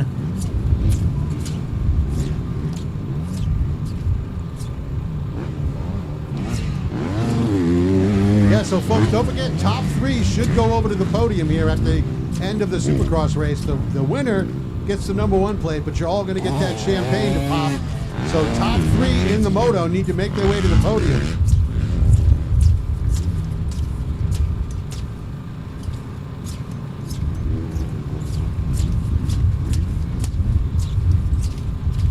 So the 38 of Phillips, the Amateur MX Team Flow Vision, Phoenix Handlebars, Dunlop, a Cherokee Juliet No Toil Ride, continuing to knock down the fast laps out front. You know, like you watch number 63, Kylie Hayes, come through out of New Middleton, Ohio. She's crunching it. Kylie Hayes is absolutely flying out there, and you think, how can they go much faster? But then you got to know our leader, Isla Phillips, number 38, is just on another level here. And you know, it's funny, if you watch her, there's certain sections of the track where she is definitely slowing up because she wants to be precise. And then you get those open spaces where she just hammers it. Right here in that start turn, she's going to lay down the wood.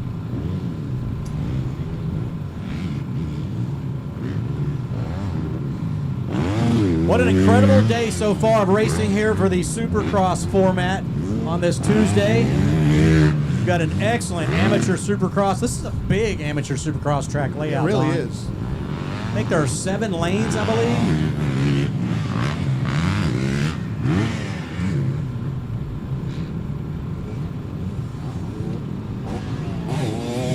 Phillips, meanwhile, still large and in charge here, in control.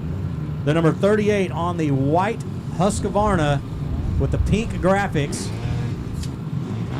has just decimated this track. Yeah, so your leader running a 111 out there. This is a sizable Supercross track to have that much, time out there on the track. Yeah. Oh, she's running every bit of top flight novice speed. Yeah. White flag is out.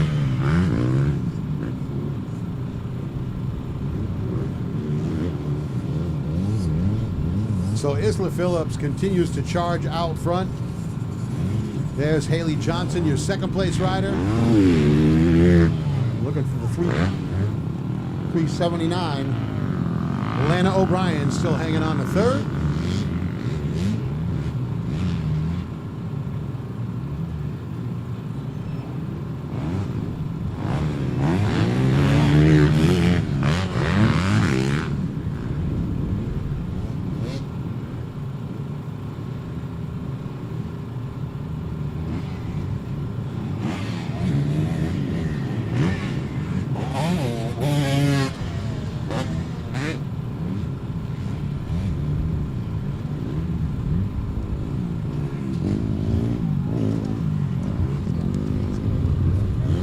Okay, also, ladies and gentlemen, first, second, and third will get champagne bottles. Break out of my. That's okay. We can stock up. So first, second, and third will get champagne bottles. First, second, and third will get trophies. First place will get the gold leaf plaque, the championship plaque. So that's kind of the program right now. And yeah, we're going to have the 38 Isla Phillips with the win in the women's 12 plus, and Roy Mitchell with the win in the Vet Open on the 270. all right, here we are at the winner's circle. We'll give just a minute.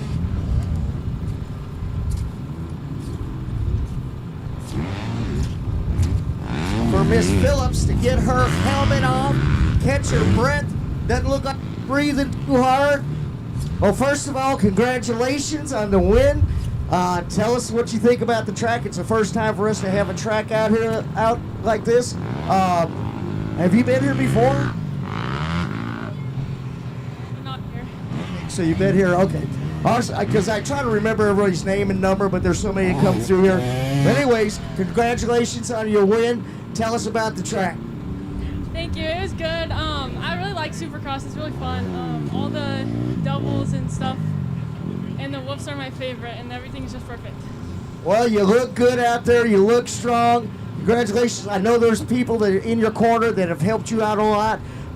Give us a rundown on that, Isla. Yeah, I'd like to thank my mom, my dad, the Lord for keeping me safe. 110 Racing, Phoenix Handlebars, Flow Vision, Grassroots Method, MXU, FMF, Amateur MX Team, Dunlop, 60, Blood Racing, and everyone else. Thank you so much. Well, you got that down pretty good. I'm going to get Chris Huddle, give you that #1 plate and a bottle of champagne. And second and third, you guys got a bottle of champagne. Also, you'll have a trophy at registration. Not only a plaque, but a trophy, a class trophy. Congratulations.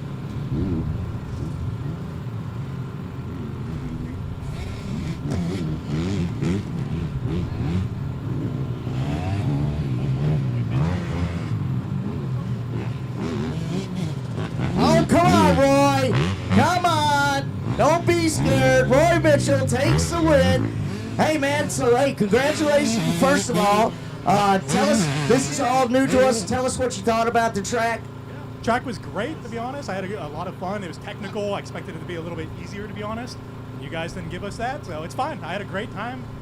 The future of the sport's in good hands. These women are fly. I guess, I can't keep up. Well, you know, you hit it right on the point. I've seen more women in the last 6, 8, 10 years racing than ever, and they are hauling the mail. Congratulations to all the ladies that have entered our sport. It adds a lot to it. And like I said, congratulations. I know there's some people you want to help thank. Oh, yeah, definitely. My girlfriend, Sabrina, she was out there, number 73 with me, hopefully throwing some whips.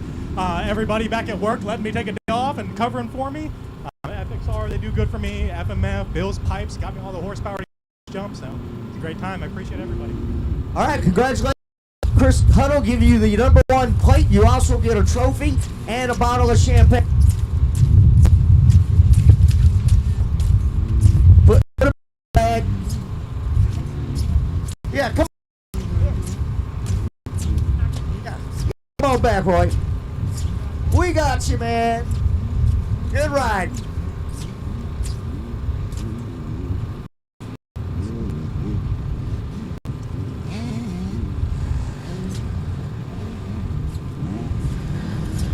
All right, good times down there on the podium. Underway with Schoolboy 1, Open B, and Open A Pro Sport. Gage Brown, the lone schoolboy rider out there. He is the leader in that class. Rodarte on the 17 out in front for the Open B. Jamie Wilkie and Jacques Tremble second and third for the Open B. And of course, Carter Cochran, your leader in the Open A Pro Sport. And the European fans have launched the bullhorns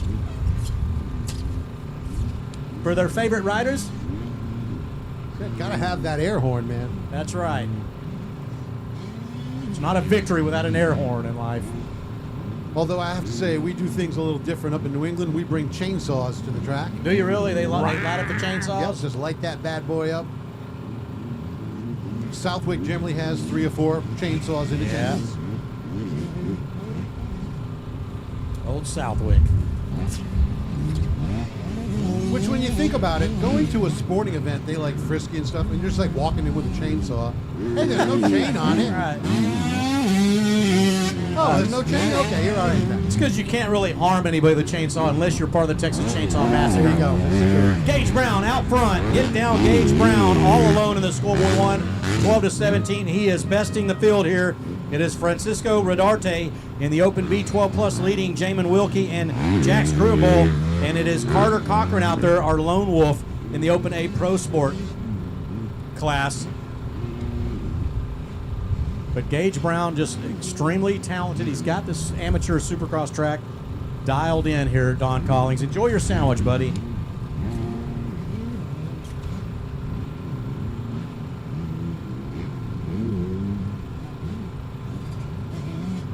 We are going to be jumping right into race number 6. Coming up here momentarily, 65 10-11 and 65 7-9 age group. They'll be followed by the Micro 1 Junior 4-6 limited class, race number 7, and race number 8, Super Mini 12-16. Race number 8, Super Mini 12-16. You guys and girls need to make your way down to pre-staging here in about 5 minutes. Carter Cochran making his way through the sand whoops just behind Francisco Rodarte out of Browns Valley, California, number 17. Ooh, Carter Cochran, that 250F almost stepping out in front of Cochran. That was a little risky. Meanwhile, get down Gage Brown all alone out front. Here is the 30 machine on the Triumph. That's going to be Jamin Wilkie out of Moroni, Utah.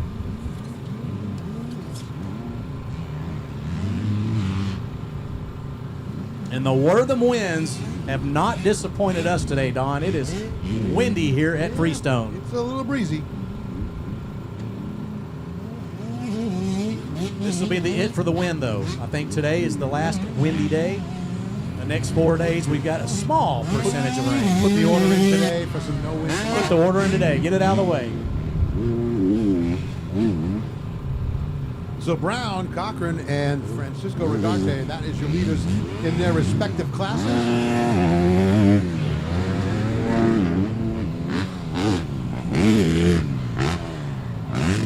Cochran reaching up there, readjusting his helmet. Not sure what he was doing. He did not pull a tear off. Yeah, you know, it might be one of those ticks like we saw Stewart did that. He'd hit a big and he'd tug on the chin of his helmet. Yeah. And it was like sort of just a tick that he had when he was comfortable and he was charging. He'd get in the air and yank that. We need to ask him about that Thursday. Like, why were you doing that back then? Not that they're nervous, but is it a nervous little thing to Like I do? say, I just think it's one of those things you get in the habit of doing, and you just keep doing it without even realizing after a while. Yep. If you're just pulling in here to Freestone County Raceway, and there are some people pulling in, we want to welcome you here to the 16th annual running of the 7MX James Stewart Freestone Spring Championship presented by Guts Racing. James Stewart will be here. Yeah, make sure you get your transponder for tomorrow. E-score is set up over next to the Stasic Registration Tower.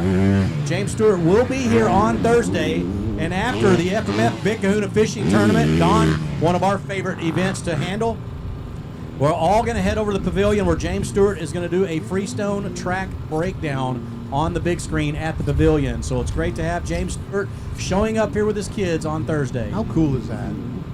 The fastest man on the planet, and that is not not debatable. And if you want to have somebody tell you how to take this part of track apart, let's face it, we watched him do things on this track that did not seem possible. Yeah. We watched James, I mean, he revolutionized speed.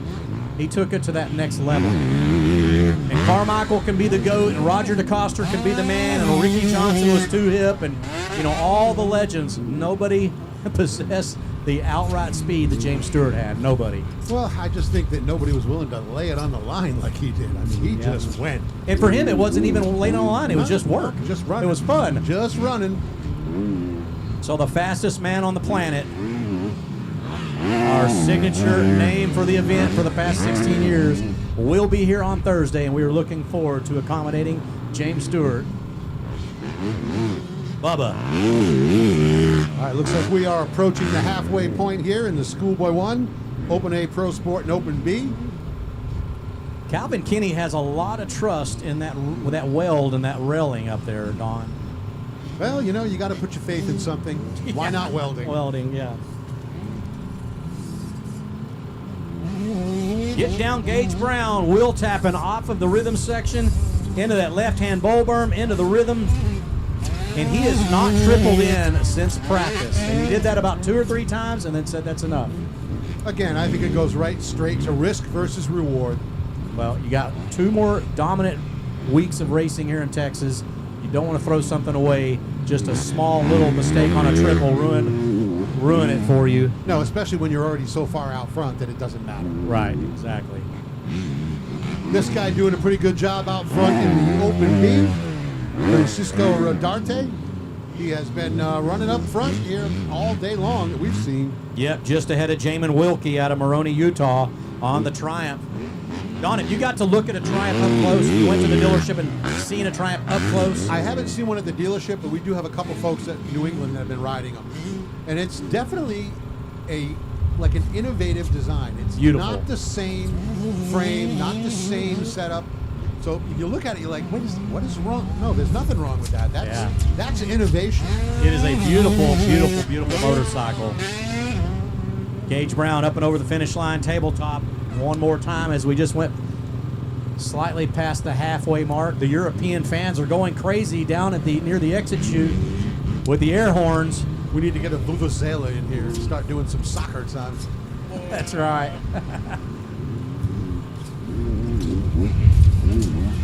Carter Cochran has slowed up a bit, and you wonder if that conditioning, he no longer trains and rides every day. It's not chasing the dream, it's just for fun. Well, not only that, but you're not chasing the rabbit either. You don't have anybody to kind of push your pace. Sure. So when you get in the middle of the race and you're by yourself like that, also, okay, you know, I'm just going to have fun. Right, and also Supercross is a mental beatdown. Oh, big time. Because it's the timing aspect mentally wears a guy down. It's not so physical, it's mental. You have to hit your marks. You hear riders say that all the time. The guys that are mentally strong are the ones that are going to be there at the finish. That is why my Supercross career never took off in January '94 at the Houston Astrodome, because I was mentally ill. Well, there you go. That's right, Don. I would like to argue with you on that, but You can't. I can. Here comes Rodarte.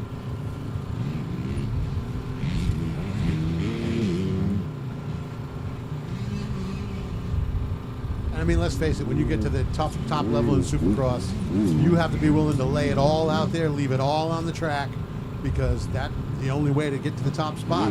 Matter of fact, Eli Tomac, he actually left a piece of himself on the Daytona track. Wasn't that something? Well, on the podium. Yeah.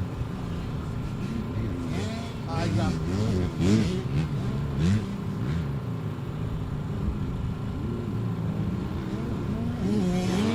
So Brown continues to solid run out front, just pounding out the lap.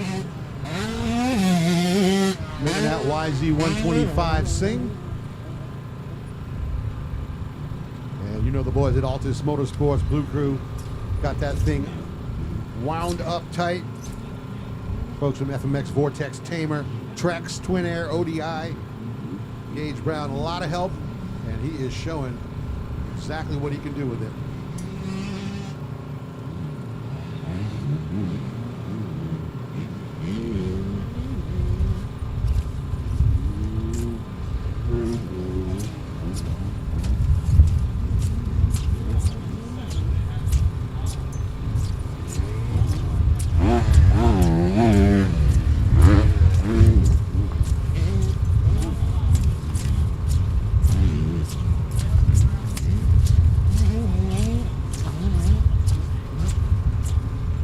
So this is race number 5 out on the track. Race number 6, the 65cc, 7 to 9 and 10-11 is next off the gate.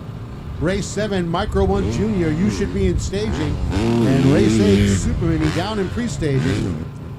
Yeah, and they are down, loaded in the gate. Our 65cc riders, Don, they are completely loaded up in the gate. Gage Brown on your TrackCast.tv screen here, making it look easy.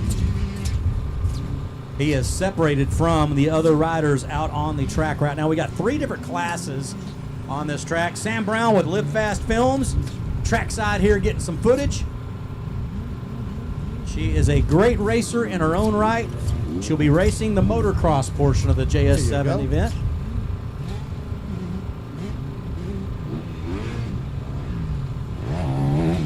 Rodarte.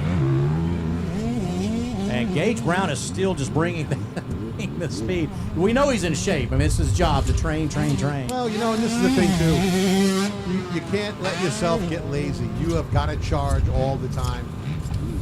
I believe it was Dowd I was talking to who said that to me. He said, listen, I have this longevity because I never look at anything like it's finished or it's easy. Right. Everything is a challenge. You got to push. Very wise words from John Down. That's it. The junkyard dog. Yeah. As it stands, I believe still the oldest person to podium in an AMA national event. Yeah, probably. Yeah. It's either going to be him, Cooper, or LaRocco, but probably Dowd. I think it was John, because he got a 3rd overall at Southwick when he was 45, Yeah. 46. Yeah. Whooping up on these 17-year-old kids. Yeah, well, that was kind of unfair to those kids because that was his home track. The only other home track guy at Southwick would be Tony LaRusso, who could go out there and smoke the factory guys as well. Well, back in the day, Henry was, before he had his second accident, which actually took his legs, yes, he would show up at a national in a pickup truck with one bike and an easy up. Just dominate everybody. Just walk it. Yeah. Just dog walk it. You grow up in that sand. Pulling a whole shot on every factory guy on the gate. Yeah.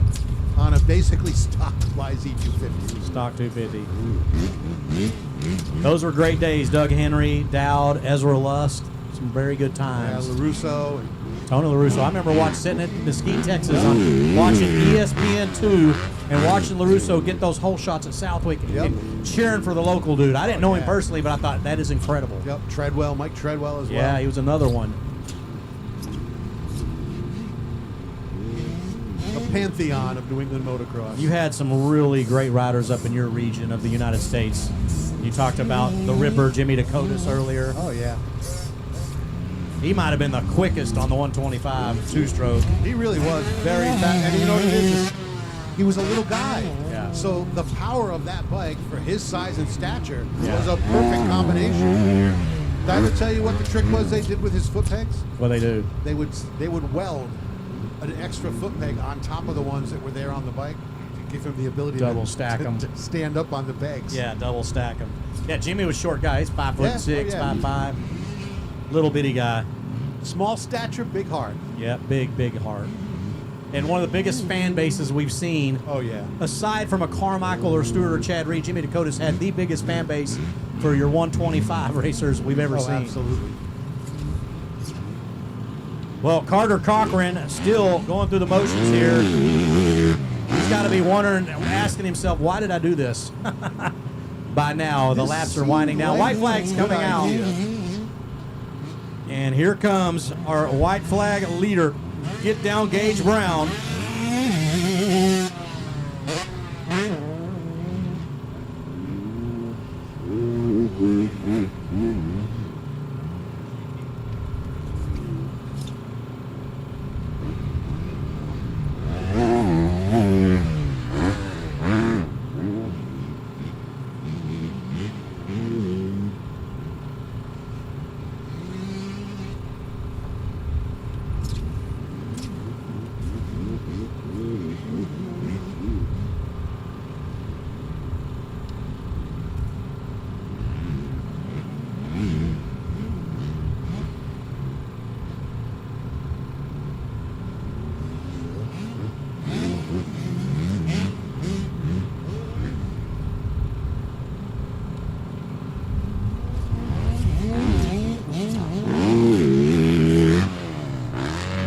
And that is going to be the checkered flag race win for the Blue Crew Yamaha Altus Motorsports Moose MX Tire Dunlop ride. Gage Brown with the win for the Schoolboy 1. Carter Cochran going to get the win in the Open A Pro Sport. And we are looking for the 17 of Francisco Rodarte with the win in the Open B. Wilkie and Crayable second and third. And we are going to be sending a gaggle of folks over to that podium here. Get to know you over there, JP. We're going to send it over to you. Thank you, Don. See Don. Yeah. Hey, guys, here we are at the winner's circle. Who is this guy? Wait a second. Am I having a flashback? Once again, ladies, we are down here at the winner's circle. Gage Brown. Get down, Gage Brown. How you doing, buddy? On behalf of Freestone Raceway, we congratulate you once again. So, tell us a little about the track. Is it changing? What's going on out there? It's getting a little blown out, but I was just trying my hardest to stay flowing the whole time and not give up and not let my lap times drop. Just try to stay consistent the whole time and never really get tired. Well, that's awesome. It didn't look like you get tired for me. I got tired of watching you because you were going so fast. But anyways, very cool. I know there's people in your corner you want to thank.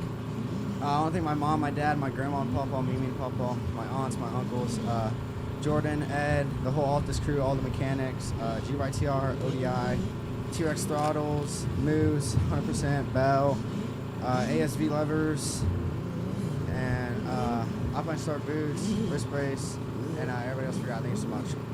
Well, congratulations once again. Now you get another plaque. Also, go down to registration. First place gets a trophy also. Then you get a bottle of champagne. I'm getting out of here on that note.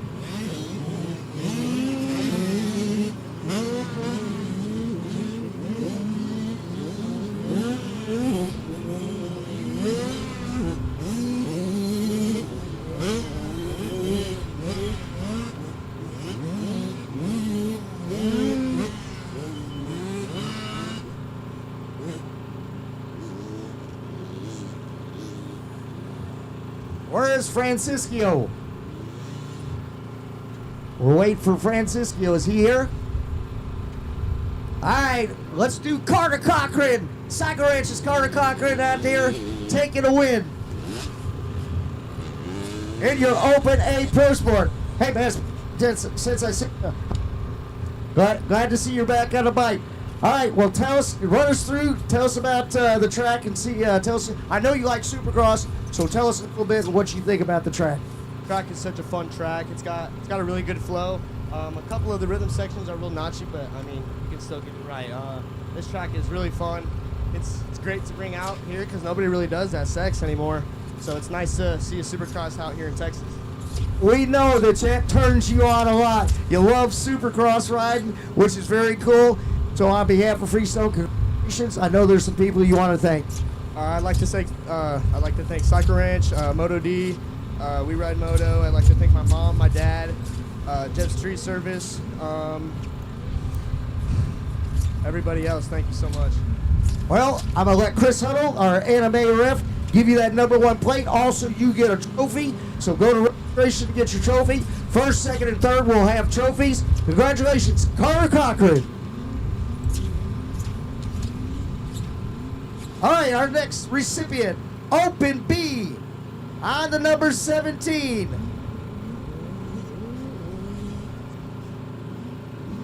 Francisco Ugarte. He takes in the Open B class. On behalf of Freestone Raceway, we congratulate you on that. Run us through that. Tell us what you think about the track. We're trying to get all the input we can since this is kind of something new for us. So tell us what you think there. Honestly, the track's not too bad. I mean, it was a little wet this morning, but I thought it was good throughout the end of the day. Some sandy spots like off of the lips, but other than that, it's kind of good for now.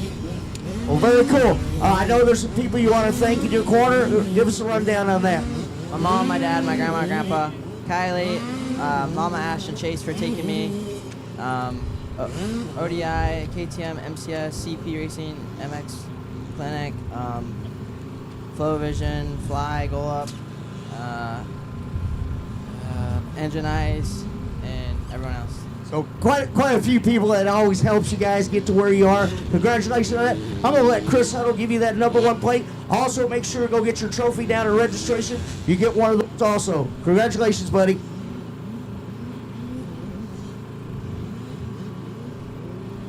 All right, so we're underway here with 65, 7-9, and 10-11. The 93 of Jeff Seethoff with the hole shot. He holds the lead for the 7-9 class. 555 of Bretton Gonzalez to second, and the #9 Case Schwarzfager in third. Looking at the 10-11, it's a 77 Ryder Anderson, 21 of Rowdy Rabones, and the 613 of Lucas Harrison, the top three. Whoa, 21 of Rabones out of shape over that double, stays on the bike.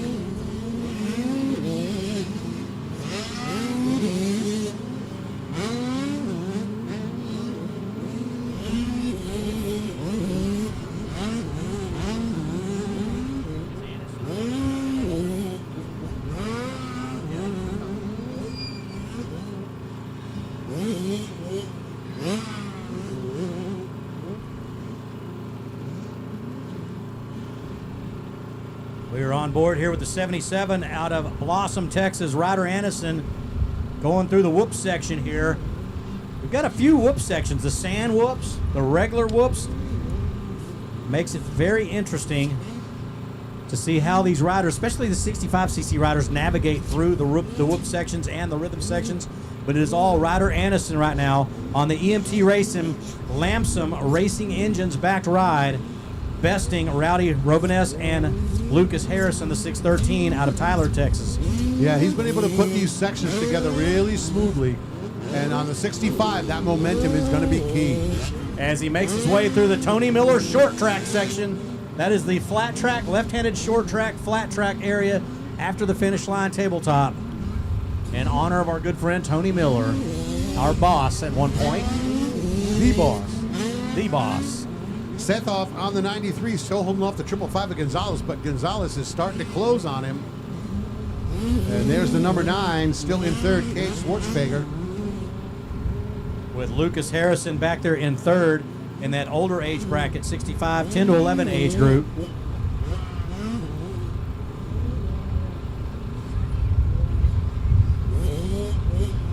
There is Connor Levering out of Bastrop, Texas on the Bees Moto Lab. Levering back in around 5th or 6th position, I believe.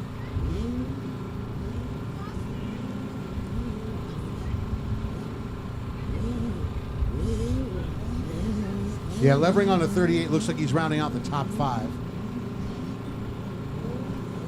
And here comes the 77 of Ryder Anderson up and over the finish line tabletop. If you're watching on TrackCast TV, we'd like to welcome you on board here with the online broadcast.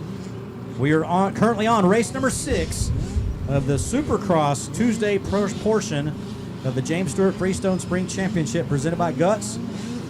Sanctioned, of course, by the National Motorcycle Association.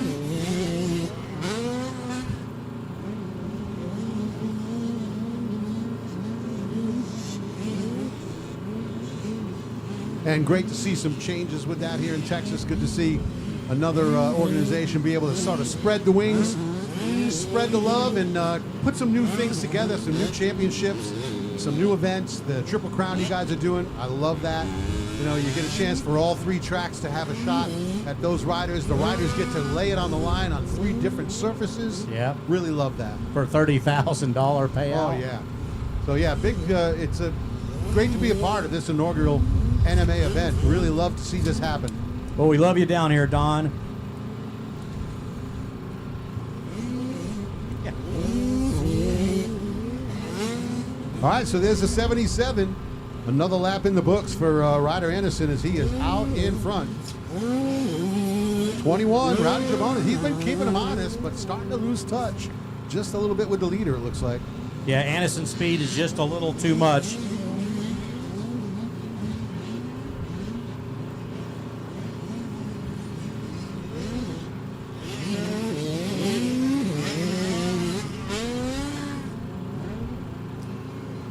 Satoff leading Gonzalez. Still, Gonzalez not able to get around Satoff out of Sterling, Illinois, Don. He's been getting closer, though. He's been chopping into the lead. So who knows? We've got a little bit more time in this race. He can have a shot at making that move. There is Cade Swartfogger out of Knox, Pennsylvania, the number 9 on the Jones and Roman MX School 110 Racing. Hex Moto, Minton, and 100% goggle-backed effort. And there you see the second place rider a little smoother through that step-on section there. He's going to close right up on the 93. Yeah, we're talking about Bretton Gonzalez is closing in now. Again, he's able to get that double. Oh, yeah, he doubled, and that sets him up for that outside line to carry more speed. Now he's at a commit after that double just to carry that blazing speed, and he will be set up to make a pass, Don. That's interesting, that line selection there. And I think he knows that. I think he's sizing that up for the next lap or 2. Yeah, and that might be something that he did in practice or in the heat race, and he said, you know what? This might come in handy. I got to remember this line.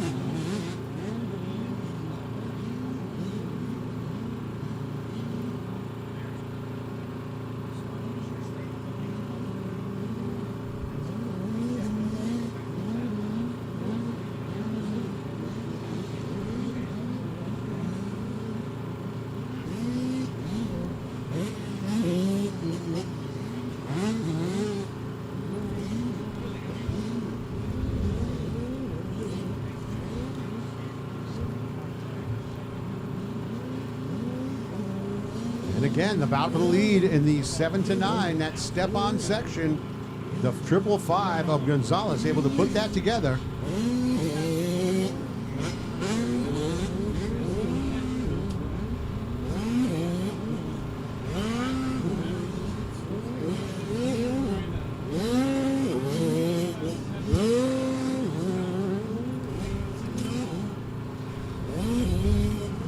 So final lap here.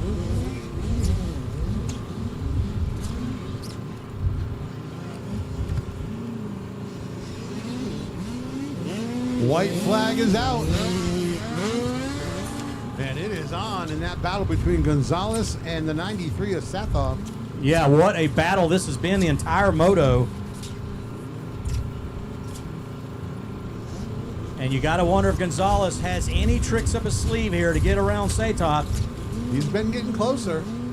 That inside rhythm section where he has that step-on line, that brings him right up. If he can get a little closer coming into that, that might actually give him the pass. So here he is, he's a little closer. Oh, Donnie's all over him. And he's not afraid. Here it is. He's going to double past. Can he hold it? The pass has been made. Now, can he hold that pass? This is the battle that's been brewing for the last 6 laps, Don. So the Checker- 77 takes the win in the 10-11. Here we go, Shan. It is on for the win in the 7-9. 555 goes inside this time.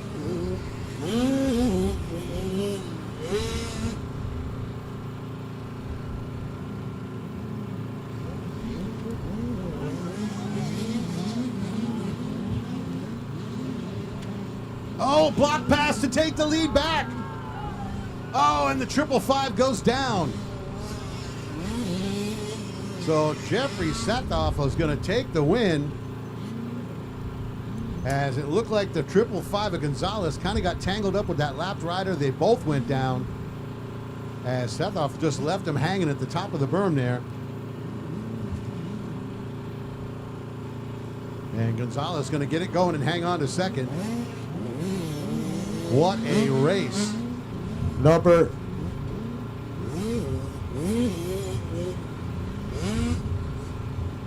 All right, right here at the winner's circle for our 65cc 9-year-old class. We got the winner up here, number 93, by the way, of Sterling, Illinois.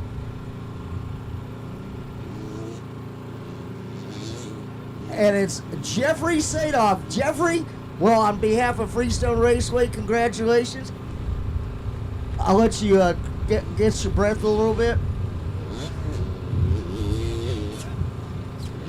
Tell me when you're ready, and we'll go over. You good? All right. Well, congratulations on the Supercross win.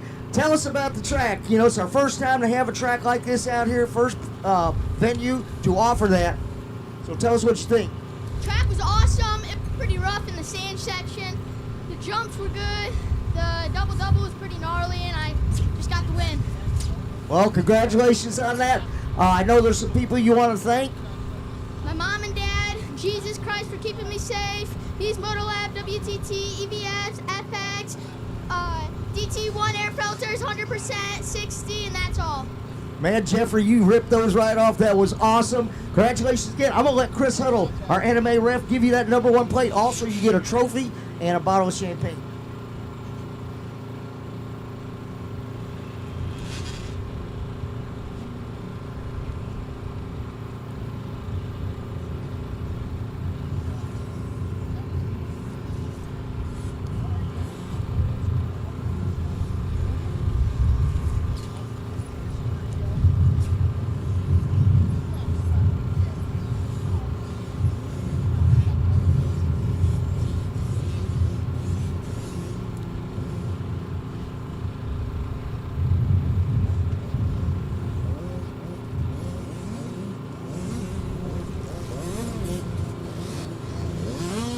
Is that sheet of paper I dropped? Okay. And I think it's a 10, 11-year-old class. Okay, we got our winner right up here, Ryder Anderson, man. Congratulations, you're looking good out there. I've been watching you all morning. On behalf of Freestone Raceway and the NMA, I congratulate you. Tell us about the track. I liked it. It got a little bit dry at the end, but all day I liked it. Well, that's great. All right, well, tell us who's helped you to get here. The Lord Jesus Christ for letting me wake up today. Mom, Dad, Altus Motorsports, and Troy Lee Designs for my gear, and Game Moto, Bud, GC, Greg, and everybody else. Well, congratulations. I'm going to let Chris Huddle give you that #1 plate. You also get a trophy and a bottle of champagne. Congratulations, Ryder.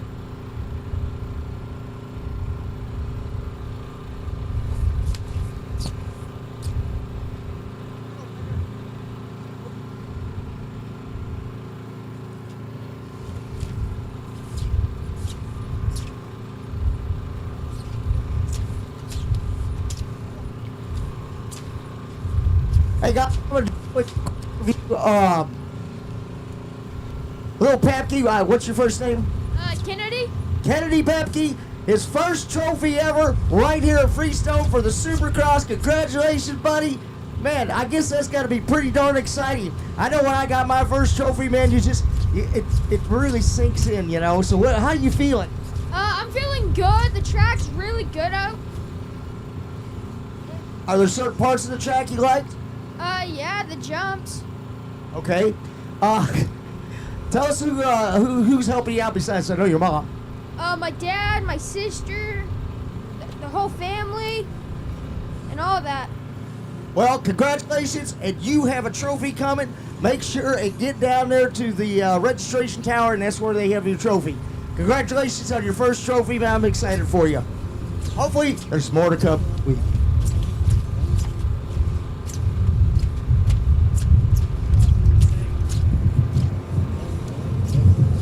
All right, so underway here in the Micro 1 Junior. Grabbing the whole shot and holding the lead, the 454 Cruz Galvin on the Alpine Stars Altus Motorsports ride. 252 at Jason Nassani making the move to second.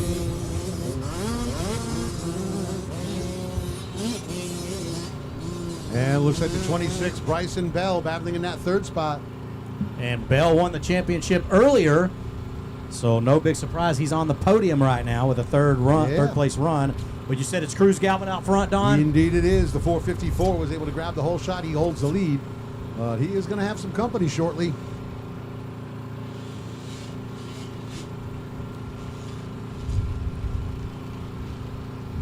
So the 252 and Nassani able to get the second spot, and he is starting to close up on the leader a little bit as they come into that inside rhythm section.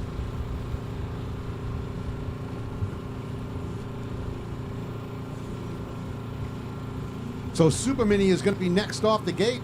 Race number 8, Super Mini next off the gate. Micro 2 Senior, race 9, you should be in staging. And race 10, Open C, down in pre-staging. Yeah, we've got about 10 more motos to go, or 10 more main events to go, Don. Yeah. This beautiful afternoon. Oh, absolutely gorgeous. Your leader a little stuck in the sand there, but keeps himself moving forward.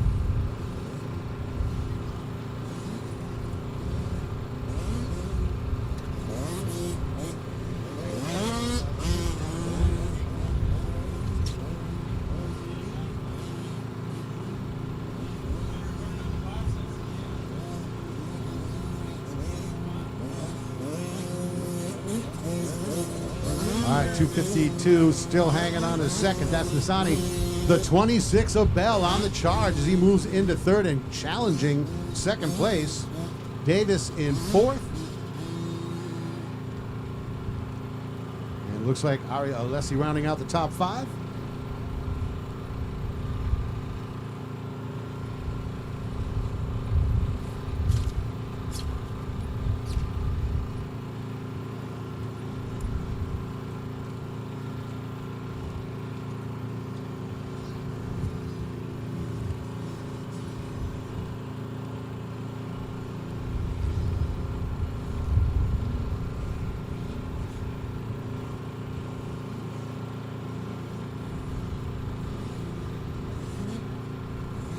All right, your leader working through that inside rhythm section on the 454.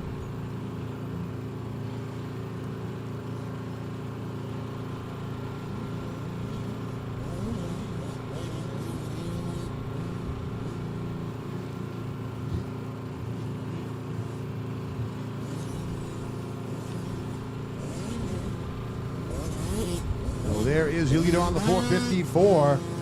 The Alpine Stars Altus Motorsports Troy Designs Guts Racing ride. Chase Nassani and the 80-26 of Bryson Bell still second and third. Bell closing the gap a little more. And he's bringing the 411 to Tate Davis with him.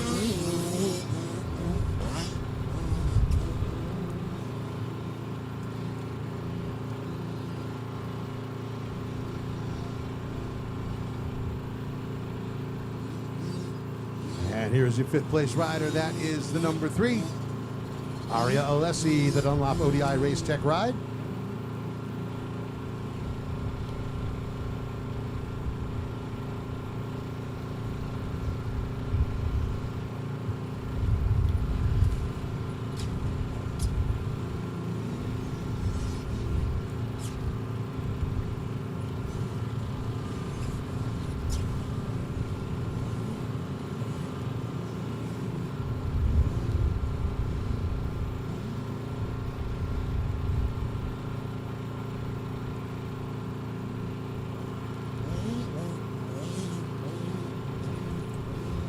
So no change at the front of the pack here for the riders in the Micro 1 Junior 4-6 Limited.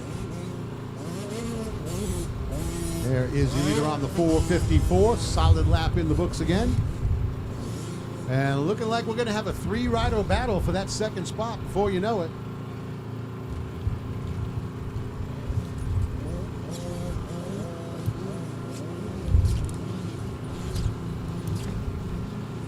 So Jason Asani, Bryson Bell, and Peyton Davis, they are working up to a 3-rider battle for the second spot here. Bell trying to get a little bit more of an advantage.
And look at this still. 3 riders all in that same section. You got what? 2 bike links between them, and we're talking 50cc bike links, and not a big one. That means there's no separation in skill set. They don't know how to separate from each other. Oh, you throw a picnic blanket down, you'd hit all 3 of them. That's right.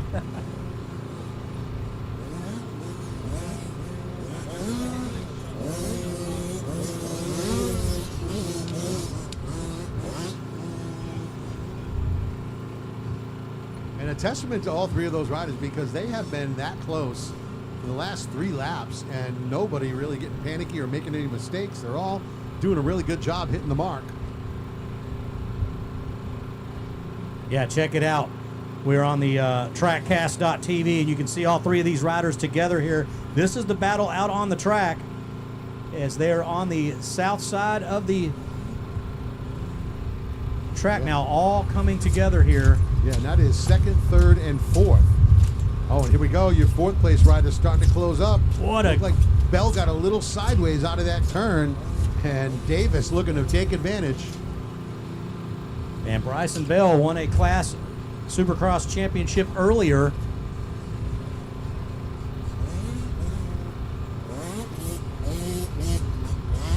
There's the 454 of Cruz Galvin.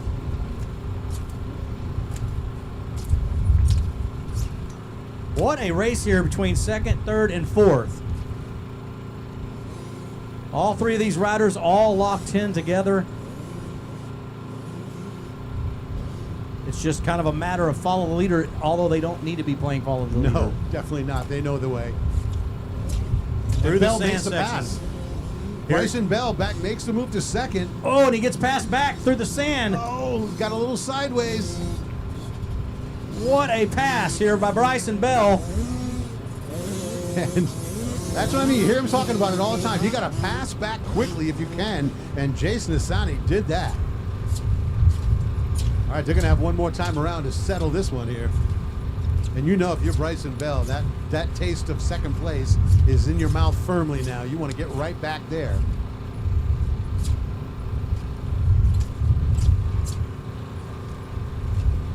It is Cruz Galvin still out front, cruising his way here out of Norman, Oklahoma on the Alpine Stars, Altus Motorsports, Troy Lee Designs, Brock Factory, Gut Seats, and Huxon Brand Graphics. Out front, leading the charge here in this Micro 1 Junior 4-6 Limited class. That cloud coverage feels good, does it not, Don? Oh, it's lovely. A little bit of cloud cover, a little bit of breeze. All right, a little bit more breeze than really. White flag's going to wave here for Cruz Galvin, the 454 out of Norman, Oklahoma. 1 lap left here, Don. Yeah, and he's been all alone out front, just kind of running his laps. And sometimes that makes it more difficult when you don't have that rabbit to chase. All right, here we go. There's that battle, second, third, and fourth. And look at this. Tayton Davis now going to try and sneak up the inside to take third. He showed a wheel to the 26 of Bell. Well, he's got just a little over a lap to make this pass to move up to third.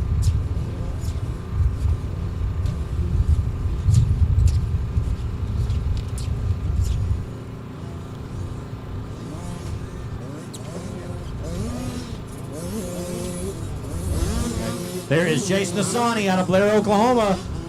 And look at Mechanics Row Sweeper. Dad's yelling, screaming, going crazy. My favorite thing is when they show how big a fish they bought. Yeah, it's this big. I caught a 12-pounder this big. What are you doing, man? It is Nasani right now leading Bell and Davis.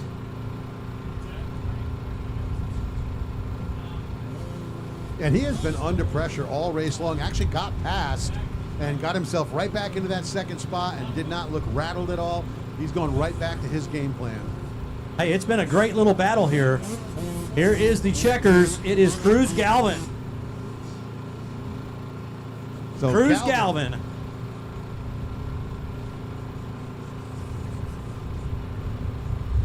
And we are not done with this one yet as we continue to watch that battle for second place. And they're working that inside rhythm section.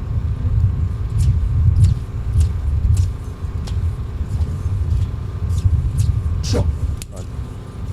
All right, ladies and gentlemen, here we are down at the winner's circle.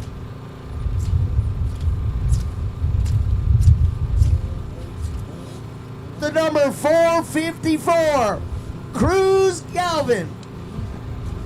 Chan's crawfish, buddy. You ready for some crawfish? Yeah, I mean, it's about that time. Maybe they'll have them this weekend. Normally they have them on Saturdays down there in town in Memahia. Anyways, congratulations on the win. On behalf of Freestone Raceway and the NMA, tell us about your race. It was fun. The track's cool. It's a little bit dry. Was there a certain part of the track you liked better than the others? Yeah. Which ones were they? It was a double-double right here. Well, that one really got you excited. Double-double. Well, congratulations once again. I know you got some sponsors you want to thank. Before I say anything of my sponsors, I just want to thank Jesus for letting me do this. I thank Game Mode, my dad, my brother, Jesus for making me safe, Game Moto, DC, Coach Greg, Bud, Alpine, Troy Lee, Guts. That's it. Well, okay, that's a lot. You know, it's a lot for you guys to remember and memorize that kind of stuff. But I'm going to let Crystal, our anime ref, give you that number one plate.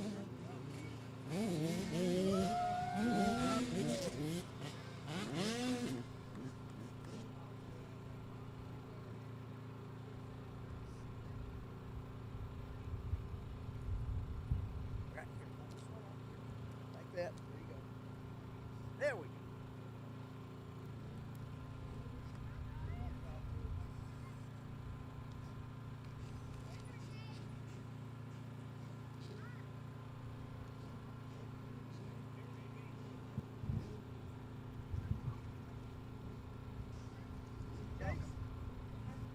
Hey, do me a favor.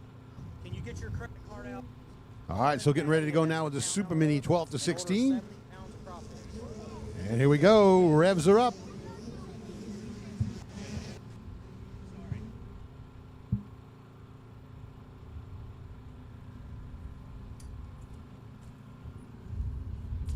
Who? And it's going to be the 100. Talon Hill with the hole shot. Okay, I got one rider down here, Don. Number 252. Okay, Jace Nasani. Jace Nasani. Hey, buddy, congratulations on second place, right? Okay, walk us through the race and tell us what your thoughts were. Game Moto. No, just about the track right now.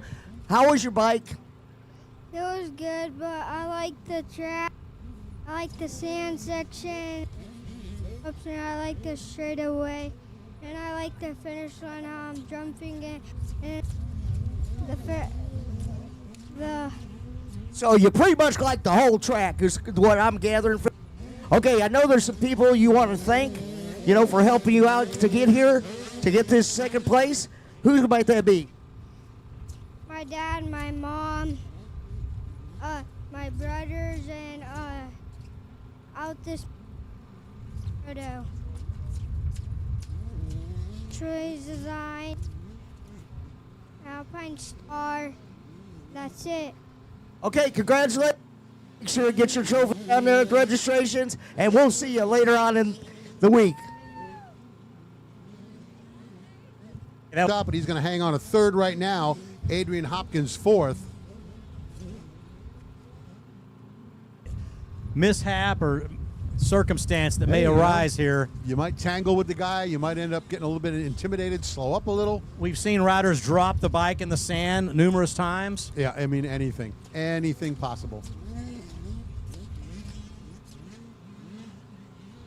I want to compliment the crew here for building this track because it is very amateur friendly. It's challenging. It's definitely challenging, but the vets, the women's, the little kids, they're all able to get through these sections, and it's just an incredible 7-lane track here at Freestone. Yeah, all different skill levels can find something challenging. And it's only going to get better each and every year. Now, my question is, are they planning on leaving this here throughout the year? Yes, this is here. It's here for good. You're going to have a 10 times better track in 2 weeks, 100 times better in 3 months. You're going to have the more it works in, the more you figure out, okay, you know what, we need to move this here and that's got to go there. It just gets so much better. They're going to plant some grass out there so it'll grass in. Yep. It'll be really nice, get rid of some of the dust.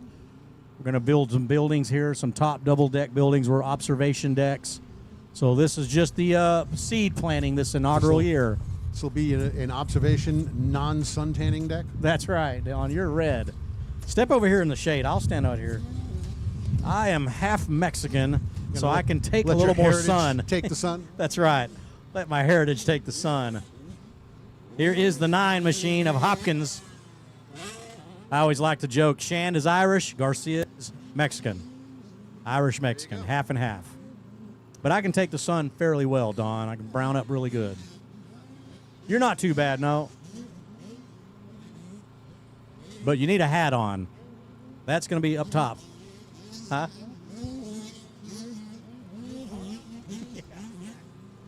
Here is Cash Tucker, the 194. Just ahead of the 94 of Jackson Wright, and Talon Hill quietly still back there in third. Again, he's just stalking those two guys, just waiting to see if something happens. Sometimes that's sometimes it's good to be in third because you can gauge, and sometimes it's frustrating because I can't improve it. Yeah, I'm not. You're there, and you just can't get close enough. Can't close the gap. Well, if he's a smart rider, and it looks like he is, he's going to learn the lines, go to school a little bit out there, see where these guys are picking up the time, and then try to use that to his advantage.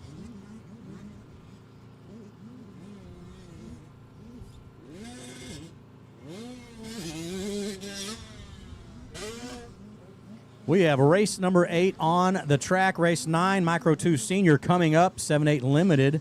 We got race number 10, Open C, down in staging. And in pre-staging, we've got race number 11, 65cc, 7 to 11 age group, Don. 7-11, they're open all night. That's right. That is a Dallas-based business. There you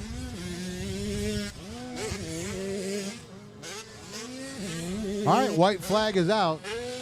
And it does look like the top two kind of edging away just a little bit from the 100. But again, cannot be unhappy about that. Nope. Cash Tucker will be seeing J.P. Parsons another time for the second time. Barring, of course, any unforeseen crazy circumstance. Anything that might possibly happen. That's right. Cash Tucker on his way to a Super Mini 13 to 16 age group win. So working the final lap here. And once again, a reminder for all you folks that are rolling in today, you need to get over to the eScore trailer and get your transponder. Don't wait. We're going to need to have that. Get it all set. We don't want to be scrambling first thing in the morning. So if you're rolling in today and you do not have your transponder yet, get over to the eScore trailer now.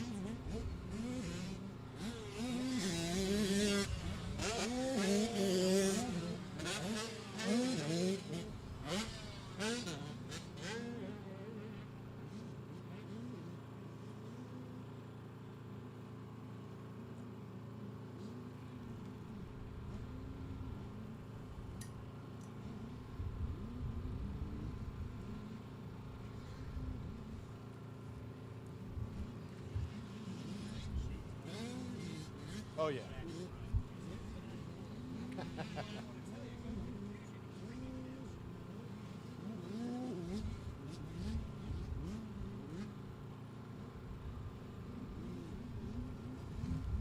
All right, you leaders working that inside rhythm section one more time.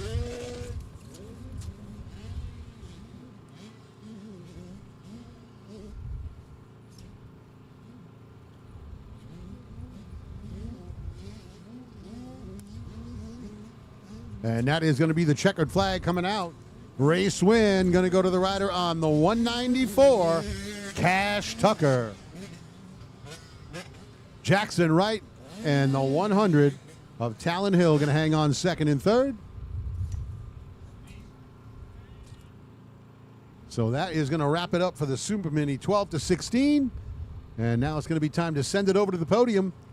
Talk to our moto winner and the champion in this class with JP over there. JP, we'll send it to you, bro.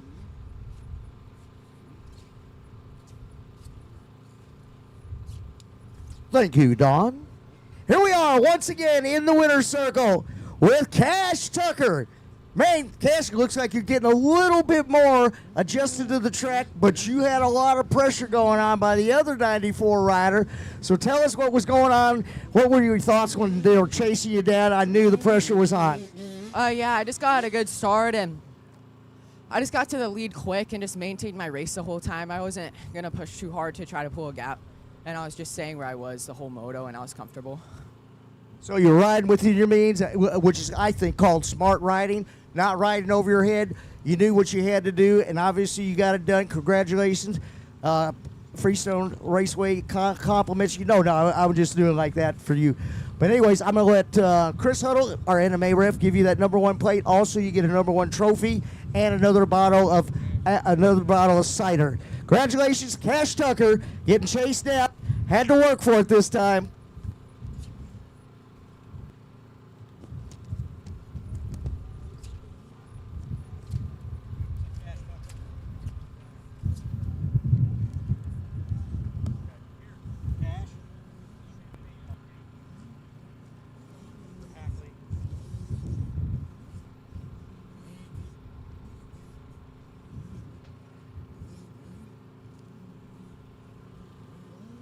Sean Hackley Sr. down here getting a good photo op with his rider, Cash Tucker.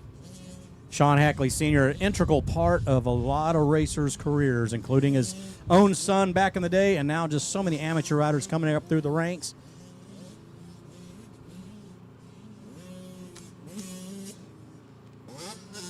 So that is going to do it for the sight lap for the Micro 2 Senior. They're going to line them up in the gate.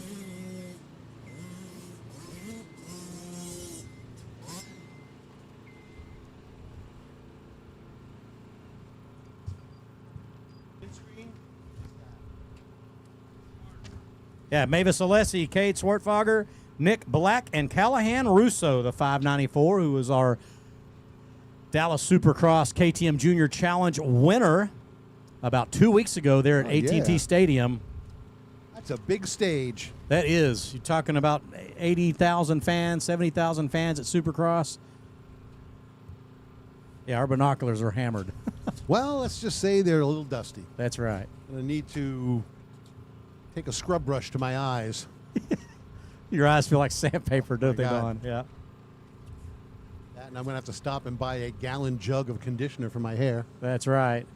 Here we go. Russo, Alessi, Swartfogger, and Black, your 4 entries in this Micro 2 Senior 7-8 Limited age group and class. And it is going to be Cade Swartfogger out of Knox, Pennsylvania, out front, large and in charge here early on. And the big question is that going to be Nick Black or Callahan Russo in second or third?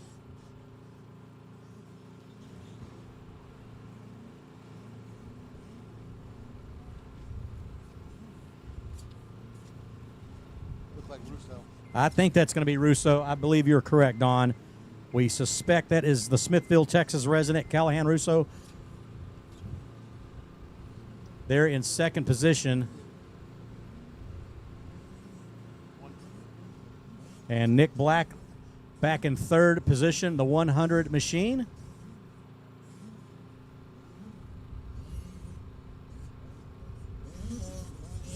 But the number 9, Cade Swartfogger out of Knox, Pennsylvania, making his way into the finish line run approach. It's a double-double out of a left-hand bowl berm. He's got that dialed. He does, Don. You're absolutely right about that, buddy.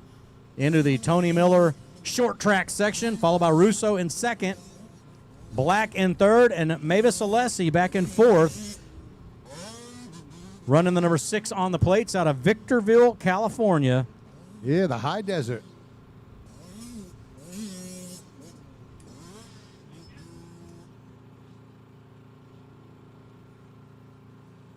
So again, Micro 2 senior riders on the track here. This is race 9 in the order. Open C, race 10 next off the gate. Race 11, 65, 7 to 11 in staging. And race 12, the girls senior, down in pre-staging as we work through the race order here on day 1 for the 2026 7MX Championship presented by Guts Racing, the inaugural Supercross event. We are on race number 9 out of a 17-race main event set. We've got race number 10, Open C, down on the gate.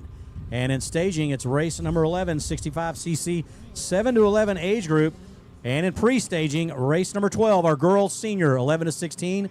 You ladies need to make your way down to the pre-staging area. And there's your leader again, up and over the finish line jump. The number 9 getting it done early. The 110 Racing Hex Moto Minton 100% ride of Swartfogger. Yeah, he makes his way into the Tony Miller short track section over the number 1 roller. At the first turn, Don, there's about a 4 or 5 foot tall roller. It's really cool because it slows those riders down. Well, the other thing it does is it gives you an outside line because that roller doesn't go all the way across. Sure. If you've got a bad gate pick and you're on the outside, you might just decide, you know what, let me try and run it. Yep. And just run it NASCAR style up against the wall there. Yeah, you're right. You're absolutely right about that. Folks, if you're just pulling in here to Freestone County Raceway for the week, registration is open over the Stasic Registration Tower. Do not forget to pick up your transponders there at eScore, which is the trailer just to the left of the Stasic Registration Tower. You can tune in to 88.3 on your FM dial, listen to the speakers, or you can tune in to TRACKCAST.tv on the internet. Yeah, watch the live stream, get all the audio call. Oh, what a save. What a save, Don. Russo was fully sideways. Looked like JP at 2 a.m. at the bar. Fully sideways. Fully sideways. What a save by Callahan Russo. Yeah, that one was one for the books. I did not think he was going to hold that up. I figured he was going to drop that bike. But a good ride here for Russo in second place, a quiet second place. He does not have the speed to hang on to the number 9's rear fender of Cade Swartfogger, but Russo clever enough to hold on to a second place ride here in this Micro 2 Senior 7-8 Limited class. He put himself in a good spot off the gate and has been able to kind of capitalize on that. Here is our third place rider. That's going to be Nick Black out of Uniontown, Pennsylvania.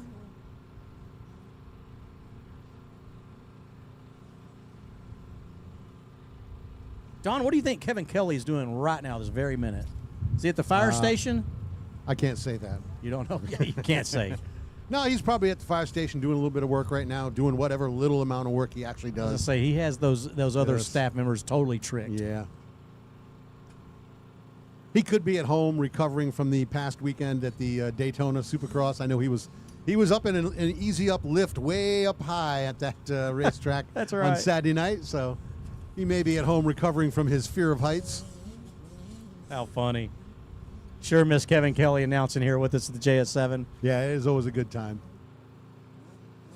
It's been about 4 years, I guess, since he was able to join us. Oh, I think that's because the Red Bull started doing that Day in the Dirt down south, and Yeah. he is a Red Bull guy. Sure. He's been working for them for years, so I think he, is more committed to that at this point. So he's got to stay with his home crew. That's his. Yeah, he's employed by them basically.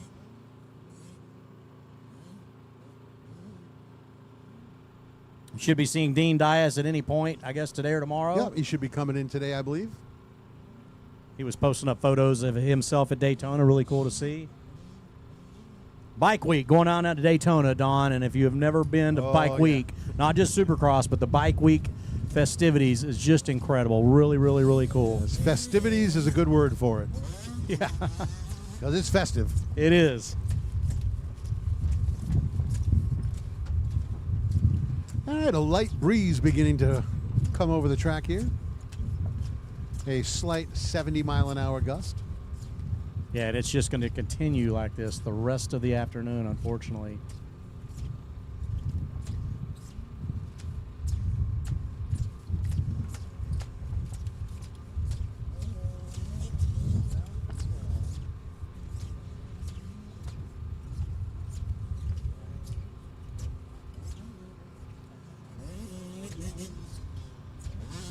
There is our front runner and our leader, Cade Swartfager, out of Knox, Pennsylvania, number 9. His sponsors listed Jones and Roman MX School, 110 Racing, Hex Moto, Minton, and 100%. Big shout out to 110 Racing. They are one of our event sponsors here. Yeah.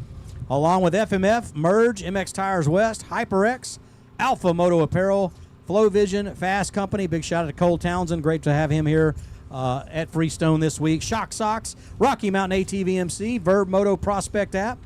Just got to talk to Chris Tassine a few minutes ago. Be sure and download that Verb Moto Prospect app whenever you can. Oh, I got it on my phone. Tamer Whole Shot Devices, Altus Motorsports, EBR.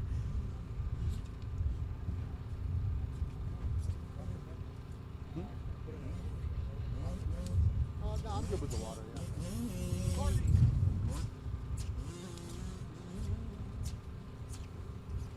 All right, so looking for your leader to work that inside rhythm section. There's the number 9, checking up on that inside double.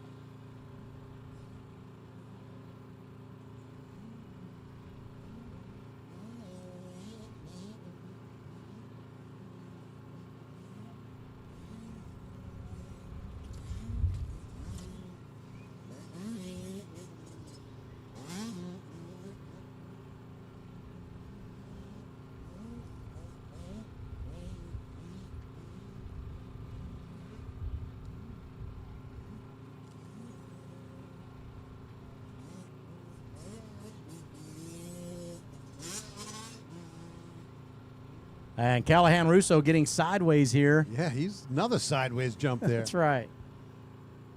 Making me a little nervous.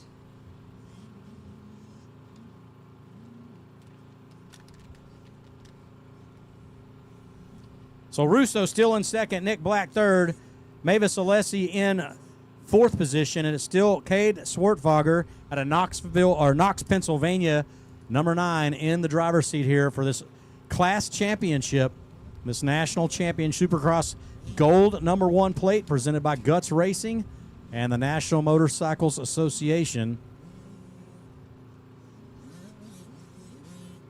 Yeah, it looks like we got the white flag in hand, so the next time we see the 9, we're going to be down to 1 to go, and he should be coming into that sand section. There he is.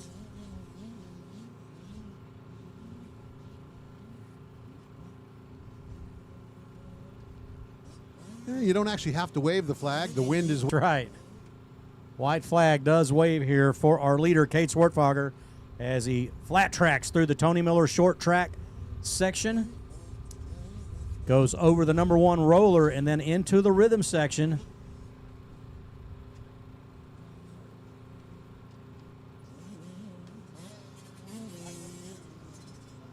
And Callahan Russo continues a solid run in second. The Dirt Labs, Kirby Moto Works, Gibbs Moto, ASV, One Industries, 6D, Scott Ride.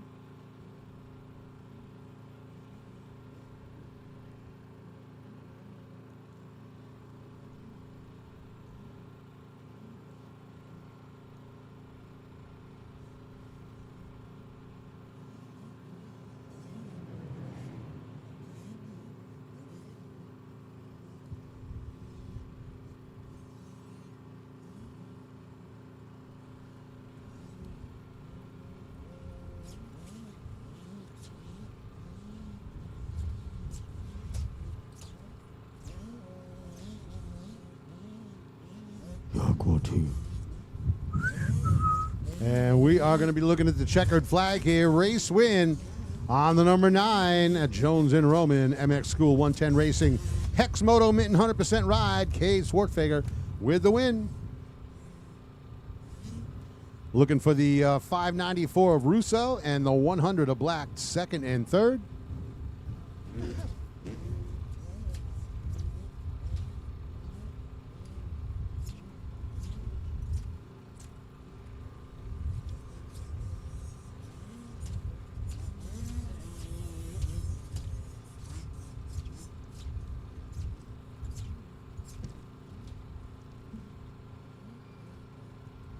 Well, here we are once again at the winner's circle with the number 9, Cade Swartzberger.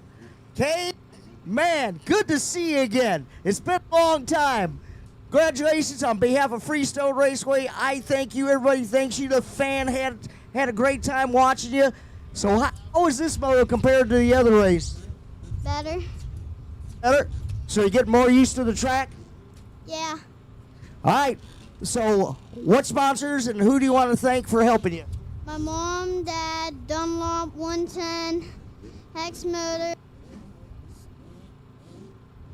Scott. I forget all of them. 60.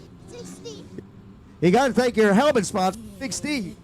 So, hey, well, I hopefully covered your sponsors. God for keeping me safe. Yes, that is correct, young one. So congratulations. I'm going to let Chris Huddle, our anime ref, get that number 1 plate along with your champagne. Make sure to go get your other trophy at registration. It's like the Happy Meal deal. Trophy here, trophy there, trophy everywhere.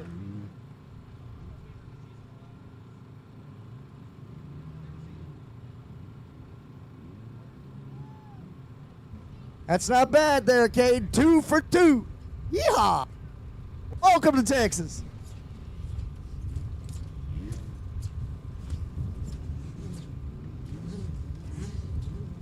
All right, sight lap underway here for the Open C.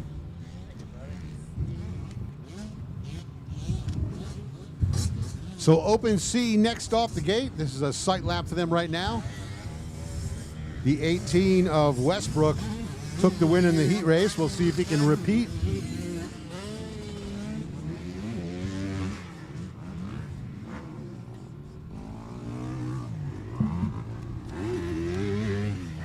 So again, Open C is out on the track for this sight lap. 65-7-11. You should be in staging. Girls Senior, race 12, down to pre-staging. Check sound. Well, who's going to be? Dylan Doyen with a whole shot, riding Ramos, Blaine Westbrook, Don? I got to tell you, I was thinking the 18 was going to be quick off the gate, but he has been giving up some position to the 53. Ramos has been quick, and the 85 of Doyen has been quick off the gate. So we're going to have to see. Track's a little rougher now. That first turn is going to have some different lines. So it's going to be a little dry slick going into that first turn. We'll see what they get. And there's probably not a lot of moisture down behind the gate as well where they're starting. No, yeah, I got to say that's probably going to be part of the factor as well.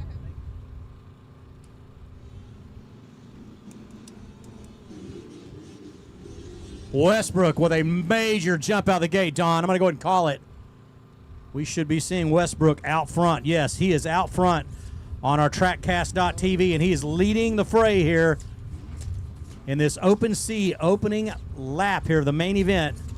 It is Westbrook in first. Looks like Ramos into second on the 53. And Ramos has the speed to keep up with Westbrook on the first couple of laps, I've noticed. And then Westbrook will start to slowly disappear. But you got to wonder, where is Dylan Doyen at? Because normally it's Doyen battling with Blaine Westbrook in these C classes. Yeah, and here comes Doyen into third, yes. Just ahead of the Kawasaki mounted rider of Mark Vieira. Oh, and Vieira goes down, cross-rutted in that turn. Announcer's jinx, Don. Well, it looked like he was trying to change up his line to keep Doyen behind him, and, well, it did not work out that way. Well, we'll see if what kind of talent he has to try to close back in and run into that top 5. He's got some real estate to make up. It is still the 53 of Ramos. Doyen in third, the 195 in fourth. of Austin Perry. This is the exact top 5 order I wrote down in the heat race. Oh, that's good. Didn't even have to redo it. Perfect, Don.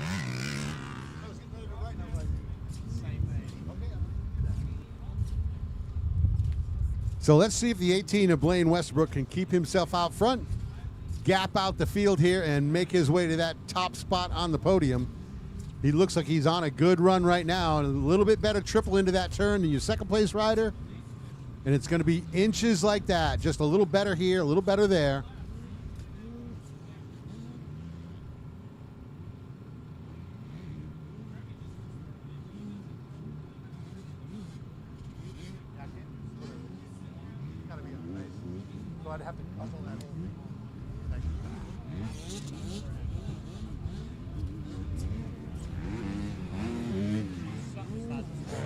All right, so Westbrook holding the lead, and it does look like he's starting to get away from Ramos.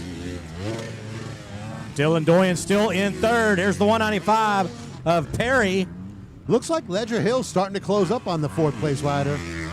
Well, when He's you run gonna that have number some 350 time. on the plate, you better be closing in. That's it, right? We watched Chandler Baker run the 350 his entire motocross career. There is the 379 of Lana O'Brien out of Valparaiso, Indiana, our lone female out on the track. Valparaiso. All right. See, you slow down. You're smart enough to slow down and actually enunciate. I just ran through it like try to just fake it till you make it type deal. Oh, rider going down. And that's your second place rider. So the 53 of Ramos drops the bike. He's going to go all the way to 5th. And you know what that does? That allows Dylan Doyen to move right up to second place. Now he's not nowhere near Blaine Westbrook, but first and second has been Doyen and Westbrook throughout the last 4 months of racing here in the great state of Texas. So the 195 of Perry moves to 3rd, and the 350 of Ledger now 4th. But Ledger's going to be the first guy in line that the 53 is going to try and get around. But yeah, look at this. Westbrook now has got a mile behind him.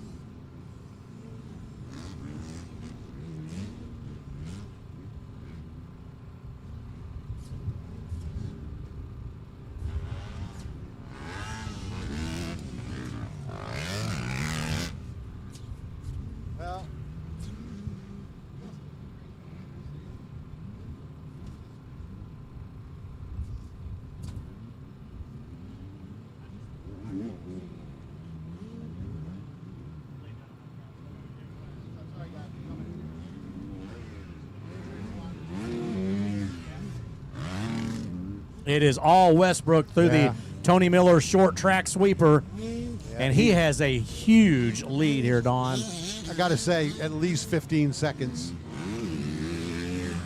And Dylan Doyen on that tri-up, a great rider. How about the 195? Austin Perry has now moved up to 3rd, and the 53 of Ramos has moved back up to 4th after dropping that bike and slipping back to 5th. So it's not over for Ramos. He can probably get back up into the third position. In fact, he is closing in very quickly on Austin Perry, Don.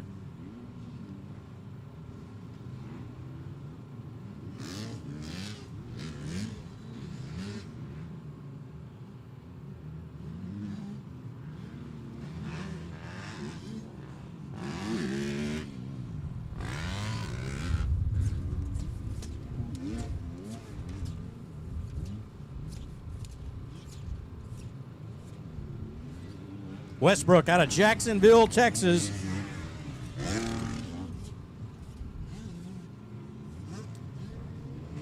Is just extremely smooth right now on this track. Here in this open C class. And Doyen still in second.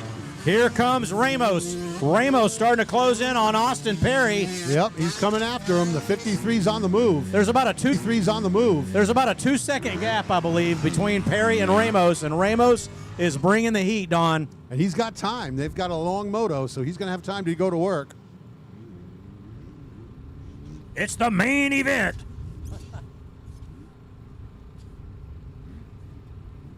Here is Lana O'Brien, the 379, Yeah, just out of smooth rhythm through Valparaiso, there. Indiana.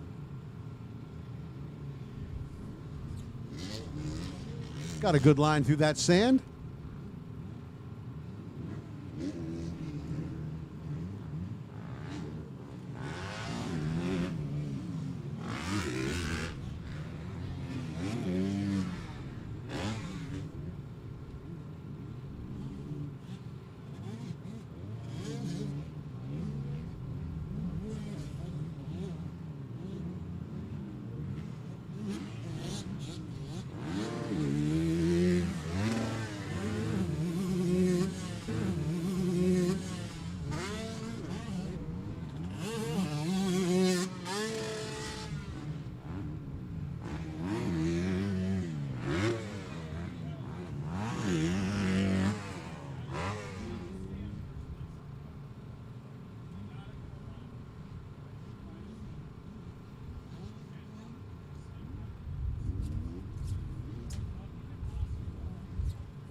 All right, looking for your leader through that inside section near the 18 of Blaine Westbrook. Shock Socks, Mended MX, Adventure Moto, Merge Racing, backed ride.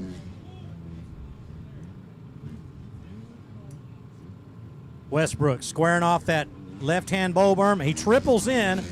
And we're down to 1 to go. Now he's starting to feel, he's like, yeah, you know, let me bust that triple out. I'm feeling good. Westbrook on his way to a Open C-Class championship here.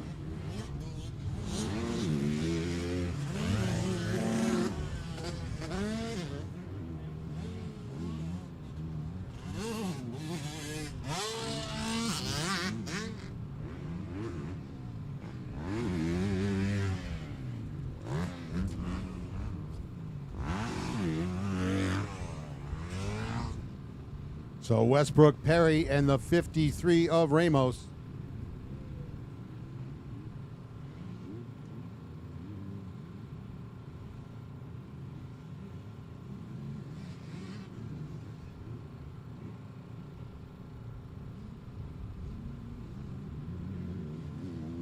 So there is the 18 of Blaine Westbrook. One more turn to go, and he's going to grab that checkered flag. And there it is. Checkered flag. Yep, instead of check sound, it's Chuck's son. Chuck would like that.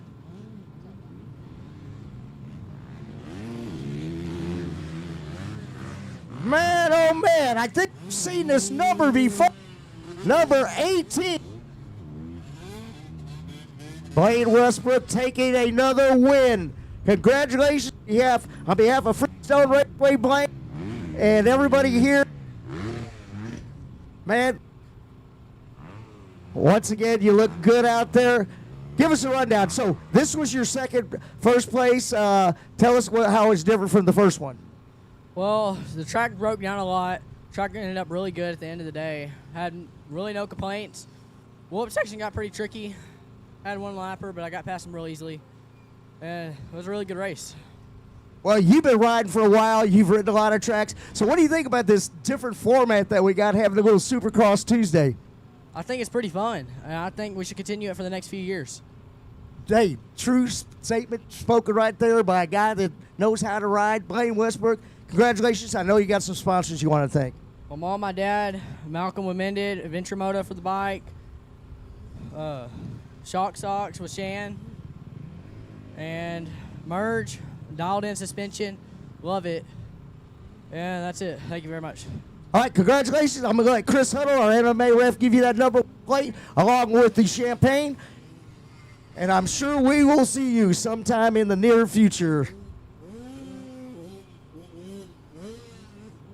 And make sure to go get your another trophy down at registration. They're actually waiting for the plates. But second and third also gets trophies and a bottle of champagne if you guys want to grab one.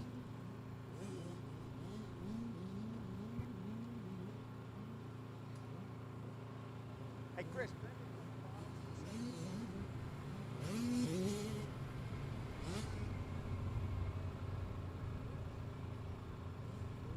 All right, Don Collings, what is happening out on the track, buddy? Well, we got sight laps underway for the 65 7-11, and it looks like they are completed with those sight laps and lining up in the gate. So race 11, 65 7-11 next off the gate. Race 12, girls senior 11-16. You should be in staging. And race 13, 85 10-14 down to pre-staging. 65 7-11 wrapping up their sight laps and racking them up in the gate.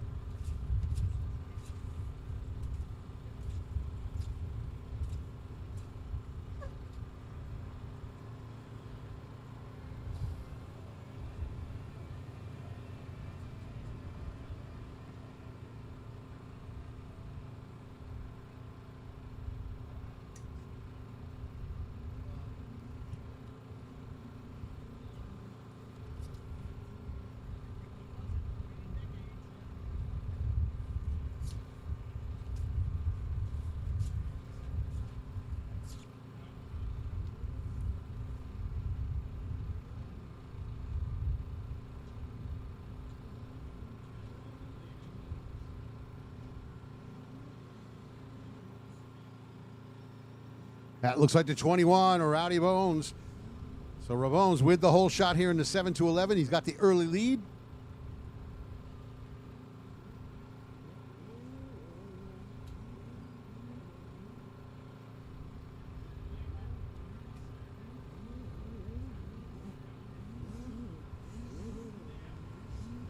And looks like Anderson on the 77 into second.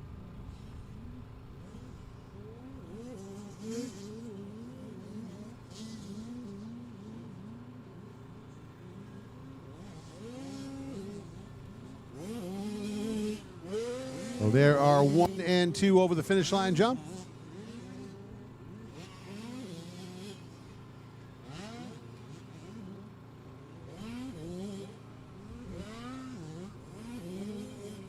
Jeffrey Sadoff in third on the 93. Liam Shemwell fourth on the 821. And it's going to be the 38. Connor Levering rounding out your top 5 here on lap 1.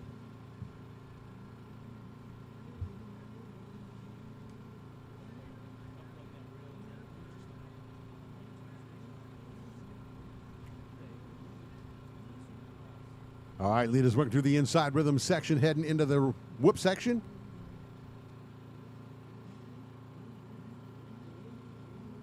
'77, a little better run through there. Anderson closing up the gap. He's going to go to the inside here. And he's going to make the pass. They both have to check up through that inside section. As it looked like neither of them really had the rhythm correct. 21 of Rabones trying to get around the outside. Cuts under, nice cutback. But not able to make the move, so the 77 going to hold the lead. So Ryder Anderson out in front of Rowdy Rabones.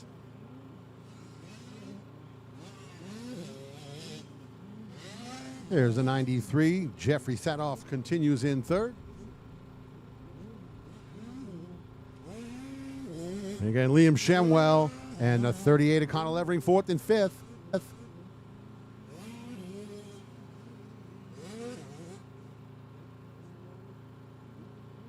Yeah, I'm just trying to get a little bit out of this.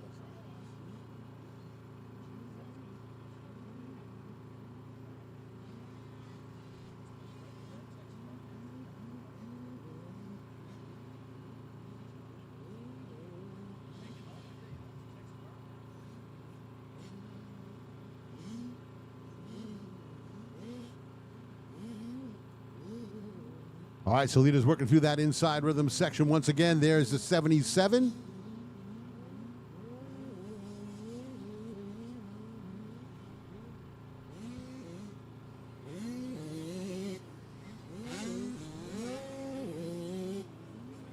All right, so no change at the front of the pack as they head into that Tony Miller flat track sweeper section.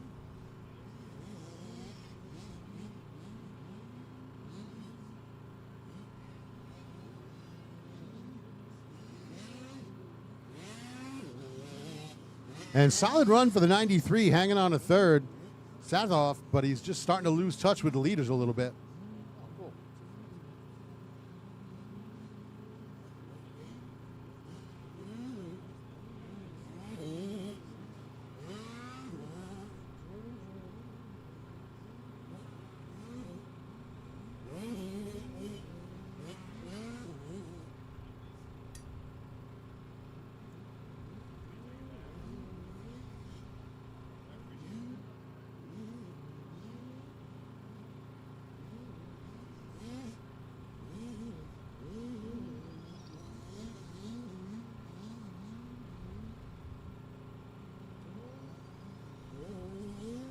And it looks like the 77 taking over the top spot. Something happening to the 21.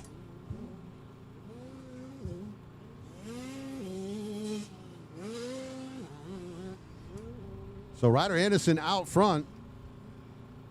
Rabone's on the 21 in the second spot.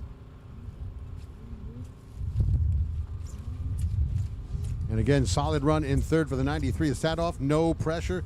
Just getting his laps in on the Bees Moto Lab EVS ride.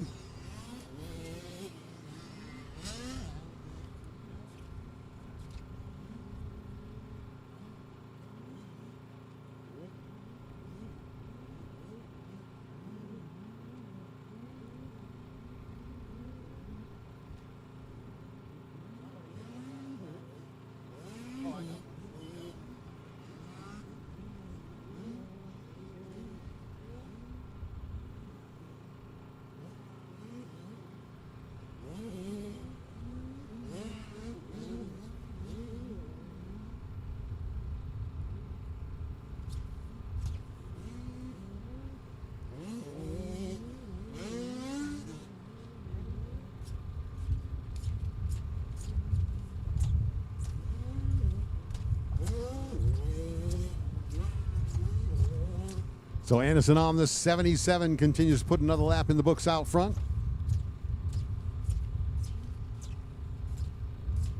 Race number 12 in the order, the girls senior next off the gate. Race 13, 85, 10 to 14 riders you should be in staging. And race 14, micro open 4 to 8 down to pre-staging. And once again, don't forget there are trophies for the top 3 in these classes. We're doing the number 1 plates over here for the winner right now, but top 3 in every class here for Supercross, you do have trophies over at registration.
All right, so watching for your leaders out of that whip section, rhythm section there.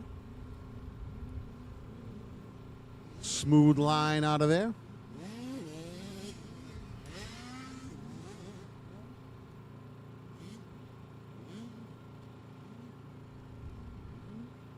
And checkered flag getting ready to come out here. I'm sorry, white flag getting ready to come out here. I was missing one of the colors. So the white flag is out. We're down to 1 to go.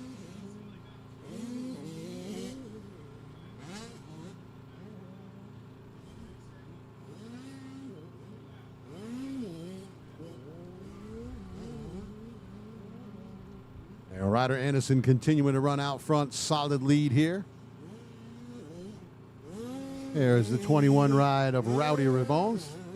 Putting himself in a good spot to hang on a second. And the 38. Connor Levering running up there in the mix as well.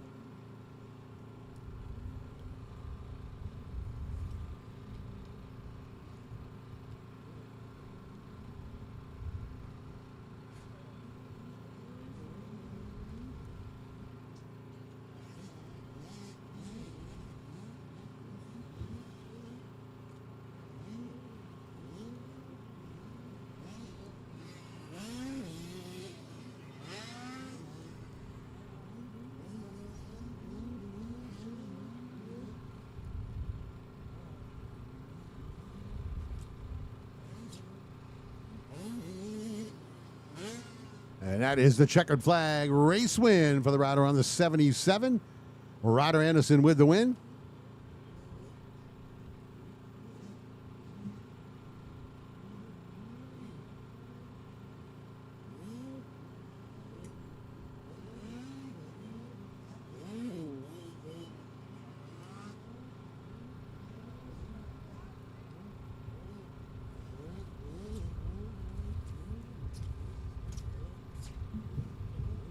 So Anderson taking the win there.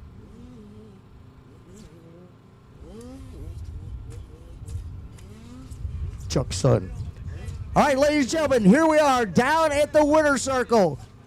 On behalf of Freestone Raceway Anime, the James Stewart Spring Championship, Ryder Anderson, man, once again, another first place. Congratulations. How's it feeling? It's feeling good. So what about the track this time? I know it changes, you know, each moto and stuff. So what are your feelings about it on this moto? It got a little bit drier. I just had to keep a little more steady throttle, and I almost fell on the last lap, but I saved it. Well, we're glad you did. Otherwise, you might not have been here. But again, congratulations, and I know you got some people you want to thank. I want to thank the Lord Jesus Christ for keeping me safe and letting me wake up today. Altus Motorsports, Game Moto, GC, Bud, Greg, Troy Lee Designs, Mr. Caesar, Cruz, Cash, Miss Casey, and everybody else. That's a pretty broad spectrum there. Congratulations. I'm going to let Chris Huddle, the anime ref, give you that #1 plate again. Congratulations. Ryder Anderson. Fun in the sun. That's how we get it done. And there can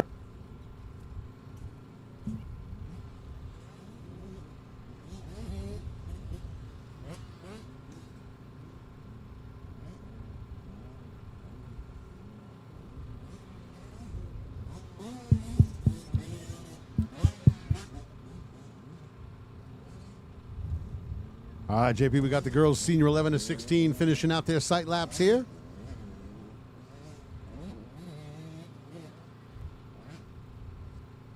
So again, this is race number 12, girls senior 11 to 16.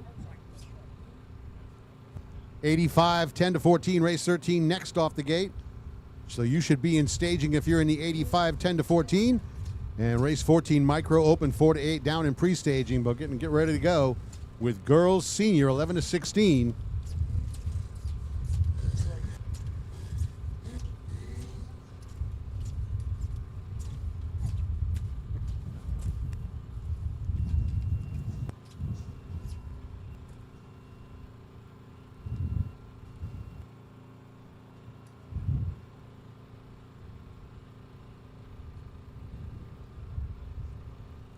Chuck.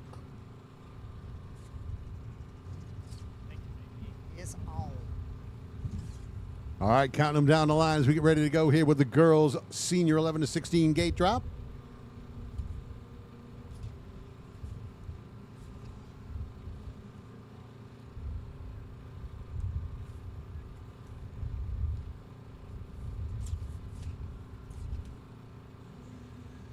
And it's going to be the 63, Kylie Hayes with a whole shot. Going to lead him into that left-hand dogleg turn.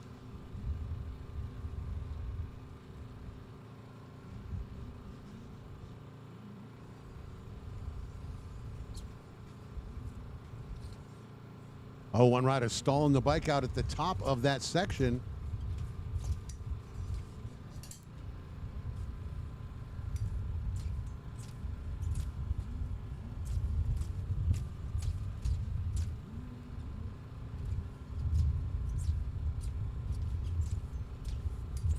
So the 63 of Hayes, 177 of Brindley Shepherd, 1 and 2.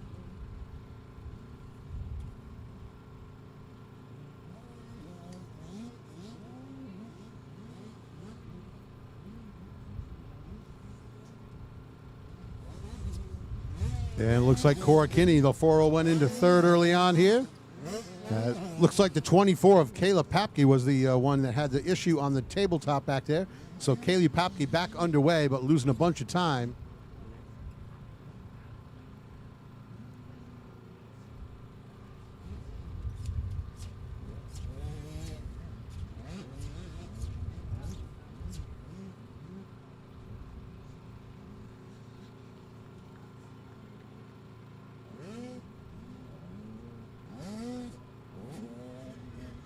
And there is the 24 of Popke. As I said, a little mistake early on. And that's going to push her way back.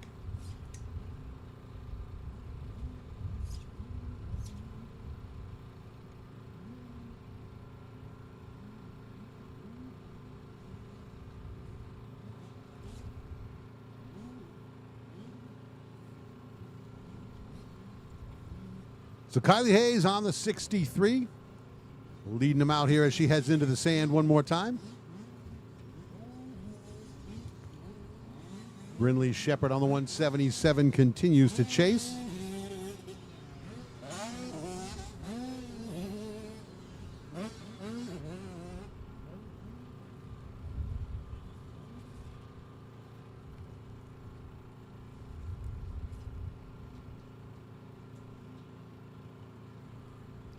And the 401 ride continues in third. So Cora Kinney hanging on to that third spot.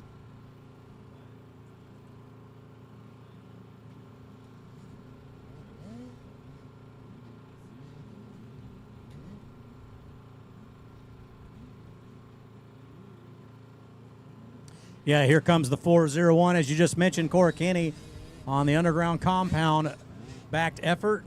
Yep, getting in that third spot early. Kind of her beginner stages of motocross racing. Yeah. Racing about the last year or so. That's great to see. It's always good when you see people that are like, yeah, this is my first race or my second big race. You know, that kid that was, oh, my first podium. Yeah, that's what we want to see. We want to see more people the first time. That's right. Because we know if we get you here the first time, we're probably going to see you again. Again, yeah. Kaylee Papke back there running in fourth position, making her way through the Tony Miller short track section. Here comes our front runner, the 053 of Kylie Hayes, followed by the 177 of Brinley Shepard. Yeah, and they battled for the lead earlier on in the heat race, so starting to tighten up that battle again here.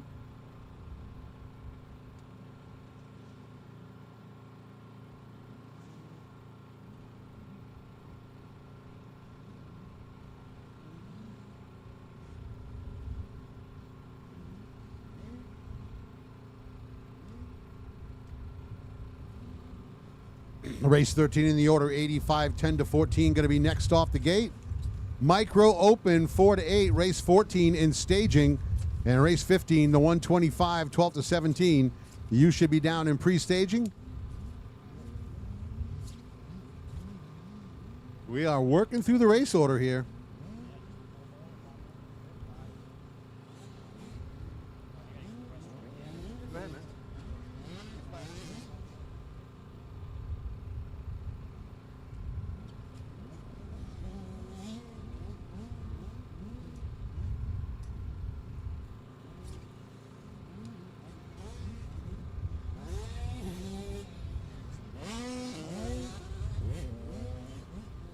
So your leader through the big Tony Miller flat track section. And just inching away. So the 63 of Hayes continues to put a little bit of time each lap on Shepard.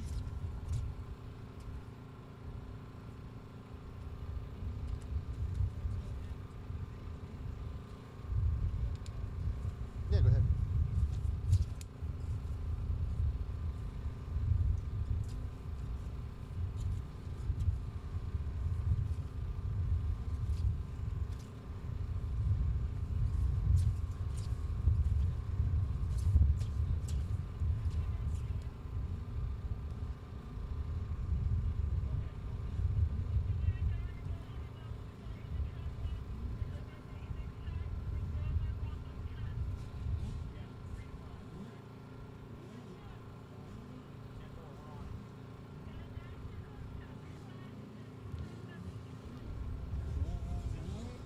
All right, so if you want to take a track walk over on the big track, we're going to be racing on the rest of the week. Track walk is underway. They would like us to remind you that is a track walk. Track walk. Do not ride your bike. Don't take the Suron. Don't use the side-by-side. No pit bikes. Track walk. No magic carpet ride. No, well, if you got a magic carpet, they might allow that because it will not disturb the surface. The surface. But Foot no traffic bikes, only. Yeah, no bikes, no Surons, no Stasics. This is a track walk. So if you'd like to do that, track is open for you to do that right now until 5 o'clock. And right now it's still Kylie Hayes in this girls senior 11 to 16 age group out front. Yeah, she's looking pretty on point out there out front. We'll see if she can hold that spot. Brinley Shepard back in second. Cora Kinney in third.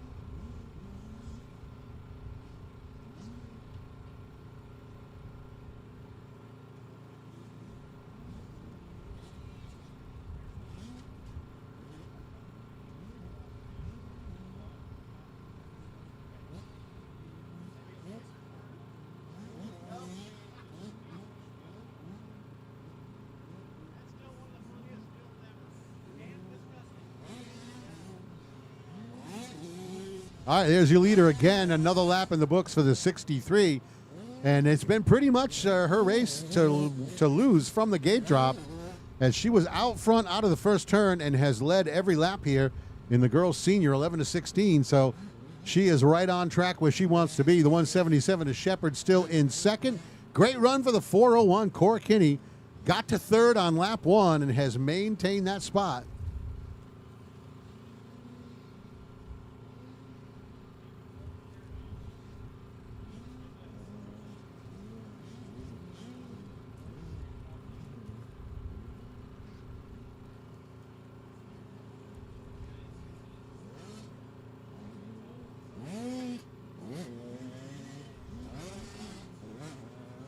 And there's the 24 ride of Kayla Popke. Popke, a little mistake early, kind of took her out of the battle for third.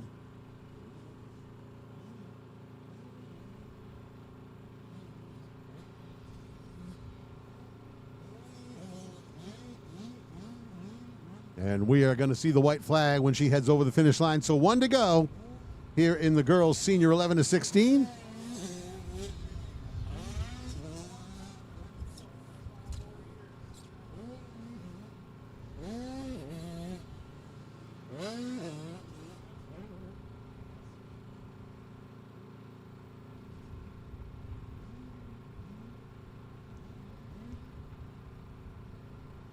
And at this point, Hayes really stretching the lead out over Shepard. I think Shepard's just kind of settled into a pace.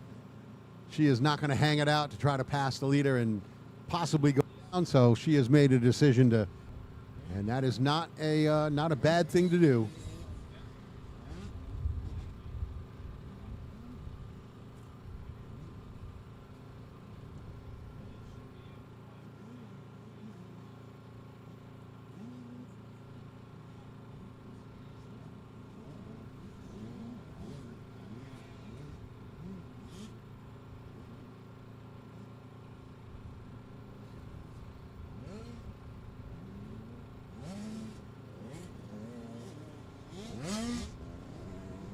And the checkered flag getting ready to come out here for your winner on the 63 Husqvarna from New Middleton, Ohio. Kylie Hayes takes the win. Solid run for the 177. Brinley Shepard, the Beach Ford 110 Racing Dunlop ride, stayed in it, but just going to have to settle for second. We're looking for Kinney and Popke to round out the top four here for the girls senior.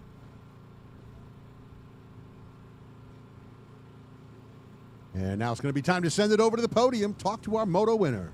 All right, thank you, Don. And in for landing, it's a 063 out of New Middletown, Ohio, Kylie Hayes. Miss Kylie, how are you?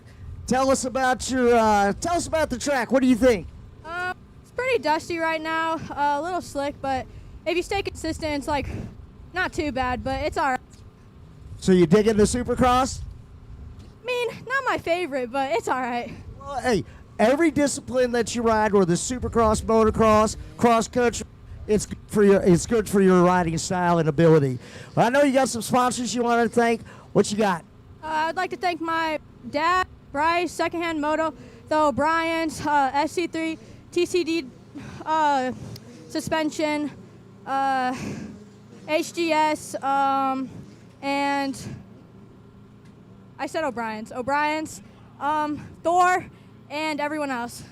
Well, on behalf of Freestone Raceway, we congratulate you on this win. I'm going to let our anime referee, Chris Huddle, give you that #1 plate with your champagne. Congratulations once again, Kylie.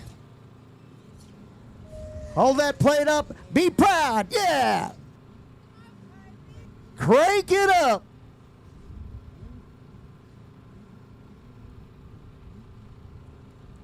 Here we are in Texas, and we got a winner.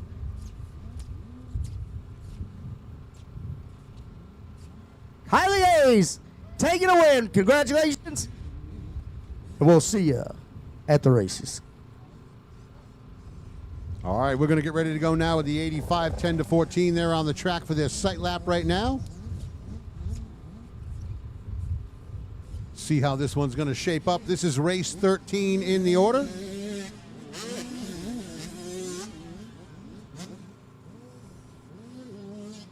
Race 14, micro open 4 to 8. You should be in staging. And race 15, 125, 12 to 17 down to pre-staging. And again, don't forget, they are doing trophies for the top 3 here in Supercross. Just go over to the registration building if you're top 3 to get your trophy. We are handing out the #1 plates here, but there are trophies for the top 3 in the Supercross racing over at registration. So make sure you get a hold of those. And also, don't forget, if you're just rolling in, you don't have a transponder yet, get over to the eScore trailer and get your transponder. Do not wait till tomorrow morning. If you're here now, get it now.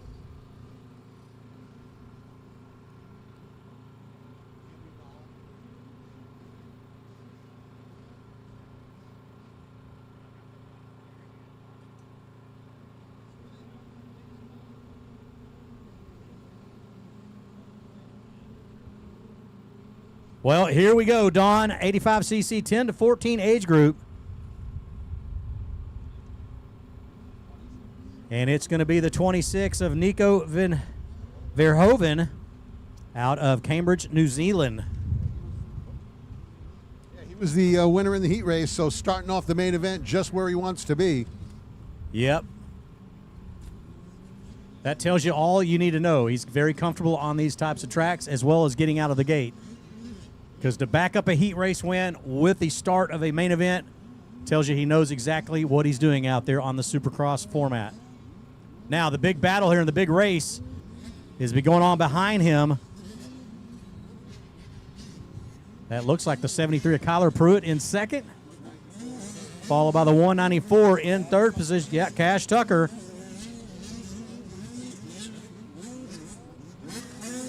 Then we should be seeing Adrian Hopkins, number 9.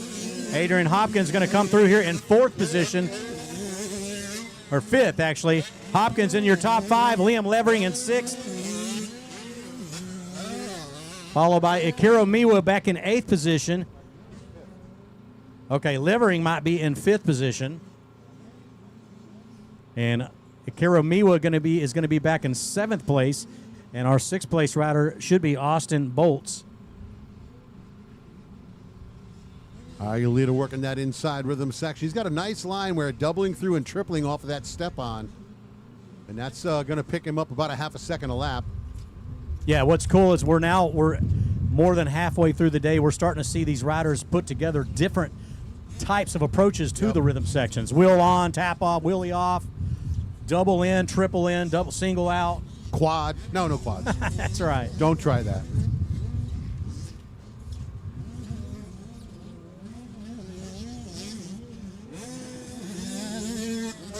So Verhoeven holding the lead on the 26. There's a 73 of Pruitt, the 194 of Tucker, the 9 of Hopkins.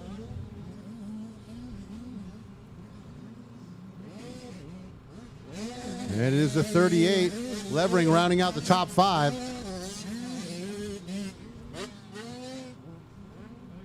And then Austin Bowles and the 30 of Ichiro Miwa, 6th and 7th.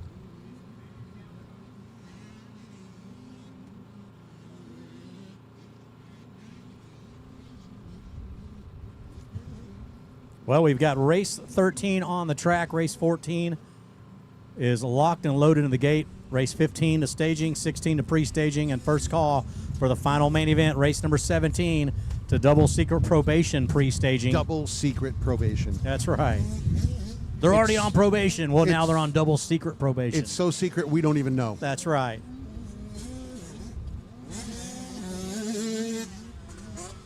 It is the 26 of Veerhoven out front. Whoa, nose high on the 73.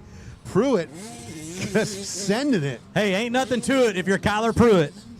Gotta go to the moon, baby. And he was even in at an angle, too. That front tire Hell was at yeah. an angle. Liam Levering making his way up and over the finish line tabletop. Akiro Miwa, number 30.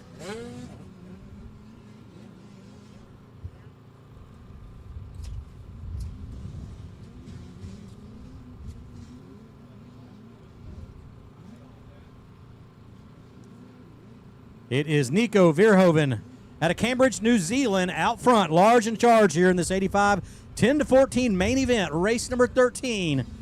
And boy, oh boy, let me tell you, Nico has a huge lead here over second place. It is Kyler Pruitt, a strong ride for Kyler Pruitt.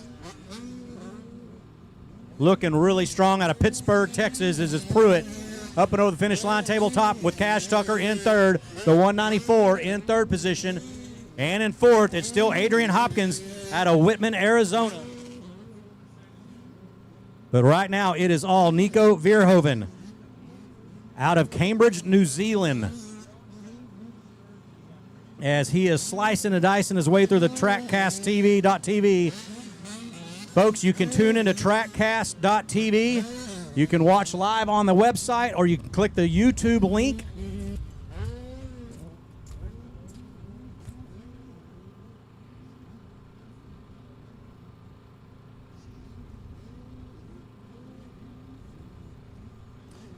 And for Lucas Harrison and the family, so long. Good seeing you guys if you're listening in the motorhome, participating in the Supercross portion of the 16th annual 7MX James Stewart Freestone Spring Championship presented by Guts Racing. Kyler Pruitt still holding down a solid second place ride on the KRP Trailers backed effort. Of course, with the help of Berm Lords and Shock Socks. There is the number 9 of Adrian Hopkins. No sponsors listed for Adrian Hopkins, but let's talk about Veerhoven sponsors. Leatt, Bridgestone. Those Bridgestone tires, phenomenal motocross tires. HGS, VHM, Tamer, Guts, BWO, Cody Cooper Coaching, and Flying W Suspension are the sponsors listed here for Nico Veerhoven out of Cambridge, New Zealand, as he is on his way here to an NMA National Championship Supercross run in the 85 10-14 age group. JP, we're going to be sending over a New Zealander to visit with you, buddy.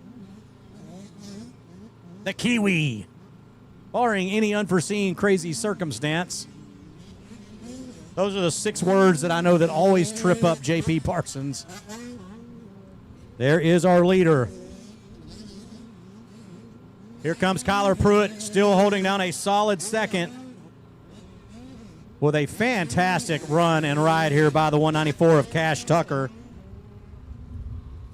He's had some good races here today.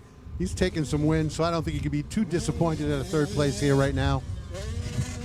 A solid moto going on, main event going on here for the number 9 of Adrian Hopkins out of Whitman, Arizona in third.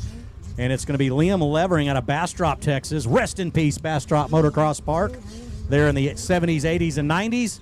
It is the 38 machine on the Bees Moto Lab, AOT, WTT, Kirby Moto Works, 100% goggles, and many others. Followed by the 116 of Austin Bolts out of Jonestown, Pennsylvania on the Bolts RV Service, AMS Evo, KB5, and Soikai Performance backed ride.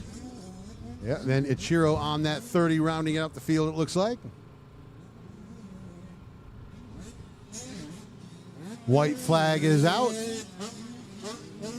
He is a dominant Supercross rider here. Yeah, he has definitely put down the wood to the field here, taking it right from the gate drop. We've seen Kyler Pruitt and Cash Tucker run up front all day today. They're no match for the New Zealander here. Well, you know, some people just have that that particular style. This type of racing suits them.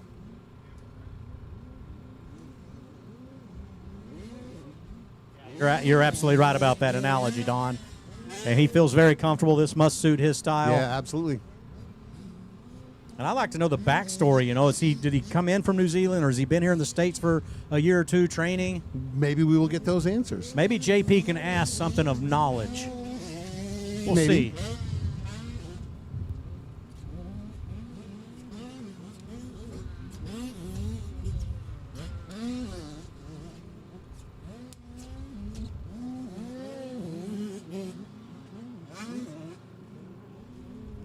Well, we're going to find out in a minute as the checkered flag comes out. The race win going to go to the rider on the 26 KTM, Nico Verhoeven.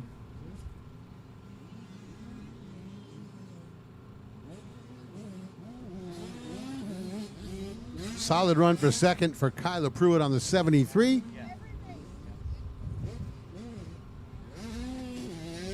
And the 194 Cash Tucker will hang on to that third spot. But now it's going to be time to talk to our winner. We're going to send it on over. Well. What do we see here? It looks like that number 26 once again. Well, Nico, good to see you. On behalf of Freestone Raceway, congratulations on another Supercross win. How does it feel, man? I feel so good out there, and the track's pretty fun. Going 2 heat wins and then last one. So good. You look smooth. Look, you're having some fun twisting that throttle, and look good from here. I just want to thank all my sponsors, Tamer Whole Shot Device, Lee at Motorsports USA, my Ulmer Open, Nan Pop back home, and everybody else. Thank you so much. So a couple questions is, have you been over the States? You just get here? What's the program? Oh, no, yeah, I came over here in 2023 and then won Loretta's actually. And then we tried again in 2025 and then broke my tibia trying to qualify. But we're back here again trying to make it work. Well, you're living here in the States for a while? Yeah, only for 5 weeks. So we just fly over here, buy some bikes and go riding. I was also wondering about that because people ask, well, did they bring the bikes over or did they buy bikes and when they leave then they sell the bikes? I guess that's the program. Yeah, pretty much. Man, congratulations once again. I know we'll be seeing you in the very near future. I'm going to let Chris Huddle with the NMA present you with that number 1 plate.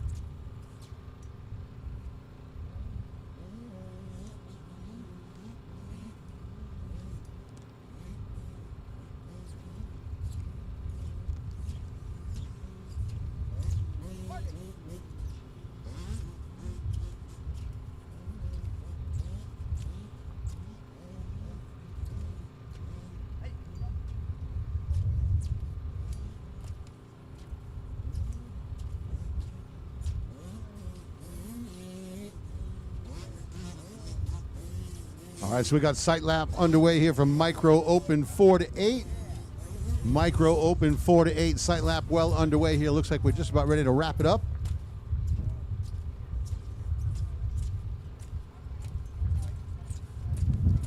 So we're going to line them up back down in the gate and get ready to drop it here for the final, the main event half here in the Micro Open.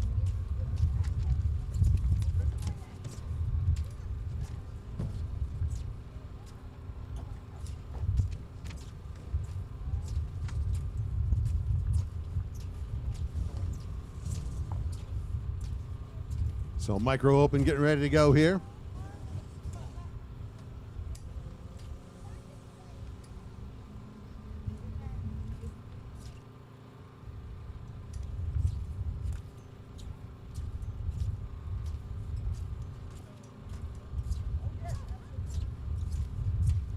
And that looked like the 594, Callahan Russo with the lead. He's going to grab the whole shot and lead him into that first section.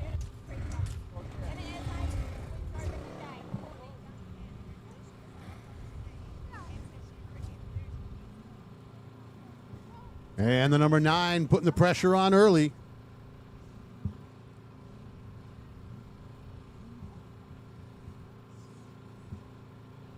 So Cade Swarfager wasting no time putting on pressure on the leader. Coming up the inside. He's going to make the move.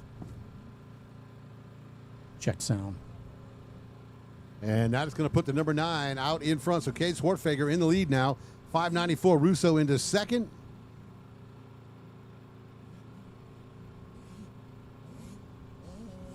Looks like the 100 and Nick Black into third.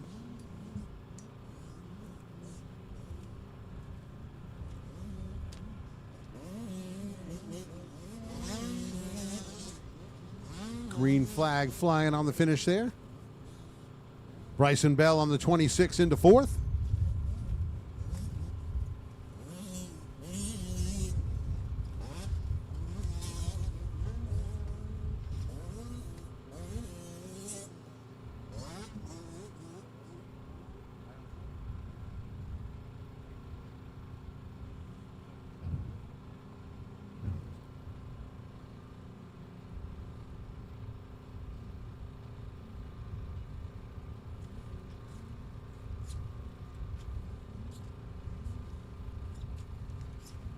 So micro open 4 to 8.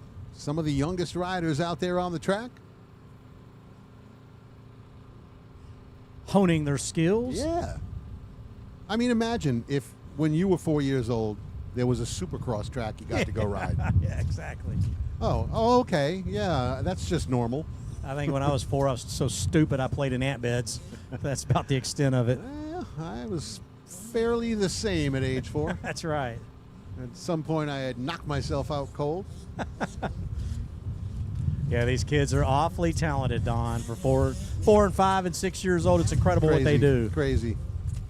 So the 9 of Kate Swartfager, the 594 of Callahan Russo, 1 and 2. And we've seen this story before in the heat race. Yeah. That's exactly how they ran out in that one. 100 ride of Black hanging on a third.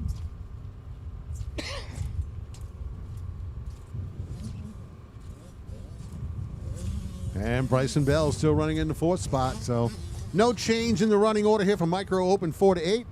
Next off the gate, the 125, 12 to 17 coming off the gate next. That is race 15. Race 16, 85, 9 to 12. You should be in staging. And final moto of the Supercross program, the Mini E Open down to pre-staging. Bryson Bell making his way through the Tony Miller short track section. His dad down there clapping him on, telling him a good job, be smart. And Bell has hit that podium 1 or 2 times already today. Oh, yeah, he's had some good races here today. Coming as far as I did. Yeah, exactly. Although I'm pretty sure they drove. I did not drive. You flew in. And boy, are my arms tired. I know. That's a lot of flapping, Don.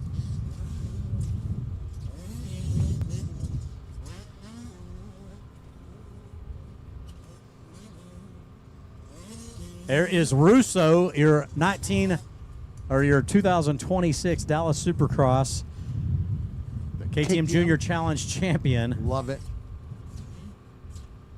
What an incredible opportunity to get to ride that. God.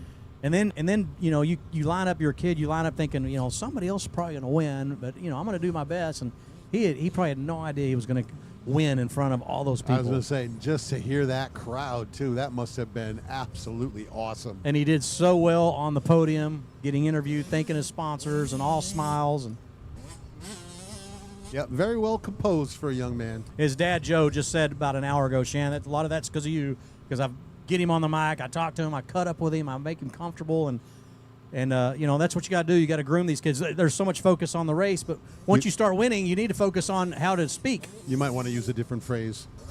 What was that? What did it say? Groom these kids. Yeah, I wouldn't use that phrase. All right.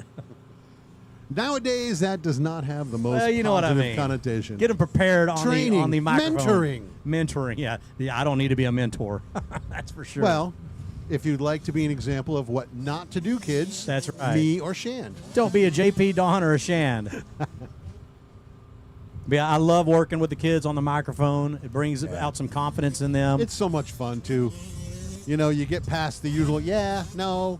And like you say, it makes them feel a little more comfortable, a little bit more confident. Sure. Everything you can do to build confidence in this sport is just a game winner. And that's every single inch you add to that confidence is going to help them in the long run. When Callahan did that interview at Supercross 2 weeks ago, it was no surprise. Yep. He just, he clicked because he's been used to it. Already hit the podium with confidence. Yep, absolutely. And I mean, like you say, it's like anything else. If you're prepared, you're going to do well. Sure, absolutely. Here is the 100 of Nick Black out of Uniontown, Pennsylvania on the Jones Roman Motocross School. Hex Moto, Podium Works, and Carolina Cobra. Yeah, solid place running in that third spot. They are getting their money's worth seat time-wise. They've been out there for Oh, 45 minutes.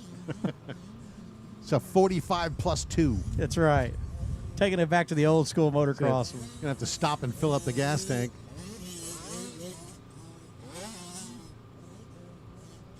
You got to know Calvin Kinney's neck up there has to be blistered.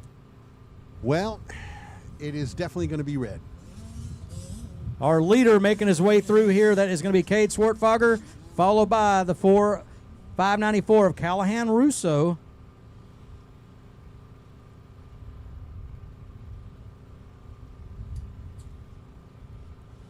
Bryson Bell and Nick Black. So where is Cruz Galvin at? I saw him about 20 minutes ago out here in the field. He He's not rode out up on his bicycle and told me he's ready for crawfish. Yeah, I think he's getting ready for crawfish. That's what he's doing. I told him, get that credit. Get your dad's credit card. Make the call. That's it. Have him Uber it over. Uber Eats. That's it. Go in mom's wallet. That's right. Get the shiny square plastic thing, That's rectangular right. plastic thing. It's And got- we need those numbers. It's got all the money on that card in the world. No, hopefully we catch some crawfish this week, Don. There you go. I know a guy like you being from New England, you look at lobster and go, okay, you don't think much of what we do down here with crawfish, but it is fun to eat. Well, it's not just that. I've had them. Yes. Not my favorite thing. Yeah, you're not sold on them. No. But again, I'll tell you what, this is the thing. Everybody makes a big deal about lobster. Oh, lobster, oh, it's so expensive. When I was a kid, You we said grew they up were- in a neighborhood with fishermen, Yeah. dragger boat fishermen, who would get them things caught in the net, and they hated them. They called them bugs. Yeah. That's what they call them. We would get them from free all the time. You told So me back we in grew up eating 2013, 'em. lobsters up there were the cockroaches. That's it. Yeah, you didn't even, y'all, there were so many, abundance of them. Not really a special treat.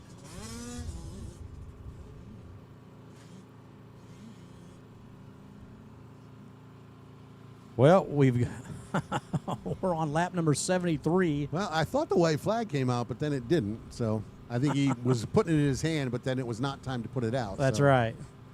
I was fooled by that. Easily fooled by magicians and white flags. I tell you, I see these large birds of prey circling overhead all day. For a while there, I was thinking, it's not a good sign. Is JP okay? But, Yeah, exactly. but he is looking much more spry, so I guess they're not for him. They are not for him. Those look like buzzards, so there may be some kind They of... do look like turkey buzzards to me. We are out in the country here in Wortham, Texas at Miller Ranch. And there's the white flag coming out now. So one more time around for Cade Swartfogger on the number 9. And he is going to get that number 1 plate in the Micro Open 4-8.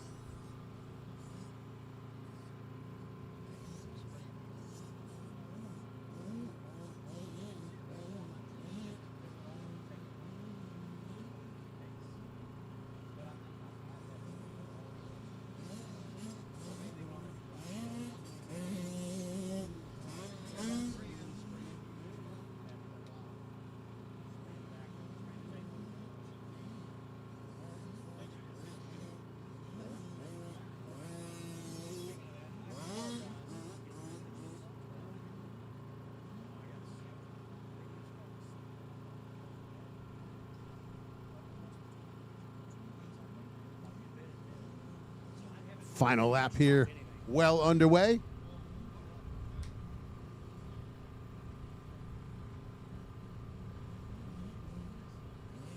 And your leader working through that rhythm section, heading to the sand for the final time.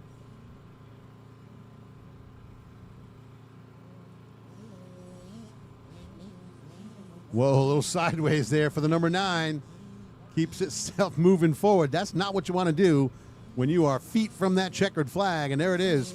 The race win goes to the number 9, Jones and Roman MX 110 Racing Hex Moto Mitten 100% ride of Cade Swartfogger.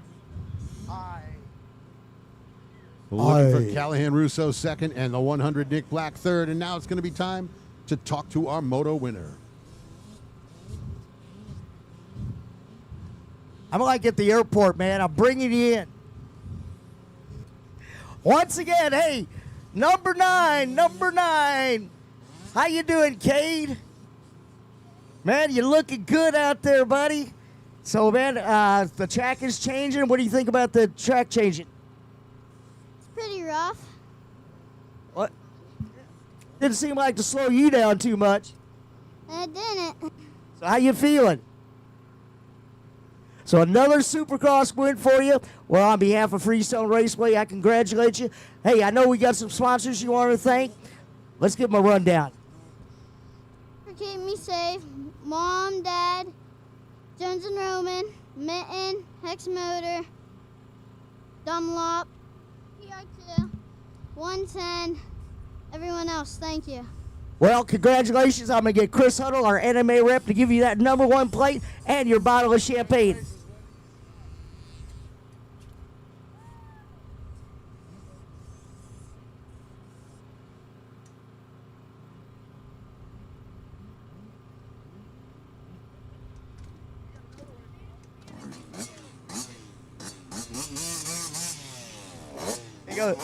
He goes, I'm just winning races, man. If you want to drink, you can drink. I'm winning races.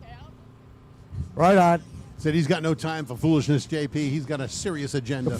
Yeah, he's serious all bit unlike me. I'm all BS. Yes. All right, so 125 going to be off the gate next.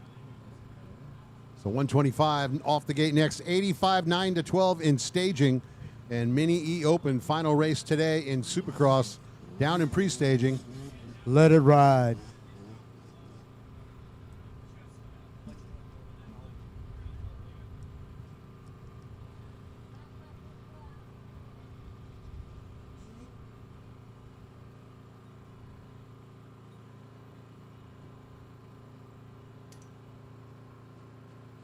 All right, riders lined up on the gate here.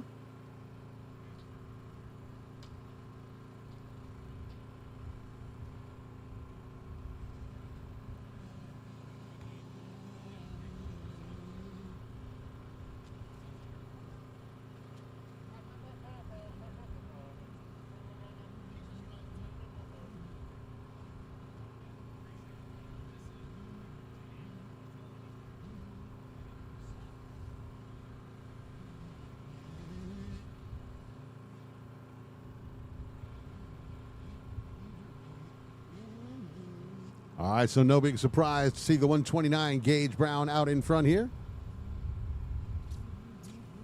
Austin Perry into second.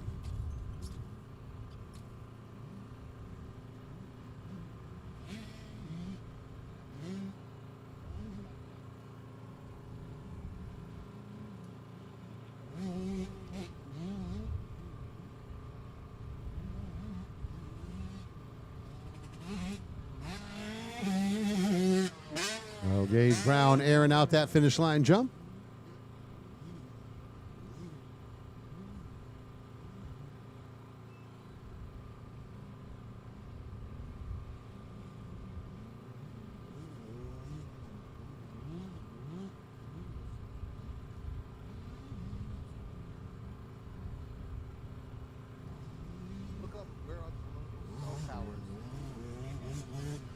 There's the 195 of Perry.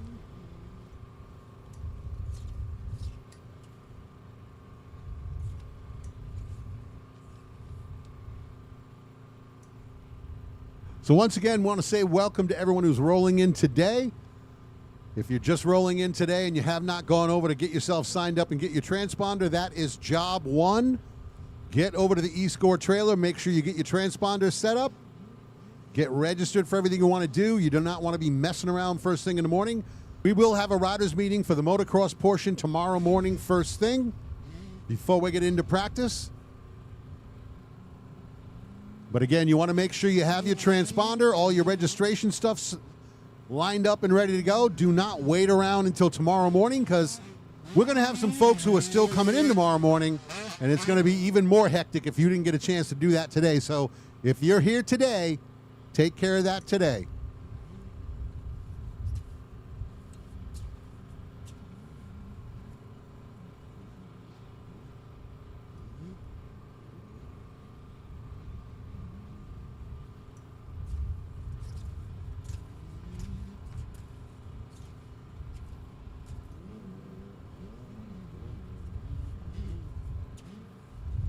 So Brown working his way around the track there. Looks like Perry just kind of sizing it up.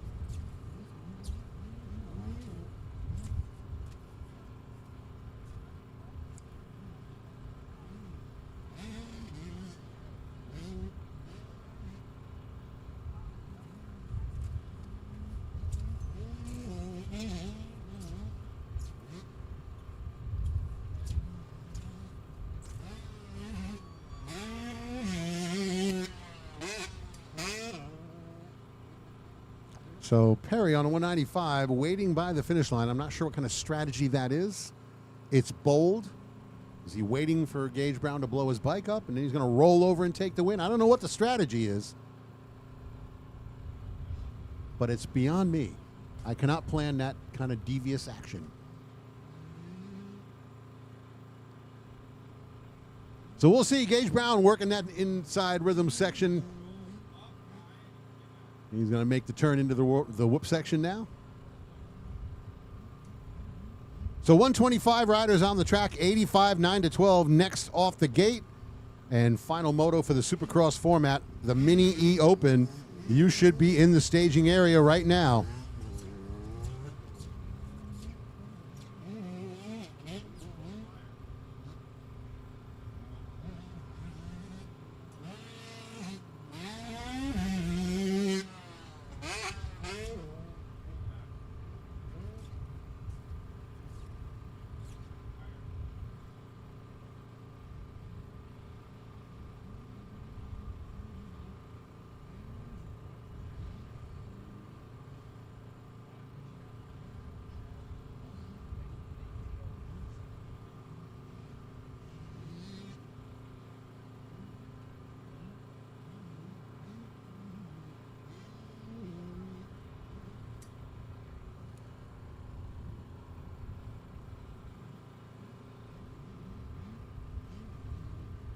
So again, you see Brown working through that inside. You know, Shan, you're probably looking at the same thing I'm looking at when it comes to.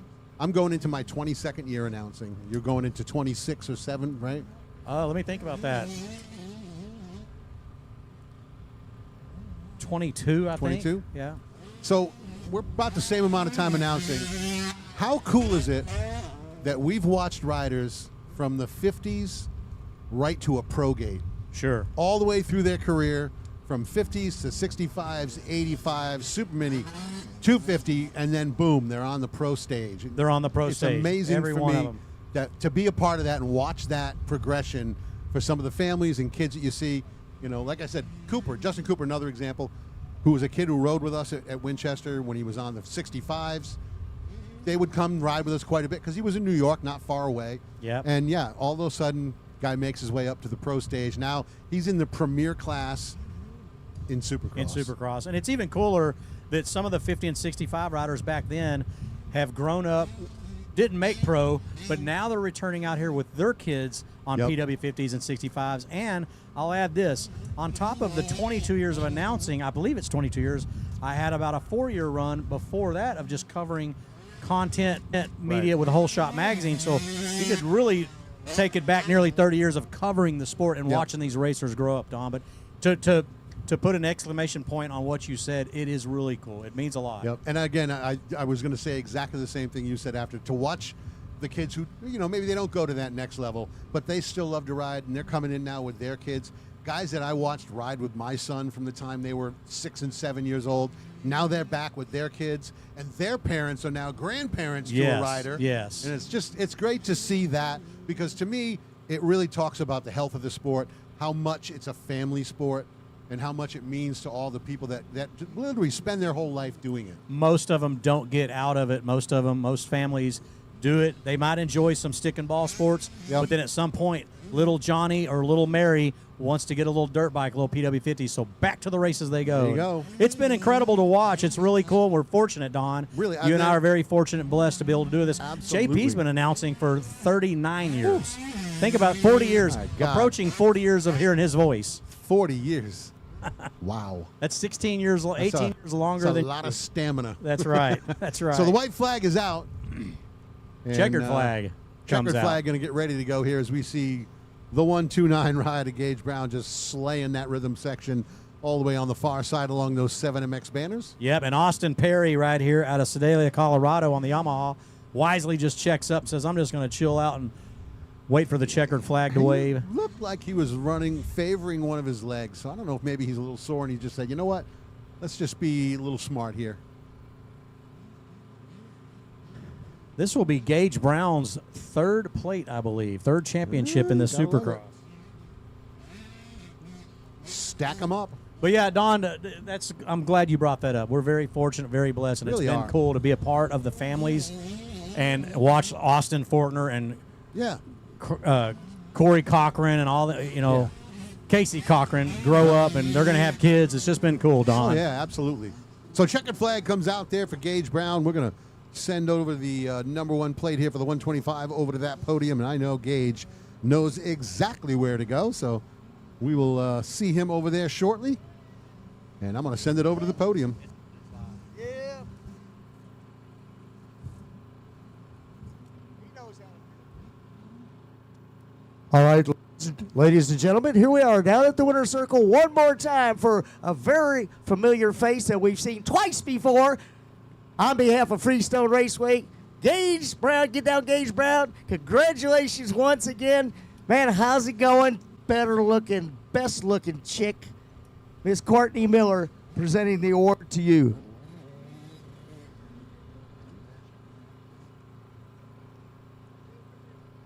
And I'm sure we'll see you at the races. All right, back to you, Don. Zidane. All righty, thank you very much, JP.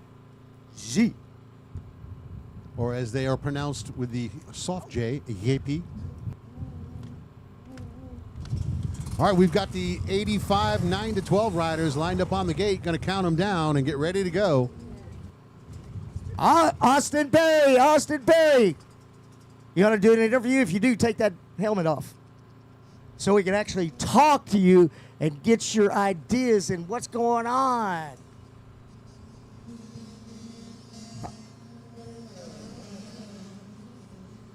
All right, ladies and gentlemen, down here at the winner's circle, getting second place at the last race, Austin Perry. Congratulations on behalf of Freestone Raceway. So give us your thoughts.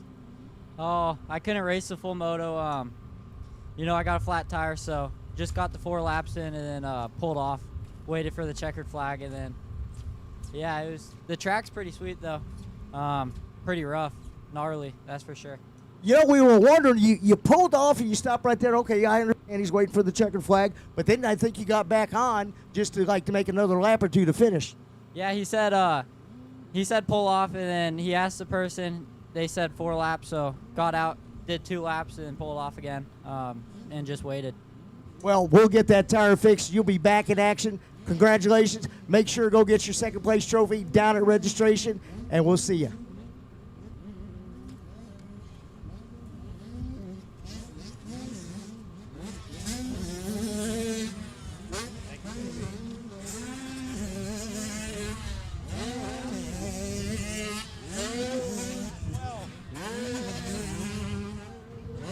All right, so underway in the 85 9-12, the 26 of Nico Verhoeven, the Lee at Bridgestone Tamer Guts Racing ride with a whole shot and holding the lead. Kyler Pruitt into second, Liam Levering third. It is Rowdy Rabones in fourth, and rounding out your top 5 is Shiro Miwa. So that is the top 5 as they run here on lap 1 in the 85 9-12.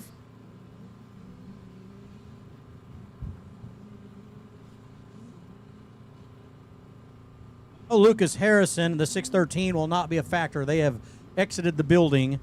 So he had went down earlier, so I'm not sure if there's a bike issue or a physical issue, but he will not be in this main event here, Don. Might want to just kind of take it easy. We've got a long week ahead of us, so sure. Don't want to ruin the rest of your week by doing something silly on Tuesday. That's right.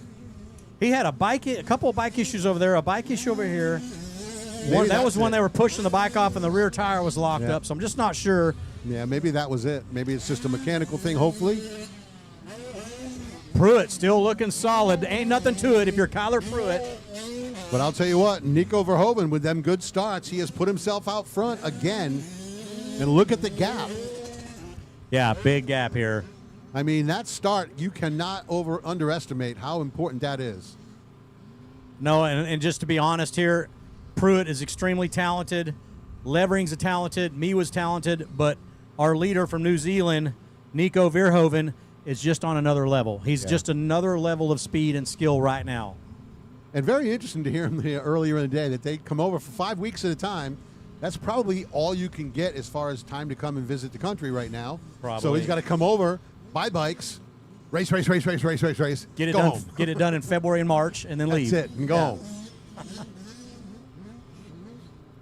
Here is Cora Kinney, the 401, making her way around another lap, and our leader out of New Zealand up and over the finish line tabletop. Here comes Kyler Pruitt out of Pittsburgh, Texas, the 73 on the KRP Trailers backed ride. He's got a good pace going.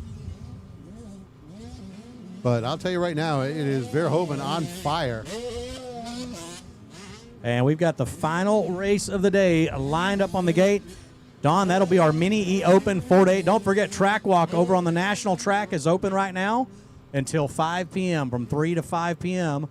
So if you just pulled in to join us on this late afternoon, Tuesday afternoon, still plenty of time to get over there and do a track walk on the national track, Don. Yeah, there you go.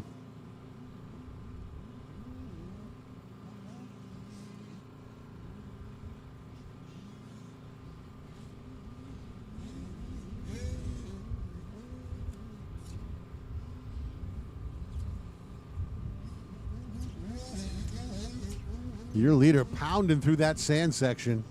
Man, I'd like to get over there with a slow-mo cinematic camera and get a shot of those wheels going through that sand. Just pounding through there. Wheel chopping, wheeling through.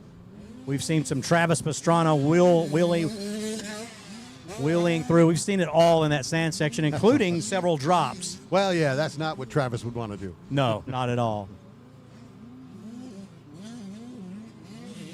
Here is Liam Levering, the 38. Yeah, he's got a solid third-place run going if he can hang on to it. Yeah, not too bad. Top 3. Oh, yeah. Top 3 trophy, and just for the memory's sake. Yeah, just to say, hey, I was out there and got it done on a podium spot. Yep. But these gold-plated championship number 1 plates are just nice. beautiful. That white and gold and black is just very, very, very touching, very beautiful. Those are hand brushed gold. You see the brush marks in it. It's not a decal. That's brushed on.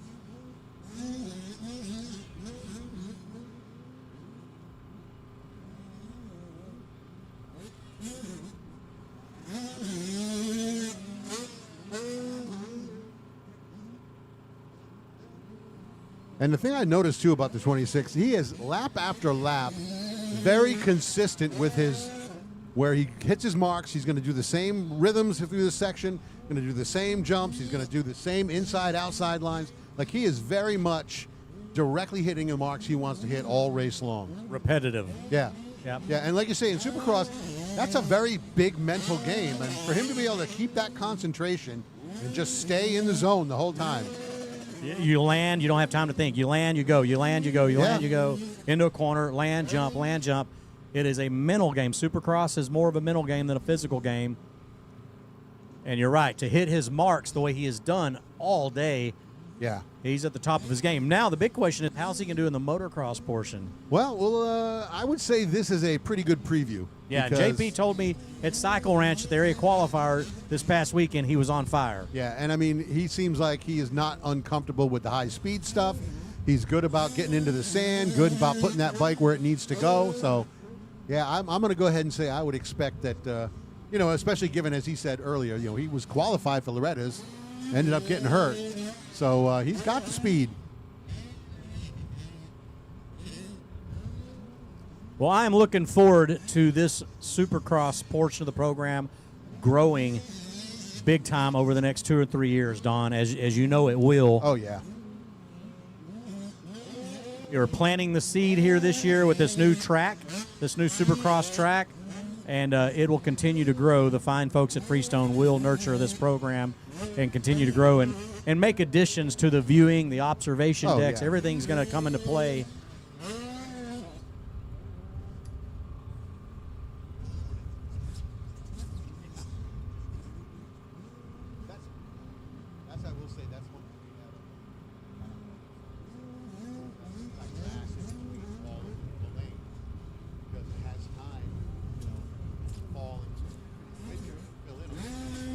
Yeah, and that's another. You're right. That's another thing. We're gonna get some grass growing all throughout Yeah. the lanes, through the water road here where we're announcing. Just plant some seed, plant some grass, and let the grass take over.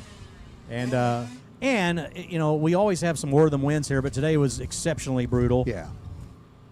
Maybe, who knows? Maybe even plant some rows of corn in between. It'd be a nice obstacle there. Just like that Ryan Dungey video he right. did.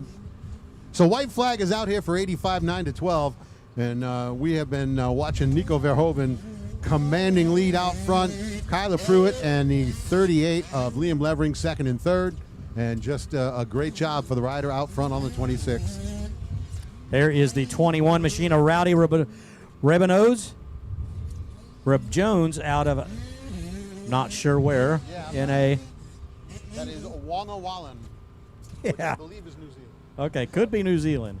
He could be hanging out with Nico. There you go. Checkered flag is going to wave here for Nico Verhoeven. There you go. Nice whip over the finish there.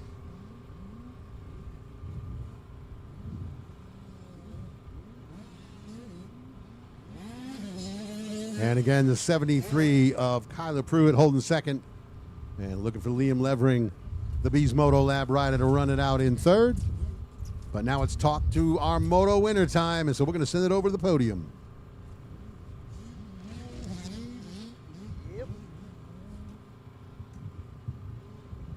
Check 1, 2.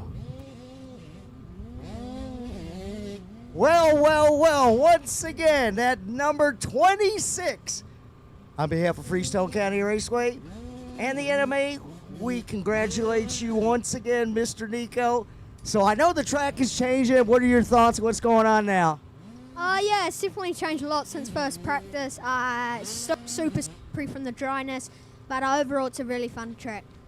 We're glad to hear that. I know you got a bunch of sponsors, you know, because you're from New Zealand. Glad to have you guys here. It's so awesome. But tell us about all your sponsors. Oh yeah, no, I just want to thank VHM, HGS, Guts Racing, BO Motors, Liat Motorsports, Tamer Whole Shot Devices, Moto Marketing Products. Thank you. Well, congratulations once again for another Supercross #1 plate. And I'm going to let our NMA ref, Chris Huddle, present you with that and some more champagne.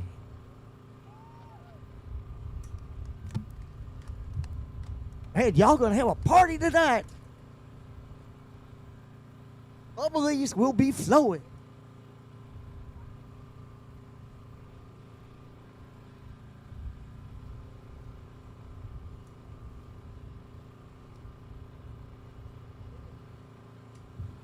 Hey, number 38, Double L. Come on down.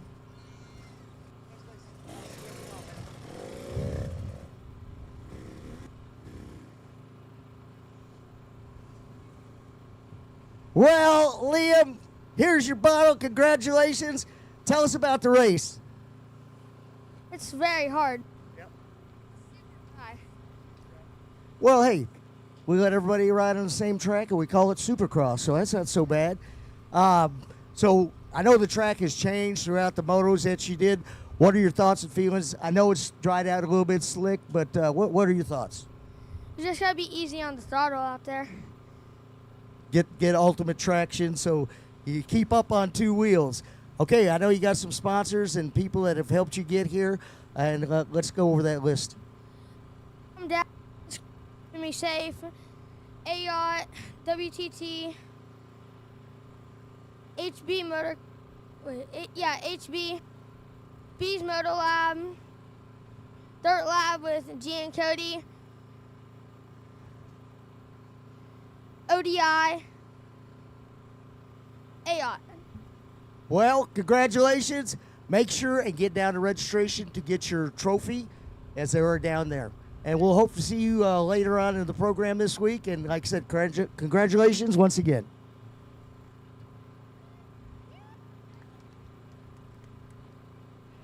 All right, underway now with the Mini E Open. Looks like the 594 Callahan Russo with the whole shot, going to lead him down that left side.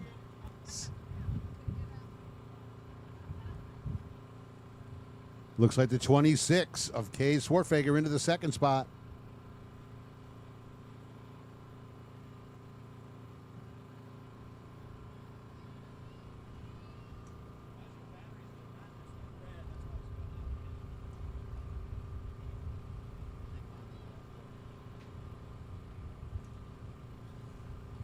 Well, Don, bring me up to speed here on the final main event. Well, the 26 of Kay Swartfager just made a pass into the lead.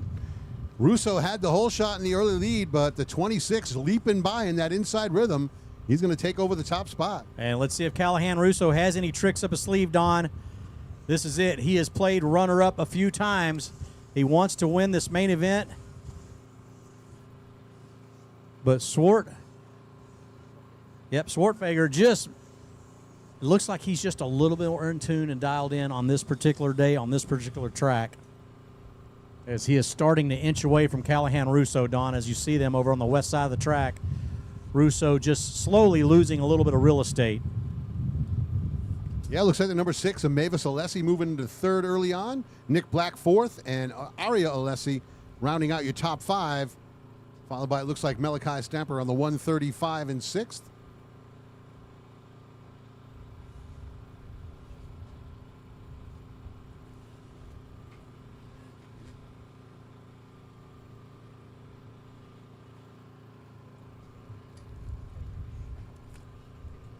Have to stop and buy a gallon of.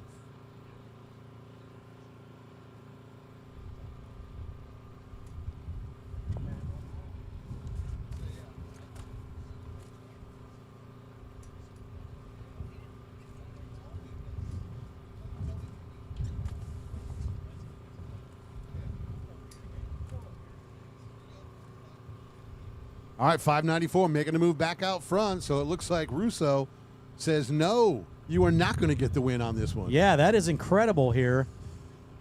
And that tells me that the 26 made some kind of mistake at some point to allow Russo to get around.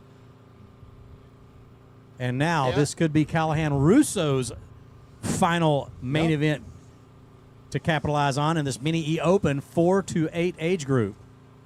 Yeah, Mavis Alessi still hanging on to third, Nick Black fourth, and Aria Alessi rounding out your top 5. Yep, here comes Aria Alessi.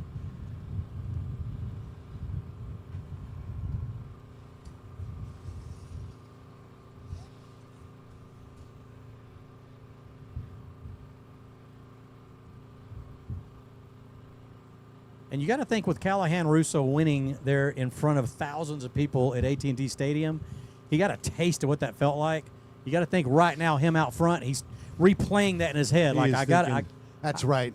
I can win this again. I can do this. I like this feeling. That's right.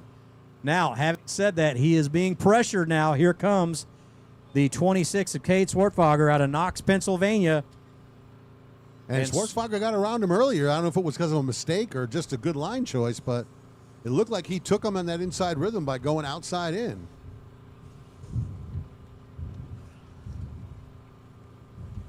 Yeah, hey, and attention all you media representatives, media personnel, please meet Chris Tassine at the registration tower at the end of this moto so he can get you linked into the Verb Moto.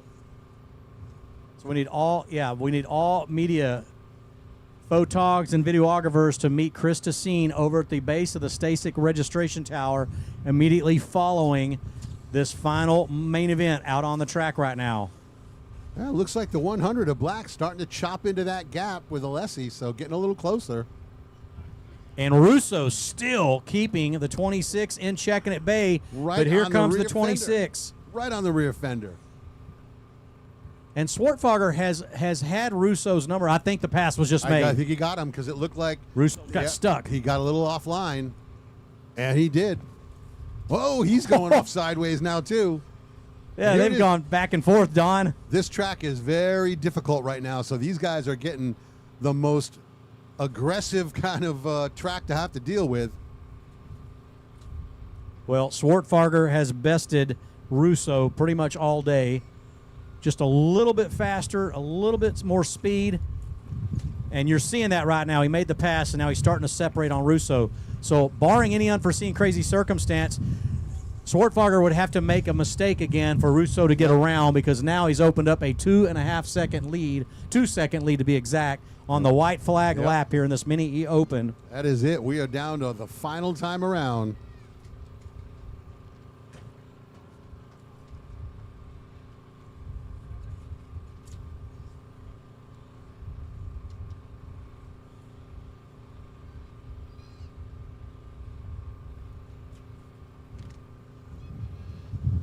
Well, here's our third place rider. Yeah, Mavis Alessi hanging on to that third spot still. Nick Black back in fourth. Malachi Stamper, the 135, back in fifth position, or sixth position, actually.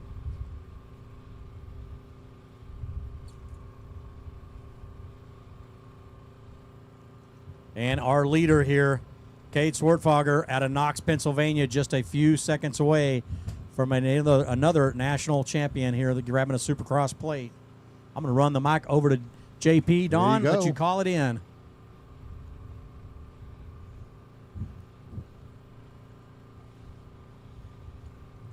Little trouble in the sand for the 26. He's going to hold on to it. And that is going to be the checkered flag race win for the 26 of Cade Swartfager on the Jones and Roman MX School 110 Racing Minton 100% ride. Callahan Russo going to hang on to that second spot. We're looking for the number 6 of Mavis Alessi holding on to third. And it's going to be time to send it down to the podium now.